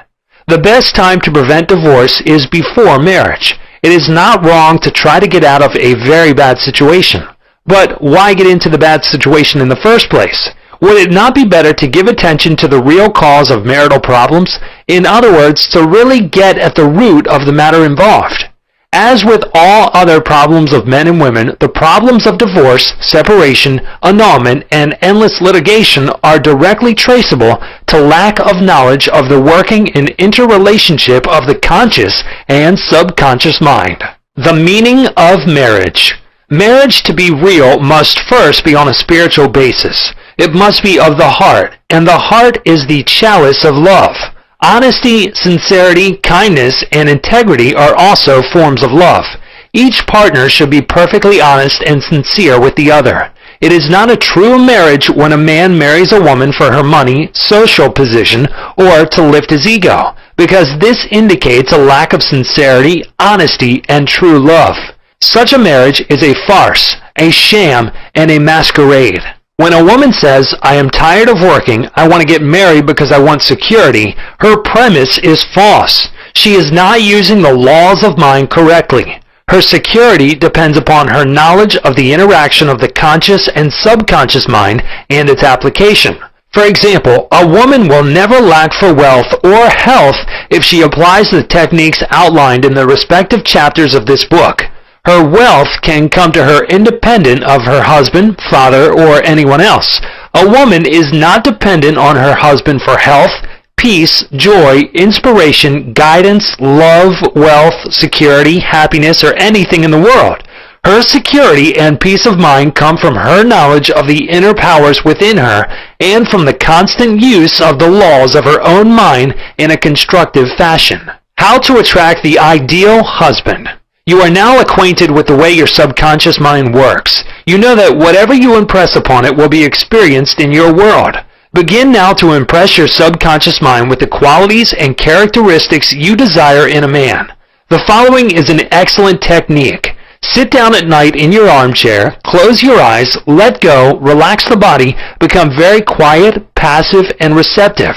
Talk to your subconscious mind and say to it, "I am now attracting a man into my experience who is honest, sincere, loyal, faithful, peaceful, happy, and prosperous. These qualities which I admire are sinking down into my subconscious mind now. As I dwell upon these characteristics, they become a part of me and are embodied subconsciously. I know there is an irresistible law of attraction and that I attract to me a man according to my subconscious belief. I attract that which I feel to be true in my subconscious mind. I know I can contribute to his peace and happiness. He loves my ideals, and I love his ideals. He does not want to make me over, neither do I want to make him over. There is mutual love, freedom, and respect." Practice this process of impregnating your subconscious mind. Then you will have the joy of attracting to you a man possessing the qualities and characteristics you mentally dwelt upon. Your subconscious intelligence will open up a pathway whereby both of you will meet according to the irresistible and changeless flow of your own subconscious mind. Have a keen desire to give the best that is in you of love, devotion, and cooperation. Be receptive to this gift of love, which you have given to your subconscious mind. How to attract the ideal wife. Affirm as follows: "I now attract the right woman who is in complete accord with me." This is a spiritual union because it is divine love functioning through the personality of someone with whom I blend perfectly. I know I can give to this woman love, light, peace, and joy. I feel and believe I can make this woman's life full, complete, and wonderful. I now decree that she possesses the following qualities and attributes. She is spiritual, loyal, faithful, and true. She is harmonious, peaceful, and happy. We are irresistibly attracted to each other. Only that which belongs to love, truth, and beauty can enter my experience. I accept my ideal companion now. As you think quietly and with interest on the qualities and attributes which you admire in the companion you seek, you will build the mental equivalent into your mentality. Then the deeper currents of your subconscious mind will bring both of you together in divine order. No need for third mistake. Recently a teacher said to me, I have had 3 husbands and all 3 have been passive, submissive, and dependent on me to make all decisions and govern everything. Why do I attract such type men? I asked her whether she had known that her second husband was the effeminate type, and she replied, of course not. Had I known, I would not have married him. Apparently, she had not learned anything from the first mistake. The trouble was with her personality makeup. She was very masculine, domineering, and unconsciously wanted someone who would be submissive and passive so that she could play the dominant role. All this was unconscious motivation, and her subconscious picture attracted to her what she subjectively wanted. She had to learn to break the pattern by adopting the right prayer process. How she broke the negative pattern. The above-mentioned woman learned a simple truth. When you believe you can have the type of man you idealize, it is done unto you as you believe. The following is the specific prayer she used to break the old subconscious pattern and attract to her the ideal mate. I am building into my mentality the type of man I deeply desire. The man I attract for a husband is strong, powerful, loving, very masculine, successful, honest, loyal, and faithful. He finds love and happiness with me. I love to follow where he leads. I know he wants me, and I want him. I am honest, sincere, loving, and kind. I have wonderful gifts to offer him. They are goodwill, a joyous heart, and a healthy body. He offers me the same. It is mutual. I give and I receive. Divine intelligence knows where this man is, and the deeper wisdom of my subconscious mind is now bringing both of us together in its own way, and we recognize each other immediately. I release this request to my subconscious mind, which knows how to bring my request to pass. I give thanks for the perfect answer. She prayed in the above manner night and morning, affirming these truths and knowing that through frequent occupation of the mind, she would reach the mental equivalent of that which she sought. The answer to her prayer. Several months went by. She had a great number of dates and social engagements, none of which was agreeable to her. When she was about to question, waver, doubt, and vacillate, she reminded herself that the infinite intelligence was bringing it to pass in its own way, and that there was nothing to be concerned about. Her final decree in her divorce proceedings was granted, which brought her a great sense of release and mental freedom. Shortly afterwards, she went to work as a receptionist in a doctor's office. She told me that the minute she saw the physician, she knew he was the man she was praying about. Apparently, he knew it too, because he proposed to her the first week she was in the office, and their subsequent marriage was ideally happy. This physician was not the passive or submissive type, but was a real man, a former football player, an outstanding athlete, and was a deeply spiritual man, though he was completely devoid of any sectarian or denominational affiliation. She got what she prayed for because she claimed it mentally until she reached the point of saturation. In other words, she mentally and emotionally united with her idea, and it became a part of her in the same way that an apple becomes a part of her bloodstream. Should I get a divorce? Divorce is an individual problem. It cannot be generalized. In some cases, of course, there never should have been a marriage. In some cases, divorce is not the solution. No more so than marriage is the solution for a lonely man. Divorce may be right for one person and wrong for another. A divorced woman may be far more sincere and noble than many of her married sisters who perhaps are living a lie. For example, I once talked with a woman whose husband was a dope fiend, an ex-convict, a wife-beater, and a non-provider. She had been told it was wrong to get a divorce. I explained to her that marriage is of the heart. If two hearts blend harmoniously, lovingly, and sincerely, that is the ideal marriage. The pure action of the heart is love. Following this explanation, she knew what to do. She knew in her heart that there is no divine law which compelled her to be browbeaten, intimidated, and beaten because someone said, "I pronounce you man and wife." If you are in doubt as to what to do, ask for guidance, knowing that there is always an answer and you will receive it. Follow the lead that comes to you in the silence of your soul. It speaks to you in peace. Drifting into divorce. Recently, a young couple, married for only a few months, was seeking a divorce. I discovered that the young man had a constant fear that his wife would leave him. He expected rejection, and he believed that she would be unfaithful. These thoughts haunted his mind and became an obsession with him. His mental attitude was one of separation and suspicion. She felt unresponsive to him. It was his own feeling and atmosphere of loss and separation operating through them. This brought about a condition or action in accordance with the mental pattern behind it. There is a law of action and reaction, or cause and effect. The thought is the action, and the response of the subconscious mind is the reaction. His wife left home and asked for a divorce, which is what he feared and believed she would do. Divorce begins in the mind. Divorce takes place first in the mind. The legal proceedings follow after. These two young people were full of resentment, fear, suspicion, and anger. These attitudes weaken, exhaust, and debilitate the whole being. They learned that hate divides and that love unites. They began to realize what they had been doing with their minds. Neither one of them knew the law of mental action, nor they were misusing their minds and bringing on chaos and misery. These two people went back together at my suggestion and experimented with prayer therapy. They began to radiate love, peace, and goodwill to each other. Each one practiced radiating harmony, health, peace, and love to the other, and they alternated in the reading of the Psalms every night. Their marriage is growing more beautiful every day. The nagging wife. Many times the reason the wife nags is because she gets no attention. Oftentimes it is a craving for love and affection. Give your wife attention and show your appreciation. Praise and exalt all her many good points.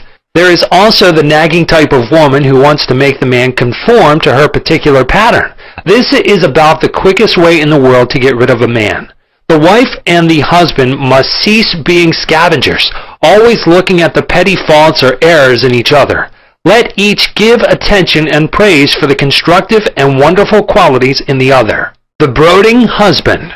If a man begins to brood, grows morbid against his wife because of the things she said or did, he is, psychologically speaking, committing adultery. One of the meanings of adultery is idolatry. Example, giving attention to or uniting mentally with that which is negative and destructive.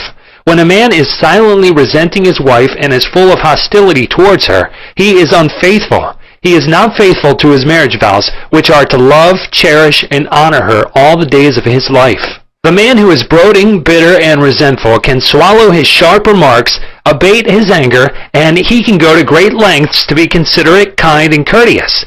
He can deftly skirt the differences. Through praise and mental effort, he can get out of the habit of antagonism.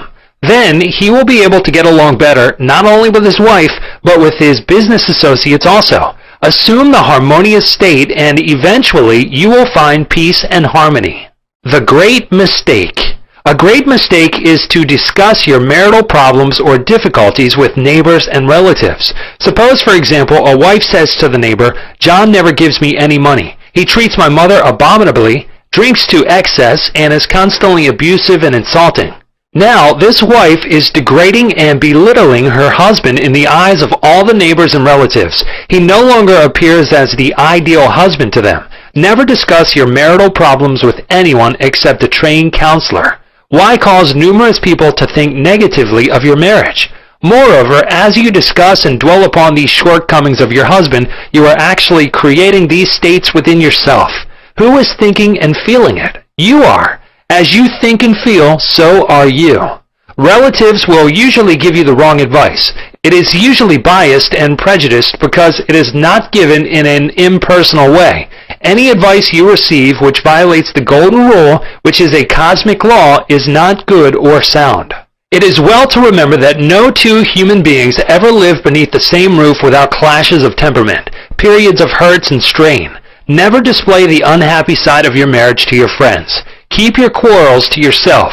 Refrain from criticism and condemnation of your partner. Don't try to make your wife over. A husband must not try to make his wife over into a second edition of himself. The tactless attempt to change her in many ways is foreign to her nature. These attempts are always foolish, and many times result in dissolution of the marriage. These attempts to alter her destroy her pride and self-esteem and arouse a spirit of contrariness and resentment that proves fatal to the marriage bond. Adjustments are needed, of course, but if you have a good look inside your own mind and study your character and behavior, you will find so many shortcomings they will keep you busy the rest of your life. If you say, "I will make him over into what I want," you are looking for trouble and the divorce court. You are asking for misery. You will have to learn the hard way that there is no one to change but yourself. Pray together and stay together through steps in prayer. The first step, never carry over from one day to another accumulated irritations arising from little disappointments. Be sure to forgive each other for any sharpness before you retire at night. The moment you awaken in the morning, claim infinite intelligence is guiding you in all your ways. Send out loving thoughts of peace, harmony, and love to your marriage partner, to all members of the family, and to the whole world. The second step, say grace at breakfast. Give thanks for the wonderful food, for your abundance, and for all your blessings. Make sure that no problems, worries, or arguments shall enter into the table conversation. The same applies at dinner time. Say to your wife or husband, "I appreciate all you are doing, and I radiate love and goodwill to you all day long." The third step, the husband and wife should alternate in praying each night. Do not take your marriage partner for granted. Show your appreciation and love. Think appreciation and goodwill rather than condemnation, criticism, and nagging. The way to build a peaceful home and a happy marriage is to use a foundation of love, beauty, harmony, mutual respect, faith in God, and all things good. Read the 23rd, 27th, and 91st Psalms, the 11th chapter of Hebrews, the 13th chapter of 1 Corinthians, and other great texts of the Bible before going to sleep. As you practice these truths, your marriage will grow more and more blessed through the years. Chapter 15. Your Subconscious Mind and Your Happiness. William James, father of American psychology, said that the greatest discovery of the 19th century was not in the realm of physical science. The greatest discovery was the power of the subconscious touched by faith. In every human being is that limitless reservoir of power which can overcome any problem in the world. True and lasting happiness will come into your life the day you get the clear realization that you can overcome any weakness, the day you realize that your subconscious can solve your problems, heal your body, and prosper you beyond your fondest dream. You might have felt very happy when your child was born, when you got married, when you graduated from college, or when you won a great victory or a prize. You might have been very happy when you became engaged to the loveliest girl or the most handsome man. You could go on and list innumerable experiences which have made you happy. However, no matter how marvelous these experiences are, they do not give real lasting happiness. They are transitory. The book of Proverbs gives the answer. Whosoever trusteth in the Lord, happy is he. When you trust in the Lord, the power and wisdom of your subconscious mind to lead, guide, govern, and direct all your ways, you will become poised, serene, and relaxed. As you radiate love, peace, and goodwill to all, you are really building a superstructure of happiness for all the days of your life. You must choose happiness. Happiness is a state of mind. There is a phrase in the Bible which says, "Choose ye this day whom ye will serve." You have the freedom to choose happiness. This may seem extraordinarily simple, and it is. Perhaps this is why people stumble over the way to happiness. They do not see the simplicity of the key to happiness. The great things of life are simple, dynamic, and creative. They produce well-being and happiness. St. Paul reveals to you how you can think your way into a life of dynamic power and happiness in these words. Finally, brethren, whatsoever things are true, whatsoever things are honest, whatsoever things are just, whatsoever things are pure, whatsoever things are lovely, whatsoever things are of good rapport, if there be any virtue, and if there be any praise, think on these things. Galatians 4:8. How to choose happiness. Begin now to choose happiness. This is how you do it. When you open your eyes in the morning, say to yourself, "Divine order takes charge of my life today and every day. All things work together for good for me today. This is a new and wonderful day for me. There will never be another day like this one. I am divinely guided all day long, and whatever I do will prosper. Divine love surrounds me, enfolds me, and enwraps me, and I go forth in peace. Whenever my attention wanders away from that which is good and constructive, I will immediately bring it back to the contemplation of that which is lovely and of good rapport. I am a spiritual and mental magnet, attracting to myself all things which bless and prosper me. I am going to be a wonderful success in all my undertakings today. I am definitely going to be happy all day long. Start each day in this manner, then you will be choosing happiness, and you will be a radiant, joyous person. He made it a habit to be happy. A number of years ago, I stayed for about a week in a farmer's house in Connemara on the west coast of Ireland. He seemed to be always singing and whistling and was full of humor. I asked him the secret of his happiness, and his reply was, "It is a habit of mine to be happy. Every morning when I awaken and every night before I go to sleep, I bless my family, the crops, the cattle, and I thank God for the wonderful harvest." This farmer had made a practice of this for over 40 years. As you know, thoughts repeated regularly and systematically sink into the subconscious mind and become habitual. He discovered that happiness is a habit. You must desire to be happy. There is one very important point about being happy. You must sincerely desire to be happy. There are people who have been depressed, dejected, and unhappy so long that when they suddenly were made happy by some wonderful, good, joyous news, they would actually be like the woman who said to me, "It is wrong to be so happy." They have been so accustomed to the old mental patterns that they do not feel at home being happy. They long for the former depressed, unhappy state. I knew a woman in England who had rheumatism for many years. She would pat herself on the knee and say, "My rheumatism is bad today. I cannot go out. My rheumatism keeps me miserable." This dear elderly lady got a lot of attention from her son, daughter, and the neighbors. She really wanted her rheumatism. She enjoyed her misery, as she called it. This woman did not really want to be happy. I suggested a curative procedure to her. I wrote down some biblical verses and told her that if she gave attention to these truths, her mental attitude would undoubtedly change and will result in her faith and confidence in being restored to health. She was not interested. There seems to be a peculiar mental morbid streak in many people whereby they seem to enjoy being miserable and sad. Why choose unhappiness? Many people choose unhappiness by entertaining these ideas. Today is a black day. Everything is going to go wrong. I am not going to succeed. Everyone is against me. Business is bad and it is going to get worse. I'm always late. I never get the breaks. He can, but I can't. If you have this attitude of mind the first thing in the morning, you will attract all these experiences to you, and you will be very unhappy. Begin to realize that the world you live in is determined largely by what goes on in your mind. Marcus Aurelius, the great Roman philosopher and sage, said, "A man's life is what his thoughts make of it." Emerson, America's foremost philosopher, said, "A man is what he thinks all day long." The thoughts you habitually entertain in your mind have the tendency to actualize themselves in physical conditions. Make certain you do not indulge in negative thoughts, defeatist thoughts, or unkind, depressing thoughts. Recall frequently to your mind that you can experience nothing outside your own mentality.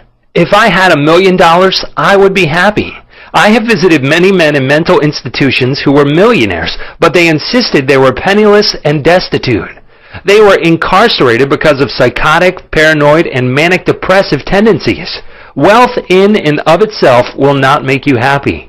On the other hand, it is not a deterrent to happiness. Today, there are many people trying to buy happiness through the purchase of radios, television sets, automobiles, a home in the country, a private yacht, and a swimming pool. But happiness cannot be purchased or procured in that way. The kingdom of happiness is in your thought and feeling. Too many people have the idea that it takes something artificial to produce happiness. Some say, if I were elected mayor, made president of the organization, promoted to general manager of the corporation, I would be happy. The truth is that happiness is a mental and spiritual state. None of these positions mentioned will necessarily bequeath happiness. Your strength, joy, and happiness consist in finding out the law of divine order and right action lodged in your subconscious mind, and by applying these principles in all phases of your life. He found happiness to be the harvest of a quiet mind. Lecturing in San Francisco some years ago, I interviewed a man who was very unhappy and dejected over the way his business was going. He was the general manager. His heart was filled with resentment toward the vice president and the president of the organization. He claimed that they opposed him. Because of this internal strife, business was declining, he was receiving no dividends or stock bonuses. This is how he solved his business problem. The first thing in the morning, he affirmed quietly as follows: "All those working in our corporation are honest, sincere, cooperative, faithful, and full of goodwill to all. They are mental and spiritual links in the chain of this corporation's growth, welfare, and prosperity. I radiate love, peace, and goodwill in my thoughts, words, and deeds to my 2 associates and to all those in the company. The president and the vice president of our company are divinely guided in all their undertakings. The infinite intelligence of my subconscious mind makes all decisions through me. There is only right action in our business transactions and in our relationship with each other. I send the messengers of peace, love, and goodwill before me to the office. Peace and harmony reign supreme in the minds and hearts of all those in the company, including myself. I now go forth into a new day full of faith, confidence, and trust." This business executive repeated the above meditation slowly 3 times in the morning, feeling the truth of what he affirmed.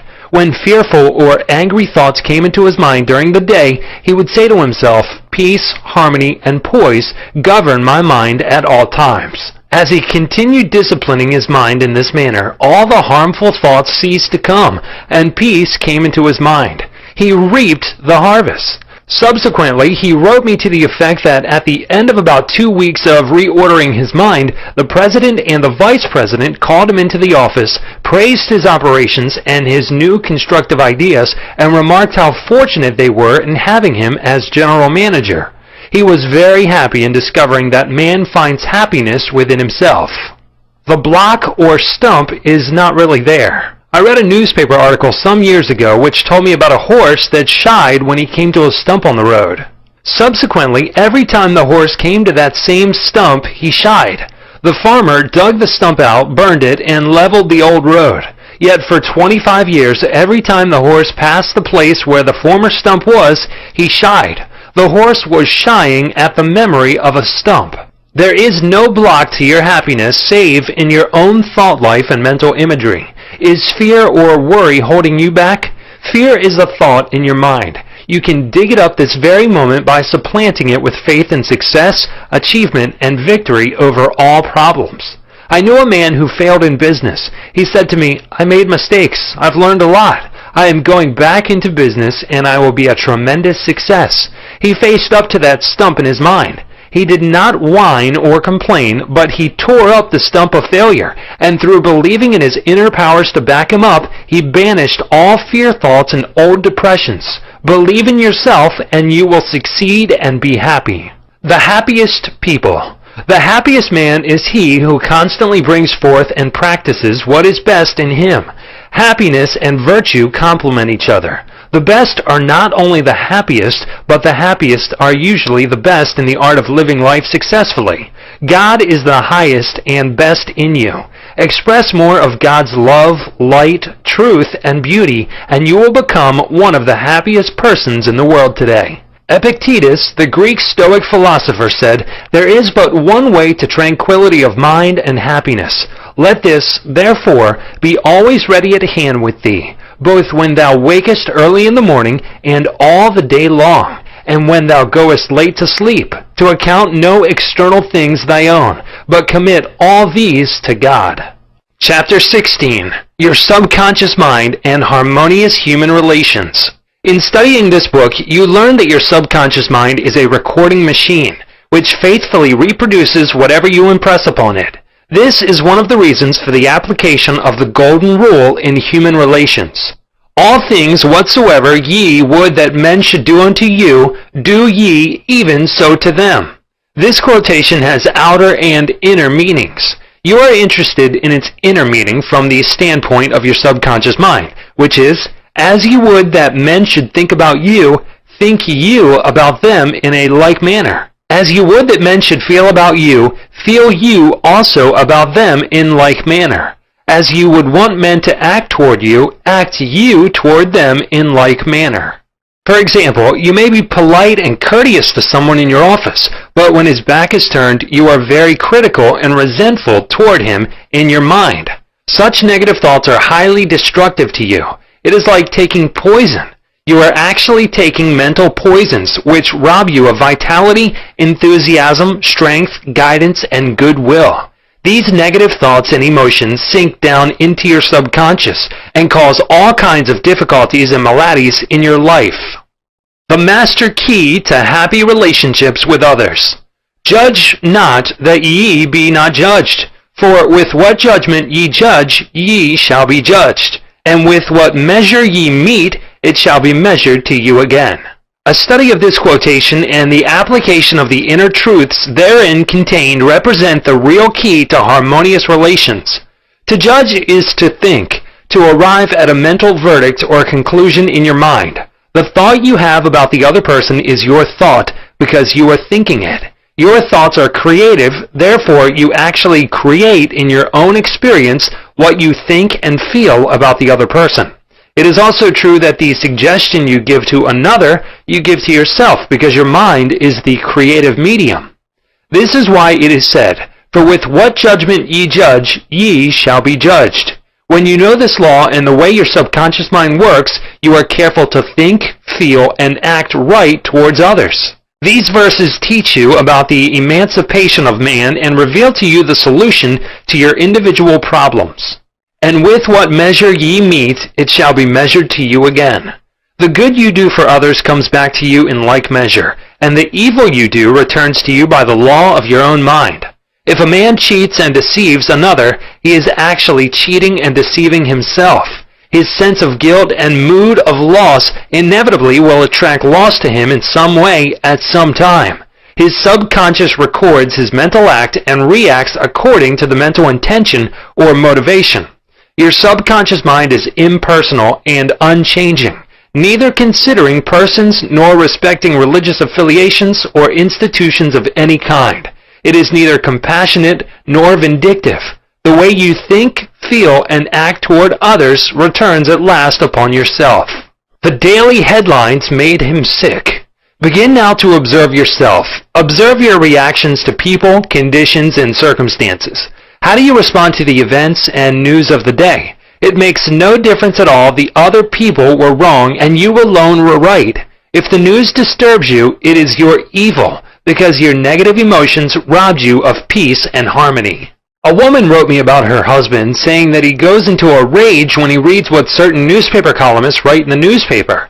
She added that this constant reaction of anger and suppressed rage on his part brought on bleeding ulcers, and his physician recommended an emotional reconditioning. I invited this man to see me, and I explained to him the way his mind functions, indicating how emotionally immature it was to get angry when others write articles with which he disapproves or disagrees.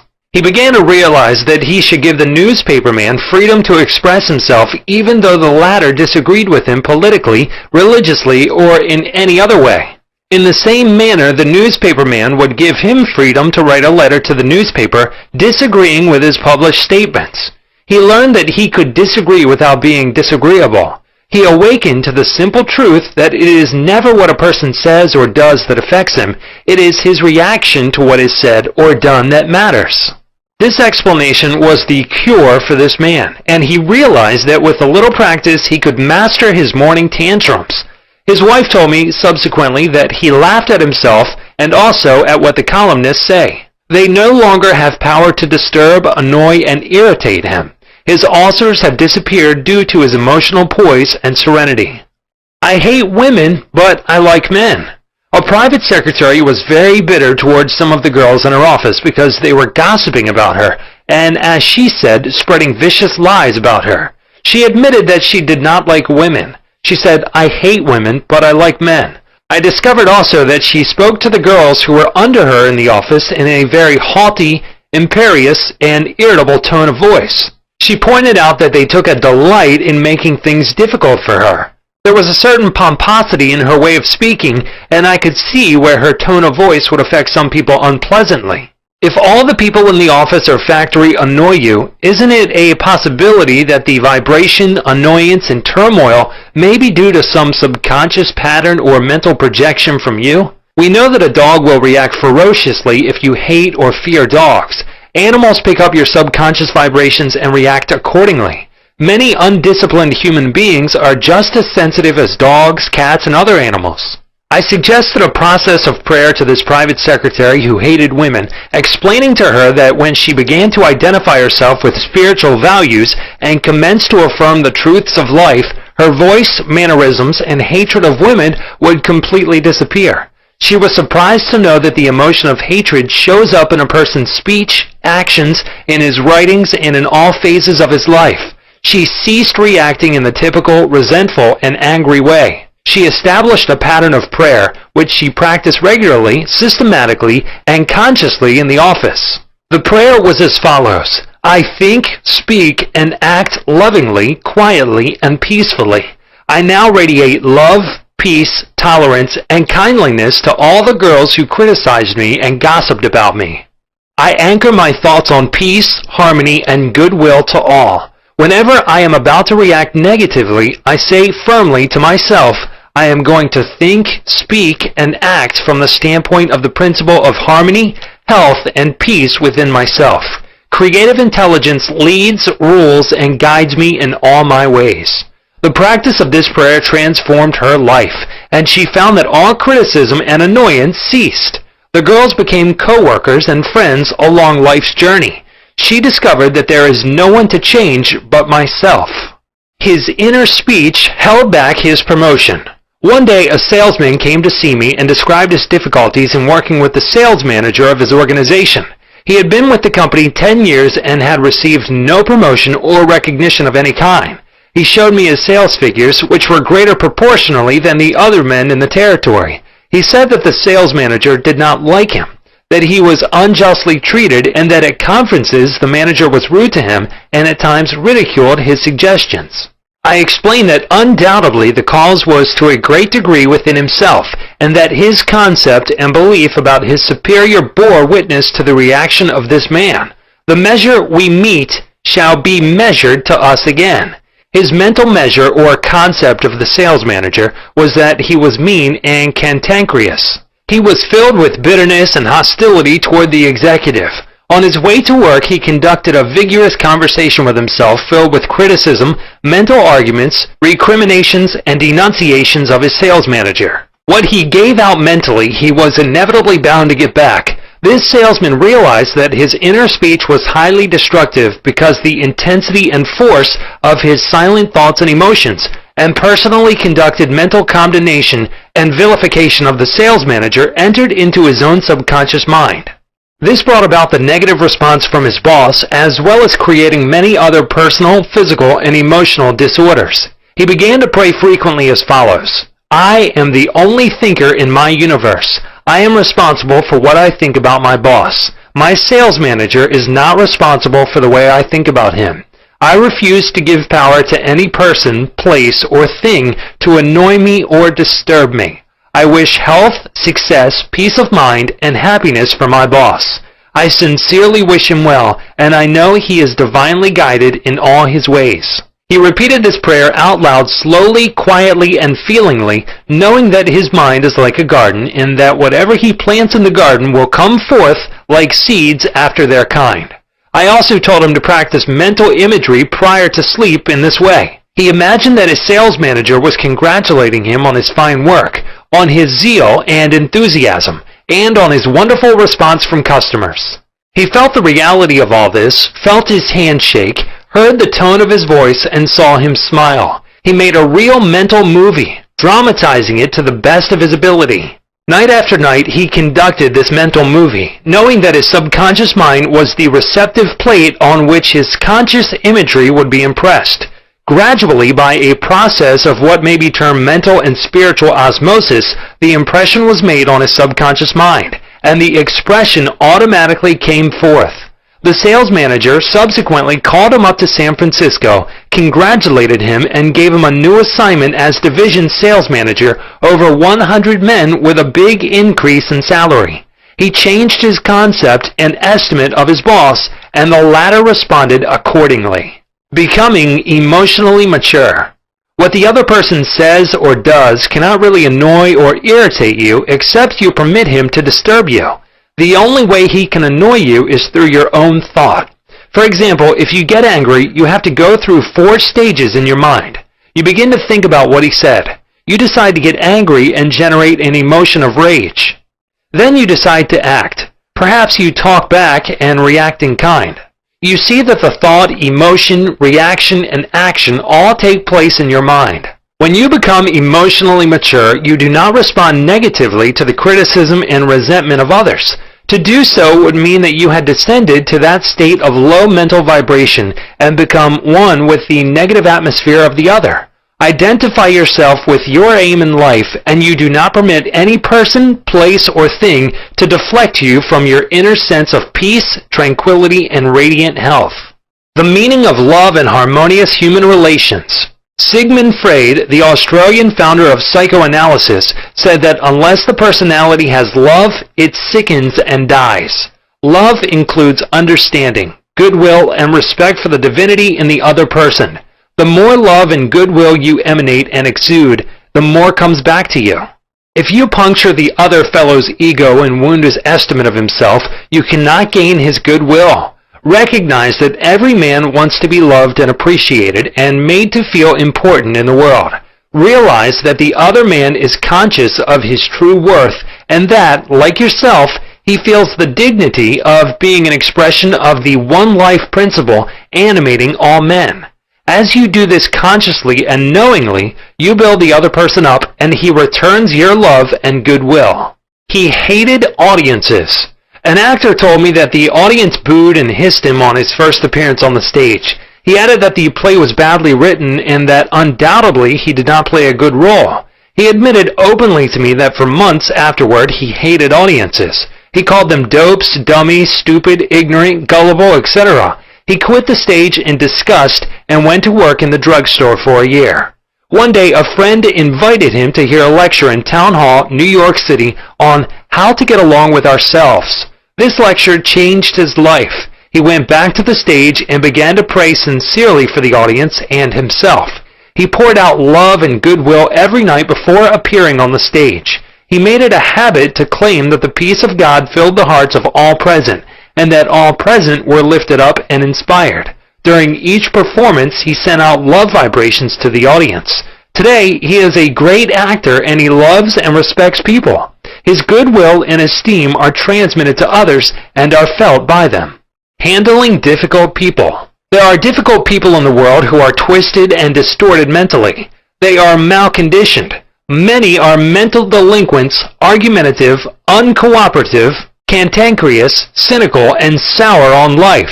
They are sick psychologically. Many people have deformed and distorted minds, probably warped during childhood. Many have congenital deformities. You would not condemn a person who had tuberculosis, nor should you condemn a person who is mentally ill.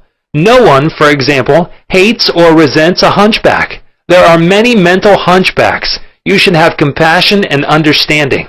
To understand all is to forgive all. Misery loves company. The hateful, frustrated, distorted, and twisted personality is out of tune with the infinite. He resents those who are peaceful, happy, and joyous.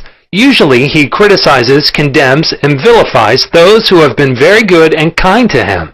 His attitude is this: why should they be so happy when he is so miserable? He wants to drag them down to his own level. Misery loves company. When you understand this, you remain unmoved, calm, and dispassionate. The practice of empathy in human relations. A girl visited me recently stating that she hated another girl in her office. She gave as a reason that the other girl was prettier, happier, and wealthier than she, and in addition was engaged to the boss of the company where they worked. One day after the marriage had taken place, the crippled daughter, by a former marriage of the woman whom she hated, came into the office. The child put her arms around her mother and said, "Mommy, Mommy, I love my new daddy. Look what he gave me." She showed her mother a wonderful new toy. She said to me, "My heart went out to that little girl, and I knew how happy she must feel. I got a vision of how happy this woman was. All of a sudden, I felt love for her, and I went into the office and wished her all the happiness in the world, and I meant it." In psychological circles today, this is called empathy, which simply means the imaginative projection of your mental attitude into that of another. She projected her mental mood or the feeling of her heart into that of the older woman, and began to think and look out through the other woman's brain. She was actually thinking and feeling as the other woman, and also as the child, because she likewise had projected herself into the mind of the child. She was looking out from the vantage point of the child's mother. If tempted to injure or think ill of another, project yourself mentally into the mind of Moses and think from the standpoint of the 10 Commandments. Appeasement never wins. Do not permit people to take advantage of you or gain their point by temper tantrums, crying jags, or so-called heart attacks. These people are dictators who try to enslave you and make you do their bidding. Be firm but kind and refuse to yield. Appeasement never wins. Refuse to contribute to their delinquency, selfishness, and possessiveness. Remember, do that which is right. You are here to fulfill your ideal and remain true to the eternal virilities and spiritual values of life, which are eternal. Give no one in all the world the power to deflect you from your goal, your aim in life, which is to express your hidden talents to the world, to serve humanity, and to reveal more and more of God's wisdom, truth, and beauty to all people in the world. Remain true to your ideal. Know definitely and absolutely that whatever contributes to your peace, happiness, and fulfillment must of necessity bless all men who walk the earth. The harmony of the part is the harmony of the whole, for the whole is in the part, and the part is in the whole. All you owe the other, as Paul says, is love, and love is the fulfilling of the law of health, happiness, and peace of mind. Chapter 17. How to use your subconscious mind for forgiveness. Life plays no favorites. God is life, and this life principle is flowing through you this moment. God loves to express himself as harmony, peace, beauty, joy, and abundance through you. This is called the will of God, or the tendency of life. If you set up resistance in your mind to the flow of life through you, this emotional congestion will get snarled up in your subconscious mind and cause all kinds of negative conditions. God has nothing to do with unhappy or chaotic conditions in the world. Man's negative and destructive thinking brings about all these conditions. Therefore, it is silly to blame God for your trouble or sickness. Many persons habitually set up mental resistance to the flow of life by accusing and reproaching God for the sin, sickness, and suffering of mankind. Others cast the blame on God for their pains, aches, and loss of loved ones, personal tragedies, and accidents. They are angry at God, and they believe He is responsible for their misery. As long as people entertain such negative concepts about God, they will experience the automatic negative reactions from their subconscious minds. Actually, such people do not know that they are punishing themselves. They must see the truth, find release, and give up all condemnation, resentment, and anger against anyone or any power outside themselves. Otherwise, they cannot go forward into a healthy, happy, or creative activity. The minute these people entertain a God of love in their minds and hearts, and when they believe that God is their loving Father who watches over them, cares for them, guides them, sustains and strengthens them, this concept and belief about God or the life principle will be accepted by their subconscious mind, and they will find themselves blessed in countless ways. Life always forgives you. Life forgives you when you cut your finger. The subconscious intelligence within you sets about immediately to repair it. New cells build bridges over the cut. Should you take some tainted food by error, life forgives you and causes you to regurgitate it in order to preserve you. If you burn your hand, the life principle reduces the edema and congestion, and gives you new skin, tissue, and cells. Life holds no grudges against you, and it is always forgiving you. Life brings you back to health, vitality, harmony, and peace if you cooperate by thinking in harmony with nature. Negative, hurtful memories, bitterness, and ill will clutter up and impede the free flow of the life principle in you. How he banished that feeling of guilt. I knew a man who worked every night until about 1 o'clock in the morning. He paid no attention to his 2 boys or his wife. He was always too busy working hard. He thought people should pat him on the back because he was working arduously and persistently past midnight every night. He had a blood pressure of over 200 and was full of guilt. Unconsciously, he proceeded to punish himself by hard work, and he completely ignored his children. A normal man does not do that. He is interested in his boys and in their development. He does not shut his wife out of his world. I explained to him why he was working so arduously. There is something eating you inside. Otherwise, you would not act this way. You are punishing yourself, and you have to learn to forgive yourself. He did have a deep sense of guilt. It was toward a brother. I explained to him that God was not punishing him, but that he was punishing himself. For example, if you misuse the laws of life, you will suffer accordingly. If you put your hand on a naked charged wire, you will get burned. The forces of nature are not evil. It is your use of them that determines whether they have a good or evil effect. Electricity is not evil. It depends on how you use it, whether to burn down a structure or light up a home. The only sin is ignorance of the law, and the only punishment is the automatic reaction of man's misuse of the law. If you misuse the principle of chemistry, you may blow up the office or the factory. If you strike your hand on a board, you may cause your hand to bleed. The board is not for that purpose. Its purpose may be to lean upon or to support your feet. This man realized that God does not condemn or punish anyone, and that all his suffering was due to the reaction of his subconscious mind to his own negative and destructive thinking. He had cheated his brother at one time, and the brother had now passed on. Still, he was full of remorse and guilt. I asked him, "Would you cheat your brother now?" He said, "No." "Did you feel you were justified at the time?" His reply was yes. "But you would not do it now?" He added, "No, I am helping others to know how to live." I added the following comment. "You have a greater reason and understanding now. Forgiveness is to forgive yourself. Forgiveness is getting your thoughts in line with the divine law of harmony. Self-condemnation is called hell, bondage and restriction. Forgiveness is called heaven, harmony and peace." The burden of guilt and self-condemnation was lifted from his mind, and he had a complete healing. The doctor tested his blood pressure, and it had become normal. The explanation was the cure. A murderer learned to forgive himself. A man who murdered his brother in Europe visited me many years ago. He was suffering from great mental anguish and torture, believing that God must punish him. He explained that his brother had been having an affair with his wife, and that he had shot him on the spur of the moment. This had happened about 15 years previous to his interview with me. In the meantime, this man had married an American girl and had been blessed with 3 lovely children. He was in a position where he helped many people, and he was a transformed man.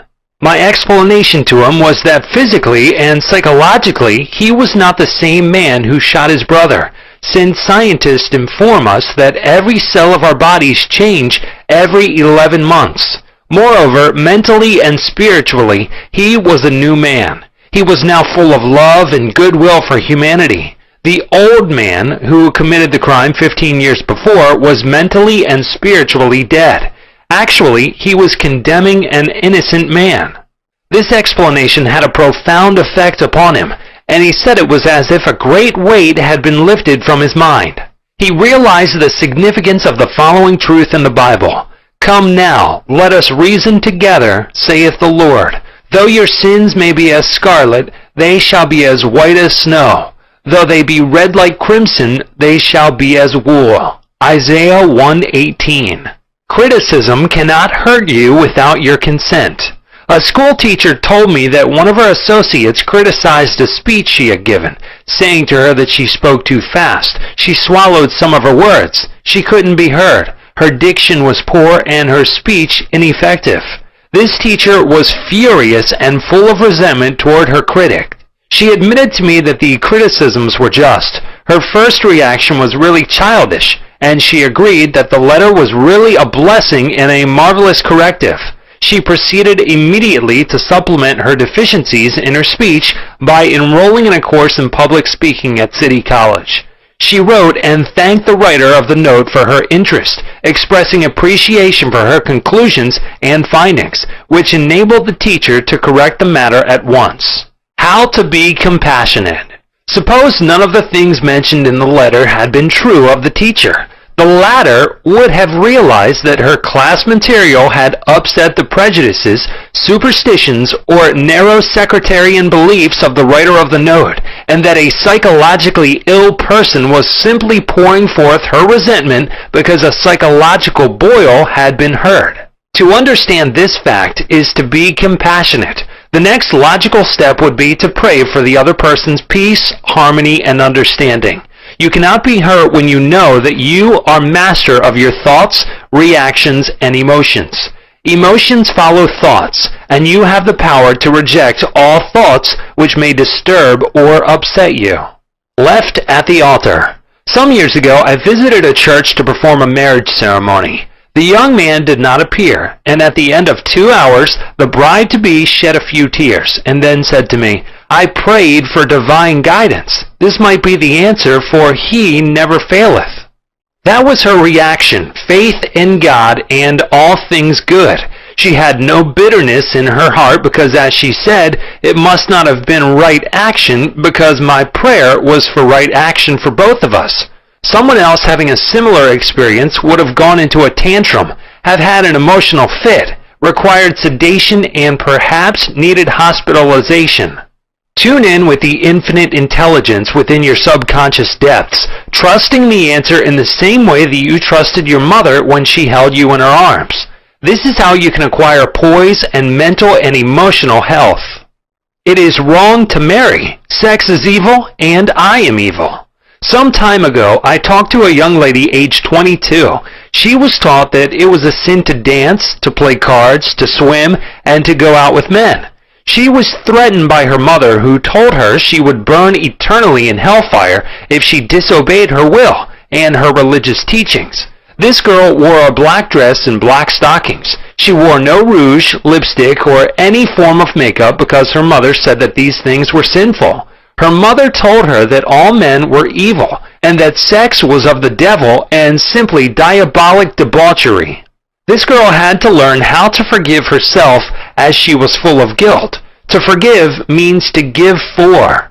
She had to give up all these false beliefs for the truths of life and a new estimate of herself. When she went out with young men in the office where she worked, she had a deep sense of guilt and thought that God would punish her. Several eligible young men proposed to her, but she said to me, "It is wrong to marry. Sex is evil and I am evil." This was her conscious or early conditioning speaking. She came to me once weekly for about 10 weeks, and I taught her the workings of the conscious and subconscious mind as set forth in this book. This young girl gradually came to see that she had been completely brainwashed, mesmerized, and conditioned by an ignorant, superstitious, bigoted, and frustrated mother. She broke away completely from her family and started to live a wonderful life. At my suggestion, she dressed up and had her hair attended to. She took lessons in dancing from a man, and she also took driving lessons. She learned to swim, play cards, and had a number of dates. She began to love he. She prayed for a divine companion by claiming that infinite spirit would attract to her a man who harmonized with her thoroughly. Eventually, this came to pass. As she left my office one evening, there was a man waiting to see me, and I casually introduced them. They are now married and harmonize with each other perfectly. Forgiveness is necessary for healing. Forgiveness of others is essential to mental peace and radiant health. You must forgive everyone who has ever hurt you if you want perfect health and happiness. Forgive yourself by getting your thoughts in harmony with divine law and order. You cannot really forgive yourself completely until you have forgiven others first. To refuse to forgive yourself is nothing more or less than spiritual pride or ignorance. In the psychosomatic field of medicine today, it is being constantly stressed that resentment, condemnation of others, remorse, and hostility are behind a host of maladies ranging from arthritis to cardiac disease. They point out that these sick people who were hurt, mistreated, deceived, or injured were full of resentment and hatred for those who hurt them. This caused inflamed and festering wounds in their subconscious minds. There is only one remedy. They have to cut out and discard their hurts, and the one and only sure way is by forgiveness. Forgiveness is love in action. The essential ingredient in the art of forgiveness is the willingness to forgive.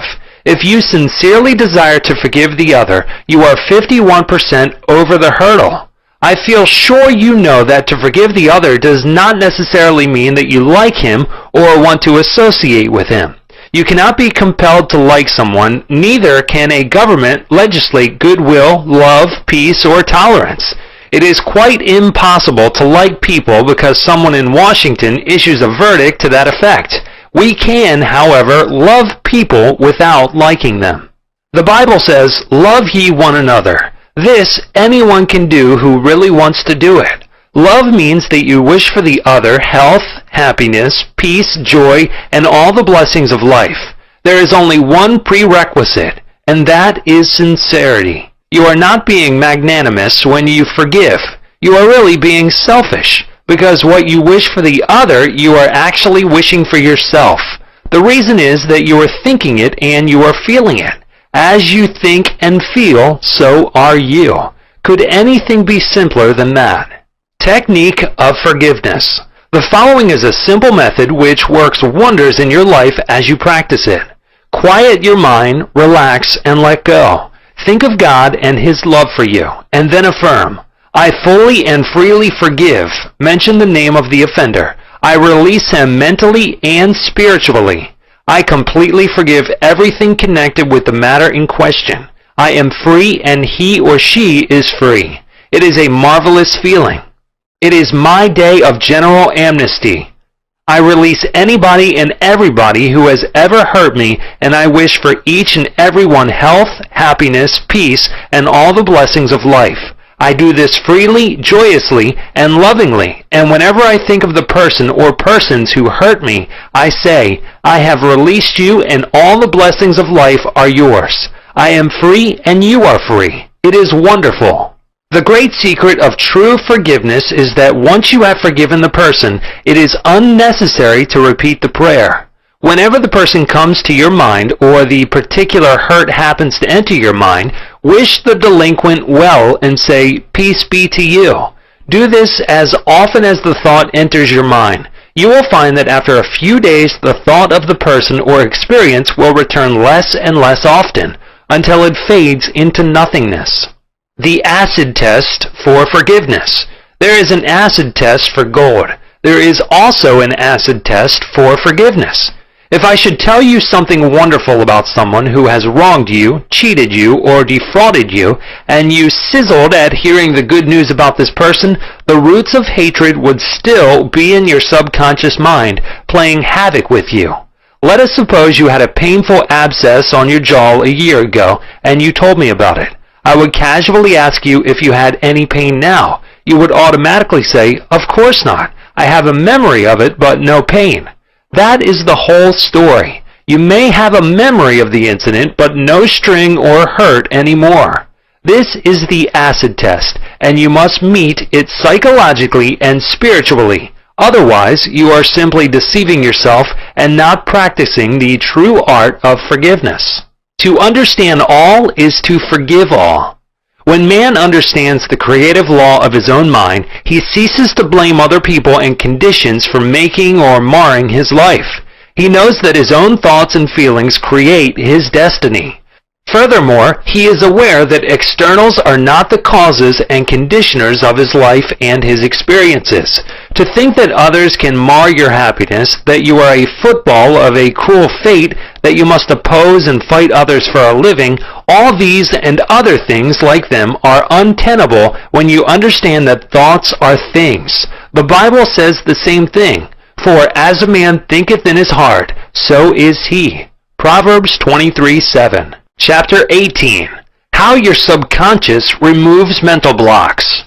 The solution lies within the problem. The answer is in every question. If you are presented with a difficult situation and you cannot see your way clear, the best procedure is to assume that infinite intelligence within your subconscious mind knows all and sees all, has the answer, and is revealing it to you now. Your new mental attitude that the creative intelligence is bringing about a happy solution will enable you to find the answer. Rest assured that such an attitude of mind would bring order, peace, and meaning to all your undertakings. How to break or build a habit. You are a creature of habit. Habit is the function of your subconscious mind. You learn to swim, ride a bicycle, dance, and drive a car by consciously doing these things over and over again until they establish tracks in your subconscious mind. Then the automatic habit action of your subconscious mind took over. This is sometimes called second nature, which is a reaction of your subconscious mind to your thinking and acting. You are free to choose a good habit or a bad habit. If you repeat a negative thought or act over a period of time, you will be under the compulsion of a habit. The law of your subconscious is compulsion.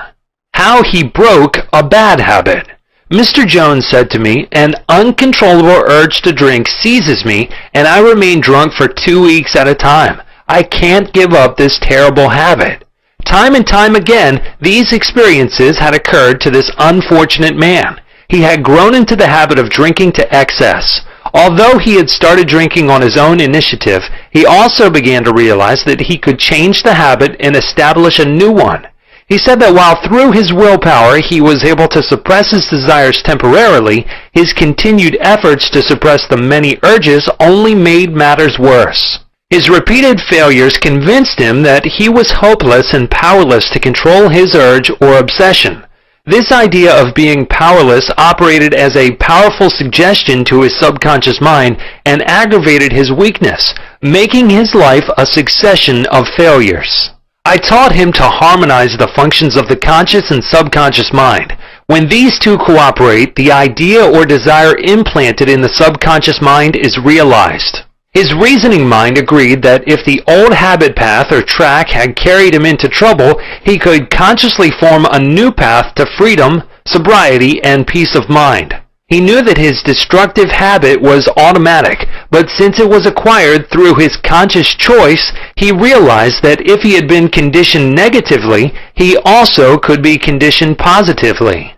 As a result, he ceased thinking of the fact that he was powerless to overcome the habit. Moreover, he understood clearly that there was no obstacle to his healing other than his own thought. Therefore, there was no occasion for great mental effort or mental coercion. The power of his mental picture. This man acquired a practice of relaxing his body and getting into a relaxed, drowsy, meditative state. Then he filled his mind with the picture of the desired end, knowing his subconscious mind could bring it about the easiest way. He imagined his daughter congratulating him on his freedom and saying to him, "Daddy, it's wonderful to have you home."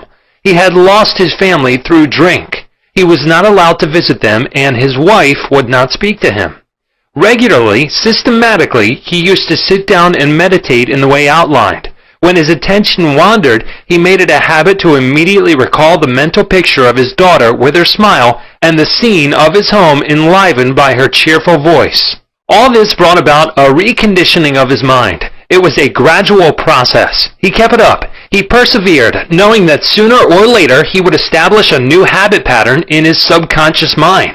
I told him that he could liken his conscious mind to a camera, that his subconscious mind was the sensitive plate on which he registered and impressed the picture. This made a profound impression on him, and his whole aim was to firmly impress the picture on his mind and develop it there. Films are developed in the dark. Likewise, mental pictures are developed in the dark room of the subconscious mind.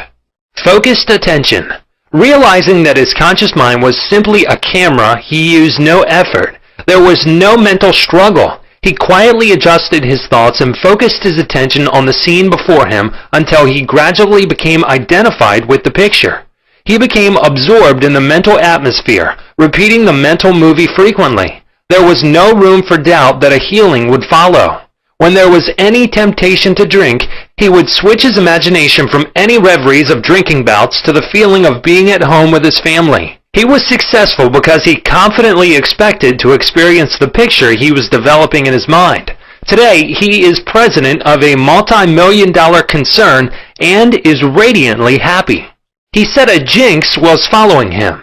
Mr. Block said that he had been making an annual income of $20,000, but for the past 3 months, all doors seemed to jam tightly. He brought up clients to the point where they were about to sign on the dotted line, and then at the 11th hour, the door closed.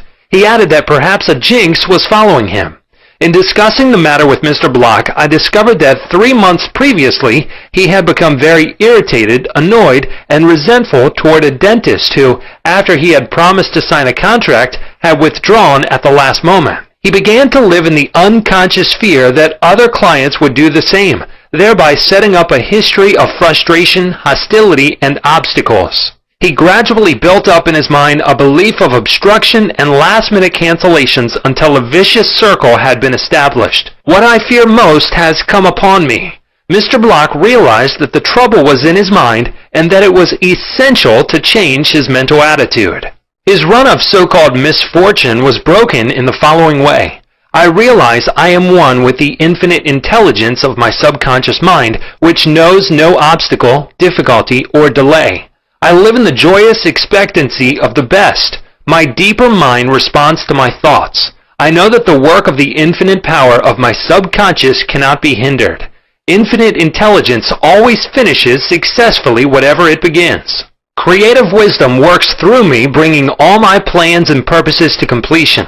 Whatever I start, I bring to a successful conclusion.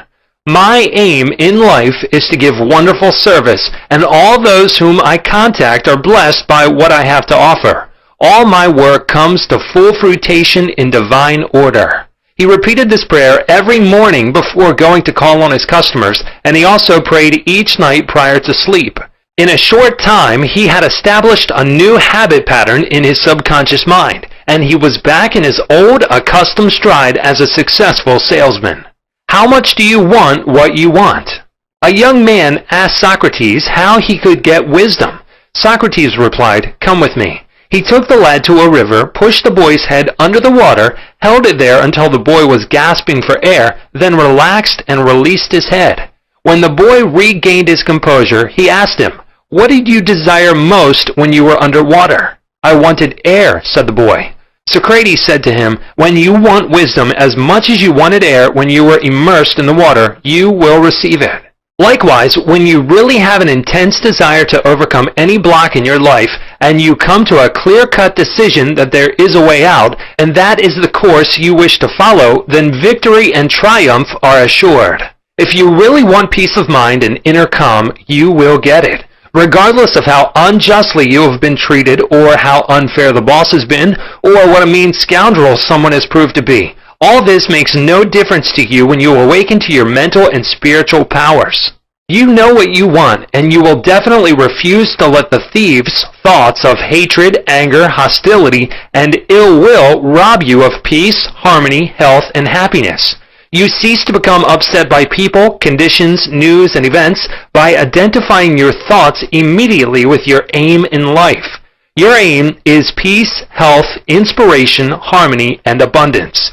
Feel a river of peace flowing through you now. Your thought is the immaterial and invisible power, and you choose to let it bless, inspire, and give you peace. Why he could not be healed. This is a case history of a married man with 4 children who was supporting and secretly living with another woman during his business trips. He was ill, nervous, irritable, and cantankerous, and he could not sleep without drugs. The doctor's medicine failed to bring down his high blood pressure of over 200. He had pains in numerous organs of his body, which doctors could not diagnose or relieve.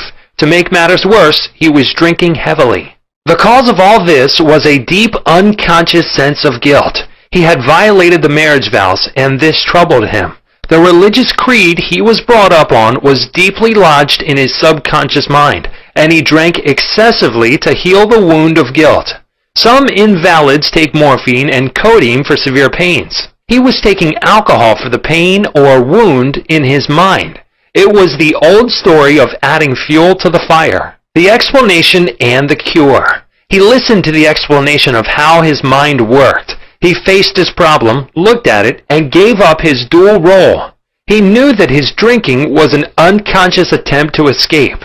The hidden cause lodged in his subconscious mind had to be eradicated, then the healing would follow. He began to impress his subconscious mind 3 or 4 times a day by using the following prayer. My mind is full of peace, poise, balance, and equilibrium. The infinite lies stretched in smiling response within me. I am not afraid of anything in the past, the present, or the future.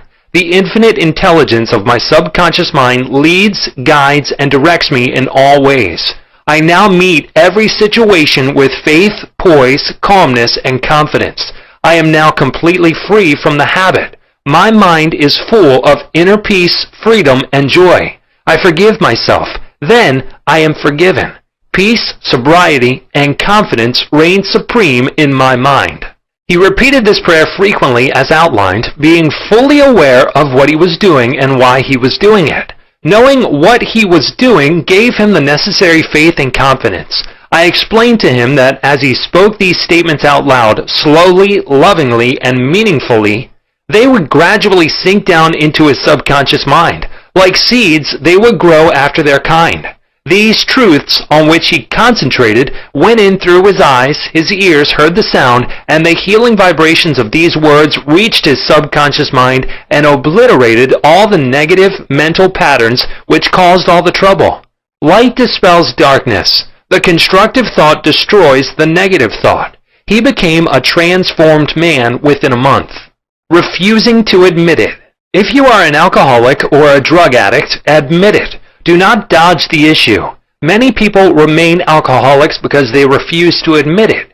Your disease is instability and inner fear. You are refusing to face life, and so you try to escape your responsibilities through the bottle. As an alcoholic, you have no free will, although you think you have, and you may even boast about your willpower. If you are a habitual drunkard and say bravely, I will not touch it anymore, you have no power to make this assertion come true, because you do not know where to locate the power. You are living in a psychological prison of your own making, and you are bound by your beliefs, opinions, training, and environmental influences. Like most people, you are a creature of habit. You are conditioned to react the way you do.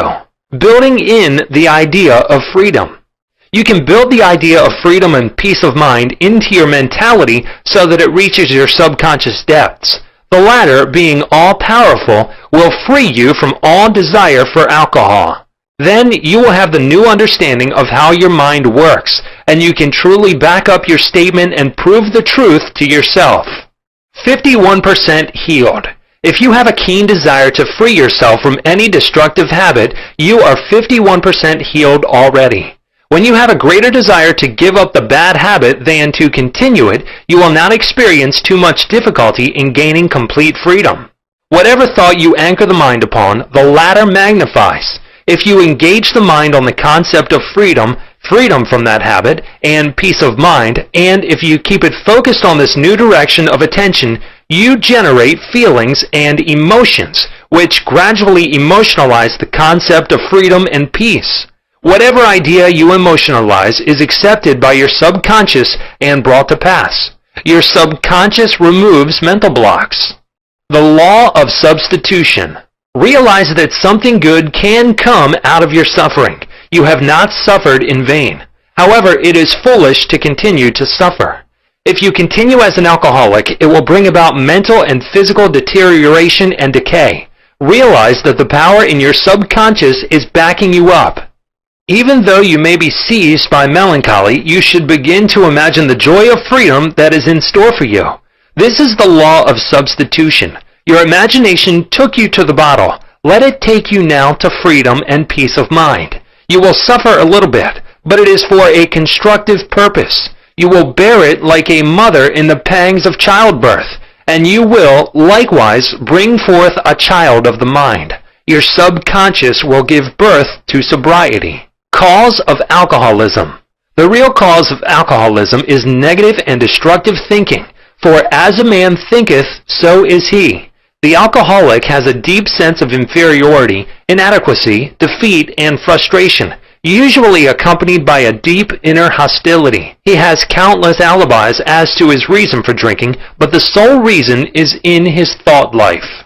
3 magic steps. The first step, get still, quiet the wheels of the mind. Enter into a sleepy, drowsy state. In this relaxed, peaceful, receptive state, you are preparing for the second step. The second step, take a brief phrase which can readily be graven on the memory and repeated over and over as a lullaby.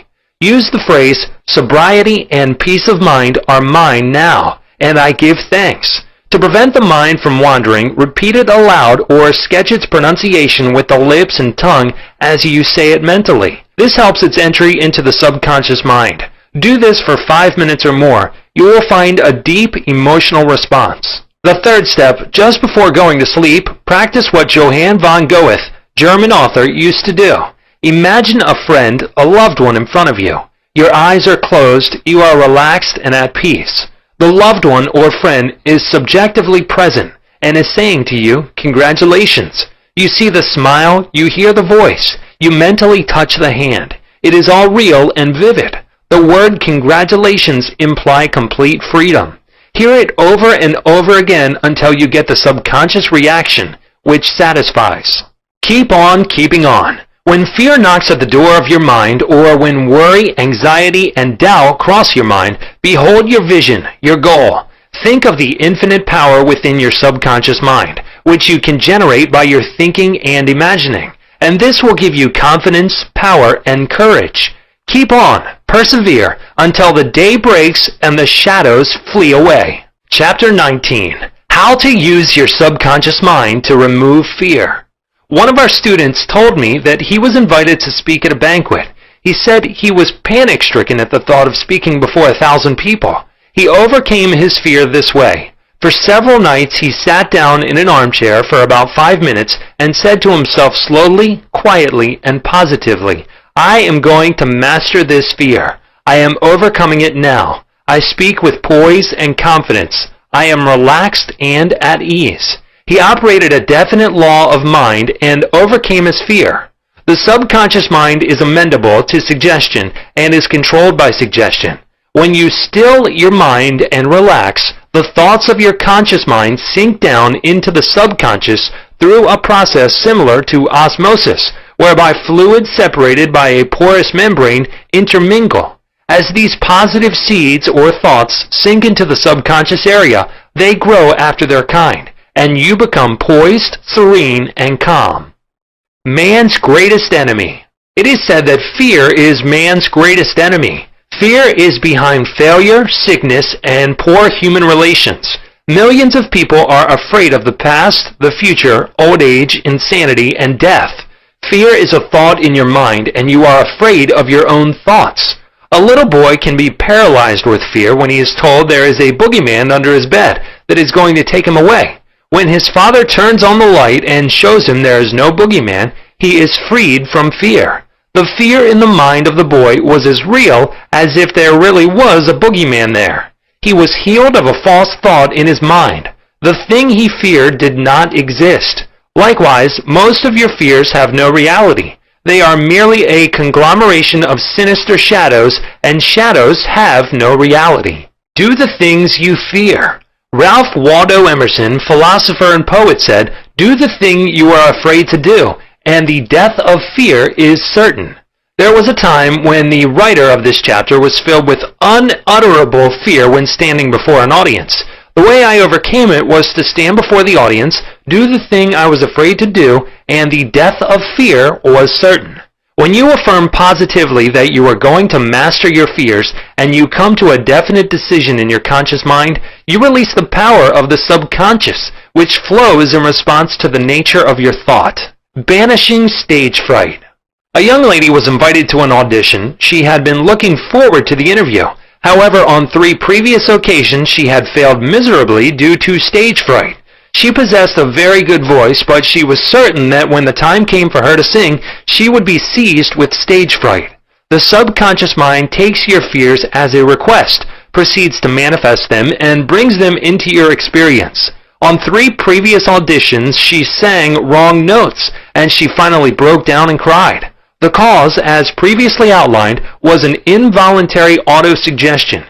For example, a silent fear thought emotionalized and subjectified. She overcame it by the following technique. 3 times a day, she isolated herself in a room. She sat down comfortably in an armchair, relaxed her body, and closed her eyes. She stilled her mind and body to the best of her ability. Physical inertia favors passivity and renders the mind more receptive to suggestion.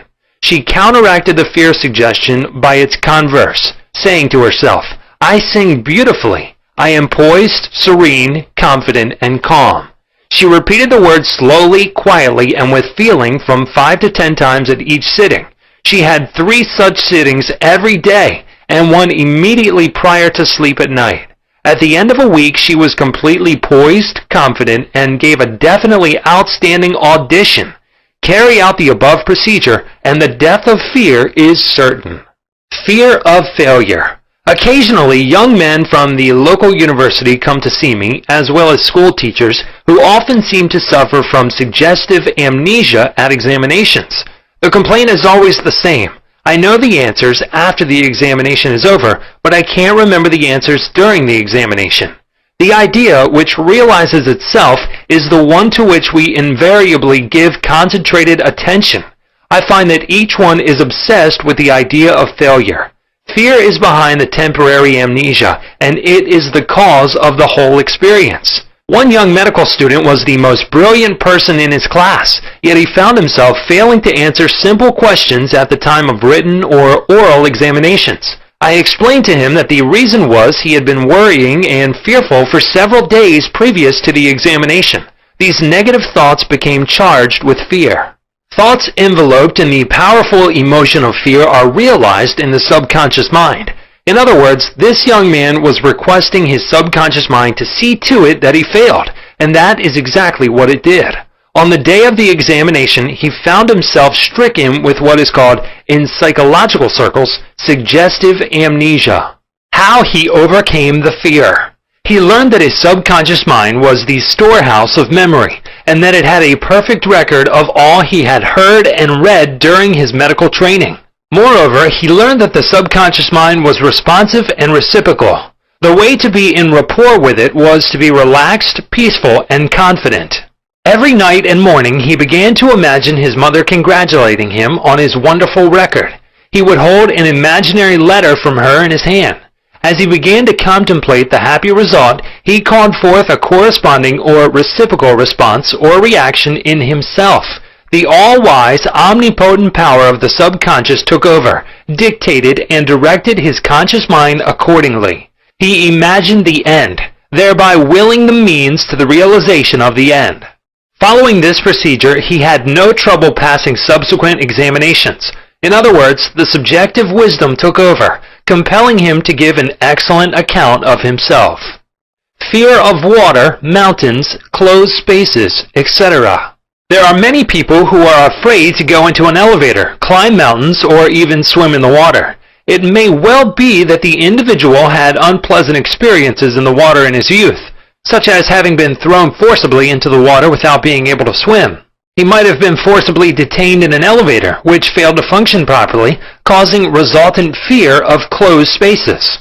I had an experience when I was about 10 years of age. I accidentally fell into a pool and went down 3 times. I can still remember the dark water engulfing my head and my gasping for air until another boy pulled me out at the last moment. This experience sank into my subconscious mind, and for years I feared the water. An elderly psychologist said to me, "Go down to the swimming pool, look at the water, and say out loud in strong tones, 'I am going to master you. I can dominate you.' Then go into the water, take lessons, and overcome it." This I did, and I mastered the water. Do not permit water to master you. Remember, you are the master of the water. When I assumed a new attitude of mind, the omnipotent power of the subconscious responded, giving me strength, faith, and confidence, and enabling me to overcome my fear. Master technique for overcoming any particular fear. The following is a process and technique for overcoming fear, which I teach from the platform. It works like a charm. Try it. Suppose you are afraid of the water, a mountain, an interview, an audition, or you fear closed spaces. If you are afraid of swimming, begin now to sit still for 5 or 10 minutes, 3 or 4 times a day, and imagine you are swimming. Actually, you are swimming in your mind. It is a subjective experience. Mentally, you have projected yourself into the water. You feel the chill of the water and the movement of your arms and legs. It is all real, vivid, and a joyous activity of the mind. It is not idle daydreaming, for you know that what you are experiencing in your imagination will be developed in your subconscious mind. Then you will be compelled to express the image and likeness of the picture you impressed on your deeper mind. This is the law of the subconscious. You could apply the same technique if you are afraid of mountains or high places. Imagine you are climbing the mountain. Feel the reality of it all. Enjoy the scenery, knowing that as you continue to do this mentally, you will do it physically with ease and comfort. He blessed the elevator. I knew an executive of a large corporation who was terrified to ride in an elevator. He would walk up 5 flights of stairs to his office every morning. He said that he began to bless the elevator every night and several times a day. He finally overcame his fear. This is how he blessed the elevator. The elevator in our building is a wonderful idea. It came out of the universal mind. It is a boon and a blessing to all our employees. It gives wonderful service. It operates in divine order. I ride it in peace and joy. I remain silent now while the currents of life, love, and understanding flow through the patterns of my thought. In my imagination, I am now in the elevator, and I step out into my office. The elevator is full of our employees. I talk to them, and they are friendly, joyous, and free. It is a wonderful experience of freedom, faith, and confidence. I give thanks. He continued this prayer for about 10 days, and on the 11th day, he walked into the elevator with other members of the organization and felt completely free. Normal and abnormal fear. Man is born only with 2 fears, the fear of falling and the fear of noise. These are an alarm system given you by nature as a means of self-preservation. Normal fear is good. You hear an automobile coming down the road and you step aside to survive. The momentary fear of being run over is overcome by your action. All other fears were given to you by parents, relatives, teachers, and all those who influenced your early years. Abnormal fear. Abnormal fear takes place when man lets his imagination run riot. I knew a woman who was invited to go on a trip around the world by plane. She began to cut out of the newspapers all reports of airplane catastrophes. She pictured herself going down in the ocean, being drowned, etc. This is abnormal fear. Had she persisted in this, she would undoubtedly have attracted what she feared most. Another example of abnormal fear is that of a businessman in New York who was very prosperous and successful. He had his own private mental motion picture, of which he was the director. He would run this mental movie of failure, bankruptcy, empty shelves, and no bank balance until he sank into a deep depression. He refused to stop this morbid imagery and kept reminding his wife that this can't last. There will be a recession. I feel sure we will go bankrupt, etc. His wife told me that he finally did go into bankruptcy and all the things he imagined and feared came to pass. The things he feared did not exist, but he brought them to pass by constantly fearing, believing, and expecting financial disaster. Job said, "The thing I feared has come upon me." There are people who are afraid that something terrible will happen to their children and that some dread catastrophe will befall them. When they read about an epidemic or a rare disease, they live in fear that they will catch it, and some imagine they have the disease already. All this is abnormal fear. The answer to abnormal fear. Move mentally to the opposite. To stay at the extreme of fear is stagnation plus mental and physical deterioration. When fear arises, there immediately comes with it a desire for something opposite to the thing feared. Place your attention on the thing immediately desired. Get absorbed and engrossed in your desire, knowing that the subjective always overturns the objective. This attitude will give you confidence and lift your spirits. The infinite power of your subconscious mind is moving on your behalf, and it cannot fail. Therefore, peace and assurance are yours. Examine your fears. The president of a large organization told me that when he was a salesman, he used to walk around the block 5 or 6 times before he called on a customer. The sales manager came along one day and said to him, "Don't be afraid of the boogeyman behind the door. There is no boogeyman. It is a false belief." The manager told him that whenever he looked at his own fears, he stared them in the face and stood up to them, looking them straight in the eye. Then they faded and shrank into insignificance. He landed in the jungle. A chaplain told me of his experiences in the Second World War. He had to parachute from a damaged plane and land in the jungle. He said he was frightened, but he knew there were 2 kinds of fear, normal and abnormal, which we have previously pointed out. He decided to do something about the fear immediately and began to talk to himself, saying, "John, you can't surrender to your fear. Your fear is a desire for safety and security and a way out."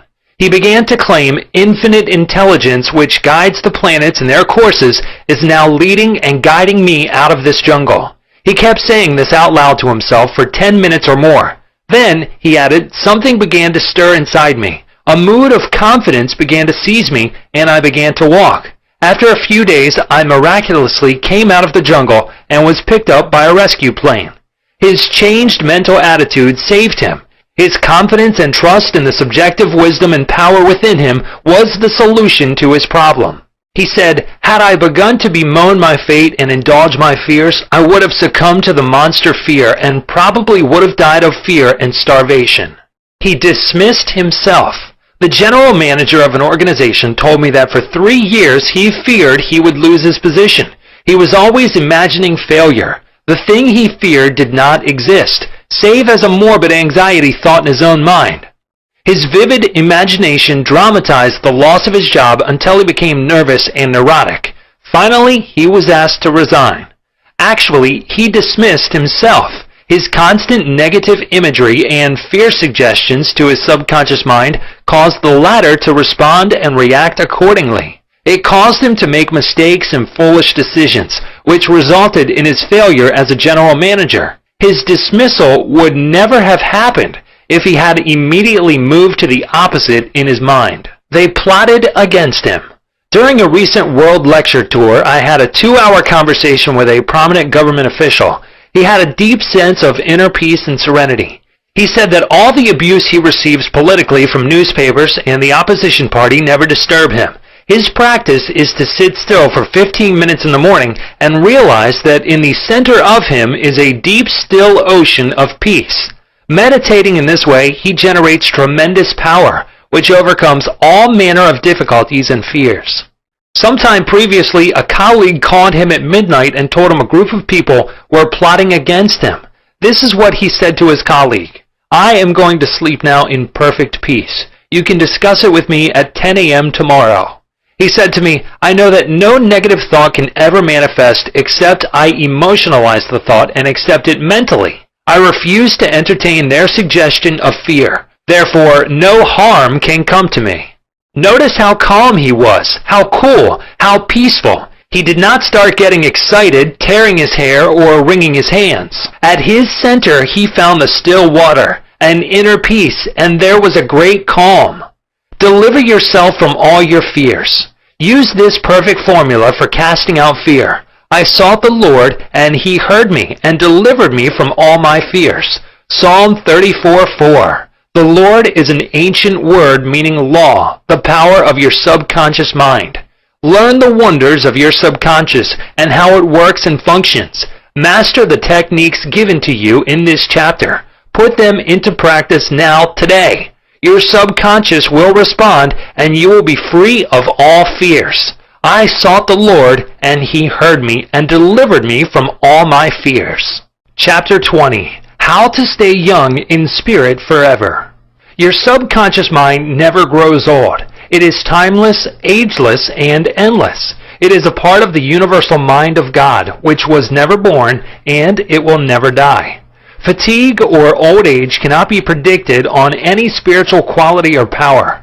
Patience, kindness, Veracity, humility, goodwill, peace, harmony, and brotherly love are attributes and qualities which never grow old. If you continue to generate these qualities here on this plane of life, you will always remain young in spirit. I remember reading an article in one of our magazines some years ago which stated that a group of eminent medical men at the DeCourcy Clinic in Cincinnati, Ohio, reported that years alone are not responsible for bringing about degenerative disorders. These same physicians stated that it is the fear of time, not time itself, that has a harmful aging effect on our minds and bodies, and that the neurotic fear of the effects of time may well be the cause of premature aging.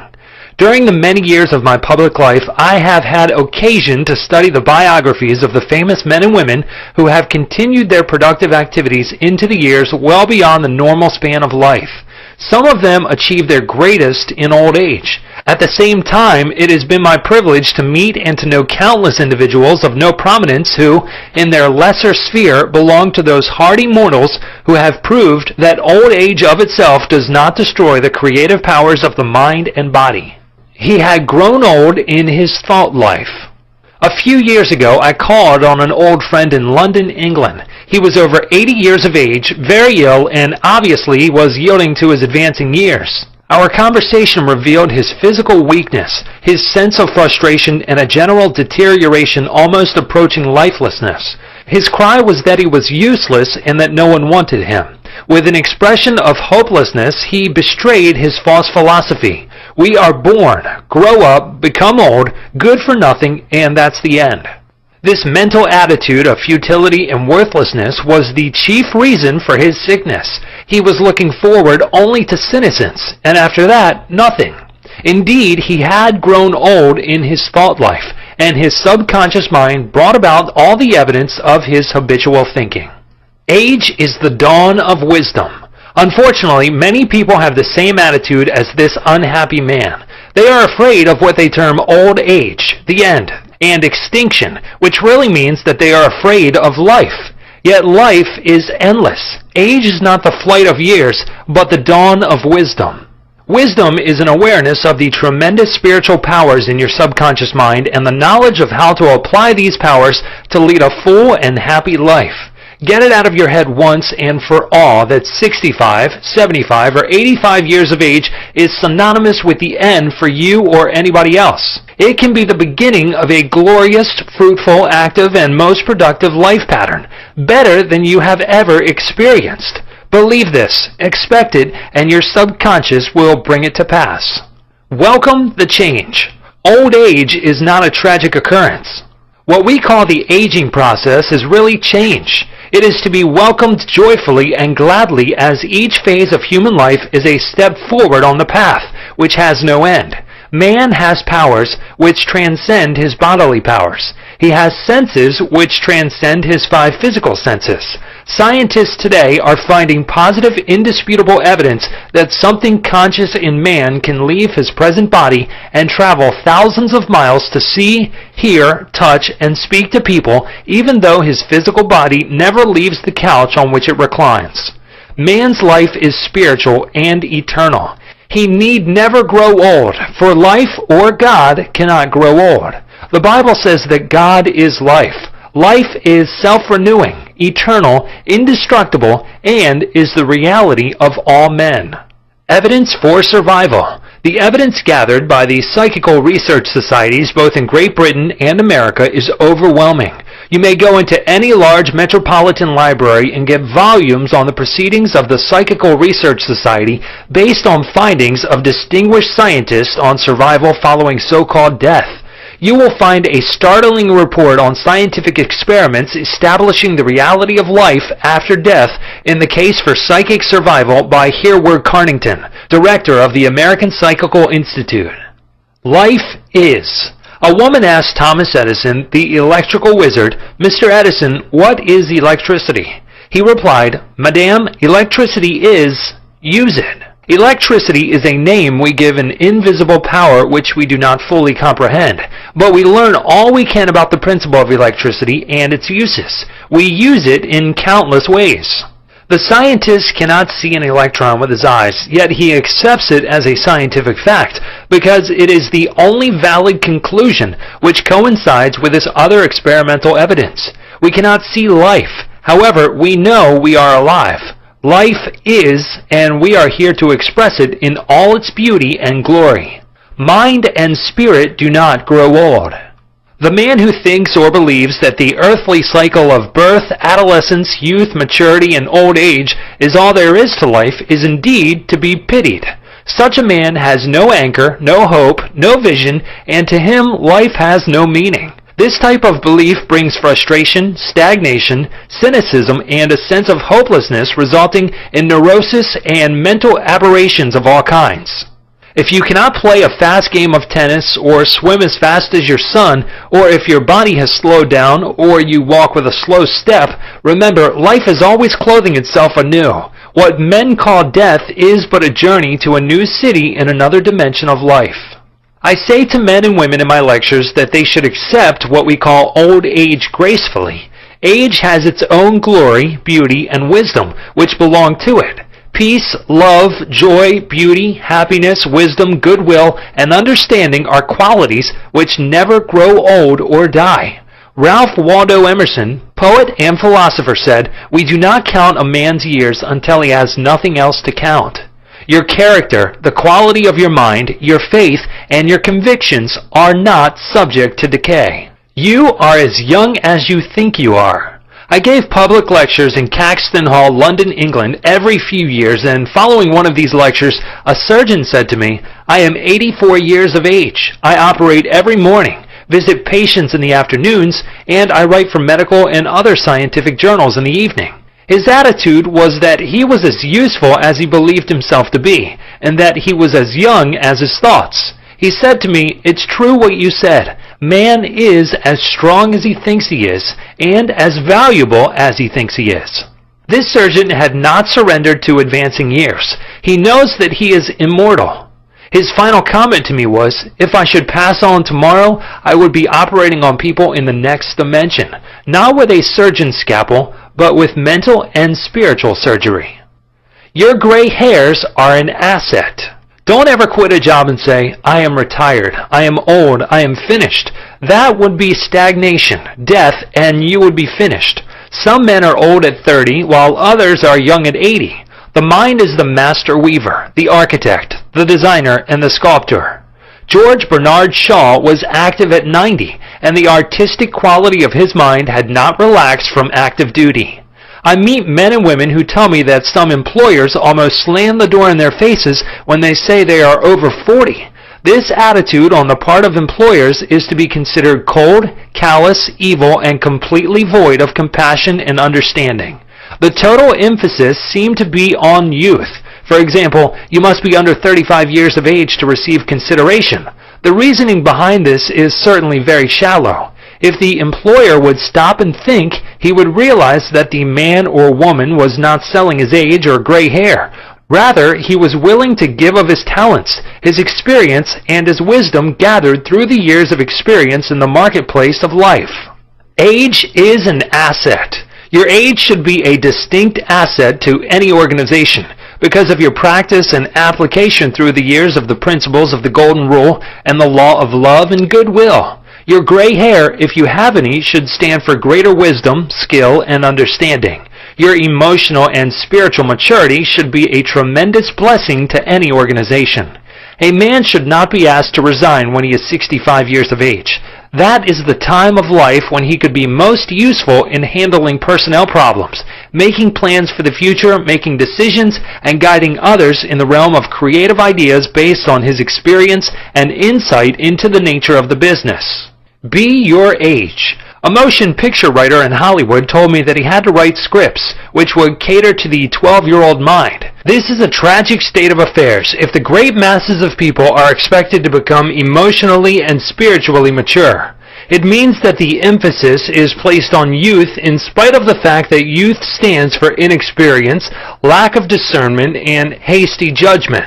I can keep up with the best of them. I am now thinking of a man 65 years of age who is trying frantically to keep young. He swims with young men every Sunday, goes on long hikes, plays tennis, and boasts about his prowess and physical powers, saying, "Look, I can keep up with the best of them." He should remember the great truth, "As a man thinketh in his heart, so is he." Proverbs 23:7. Diets, exercises, and games of all kinds will not keep this man young. It is necessary for him to observe that he grows old or remains young in accordance with his processes of thinking. Your subconscious mind is conditioned by your thoughts. If your thoughts are constantly on the beautiful, the noble, and the good, you will remain young regardless of the chronological years. Fear of old age. Job said, "The thing which I greatly feared is come upon me." There are many people who fear old age and are uncertain about the future because they anticipate mental and physical deterioration as the years advance. What they think and feel comes to pass. You grow old when you lose interest in life, when you cease to dream, to hunger after new truths, and to search for new worlds to conquer. When your mind is open to new ideas, new interests, and when you raise the curtain and let in the sunshine and inspiration of new truths of life and the universe, you will be young and vital. You have much to give. If you are 65 or 95 years of age, realize you have much to give. You can help stabilize, advise, and direct the younger generation. You can give the benefit of your knowledge, your experience, and your wisdom. You can always look ahead, for at all times you are gazing into infinite life. You will find that you can never cease to unveil the glories and wonders of life. Try to learn something new every moment of the day, and you will find your mind will always be young. 110 years old. Some years ago, while lecturing in Bombay, India, I was introduced to a man who said he was 110 years old. He had the most beautiful face I have ever seen. He seemed transfigured by the radiance of an inner light. There was a rare beauty in his eyes, indicating he had grown old in years with gladness, and with no indication that his mind had dimmed its lights. Retirement, a new venture. Be sure that your mind never retires. It must be like a parachute, which is no good unless it opens up. Be open and receptive to new ideas. I have seen men of 65 and 70 retire. They seemed to rot away, and in a few months passed on. They obviously felt that life was at an end. Retirement can be a new venture, a new challenge, a new path, the beginning of the fulfillment of a long dream. It is inexpressibly depressing to hear a man say, "What shall I do now that I am retired?" He is saying, in effect, "I am mentally and physically dead. My mind is bankrupt of ideas." All this is a false picture. The real truth is that you can accomplish more at 90 than you did at 60, because each day you are growing in wisdom and understanding of life and the universe through your new studies and interest. He graduated to a better job. An executive who lives near me was forced to retire a few months ago because he had reached the age of 65. He said to me, "I look upon my retirement as promotion from kindergarten to the first grade." He philosophized in this manner. He said that when he left high school, he went up the ladder by going to college. He realized this was a step forward in his education and understanding of life in general. Likewise, he added, now he could do the things he had always wanted to do, and therefore his retirement was still another step forward on the ladder of life and wisdom. He came to the wise conclusion that he was no longer going to concentrate on making a living. Now he was going to give all his attention to living life. He is an amateur photographer, and he took additional courses on the subject. He took a trip around the world and took movies of famous places. He now lectures before various groups, lodges, and clubs, and is in popular demand. There are countless ways of taking an interest in something worthwhile outside yourself. Become enthusiastic over new creative ideas, make spiritual progress, and continue to learn and to grow. In this manner you remain young in heart, because you are hungering and thirsting after new truths, and your body will reflect your thinking at all times.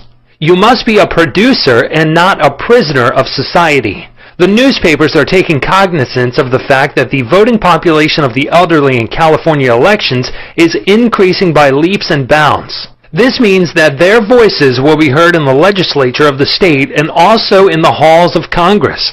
I believe there will be enacted a federal law prohibiting employers from discrimination against men and women because of age. A man of 65 years may be younger mentally, physically, and psychologically than many men at 30. It is stupid and ridiculous to tell a man he cannot be hired because he is over 40. It is like saying to him that he is ready for the scrap heap or the junk pile. What is a man of 40 or over to do?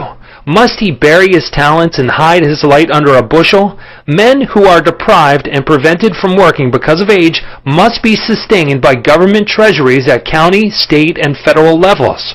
The many organizations who refuse to hire them and benefit from their wisdom and experience will be taxed to support them. This is a form of financial suicide. Man is here to enjoy the fruit of his labor, and he is here to be a producer and not a prisoner of society, which compels him to idleness. Man's body slows down gradually as he advances through the years, but his conscious mind can be made much more active, alert, alive, and quickened by the inspiration from his subconscious mind. His mind, in reality, never grows old.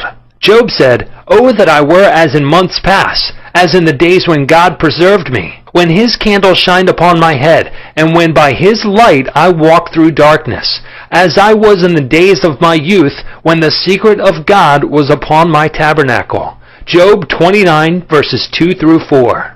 Secret of youth. To recapture the days of your youth, feel the miraculous, healing, self-renewing power of your subconscious mind moving through your whole being. Know and feel that you are inspired, lifted up, rejuvenated, revitalized, and recharged spiritually. You can bubble over with enthusiasm and joy, as in the days of your youth, for the simple reason that you can always mentally and emotionally recapture the joyous state. The candle which shines upon your head is divine intelligence and reveals to you everything you need to know. It enables you to affirm the presence of your good, regardless of appearances. You walk by the guidance of your subconscious mind because you know that the dawn appears and the shadows flee away. Get a vision. Instead of saying, "I am old," say, "I am wise in the way of the divine life."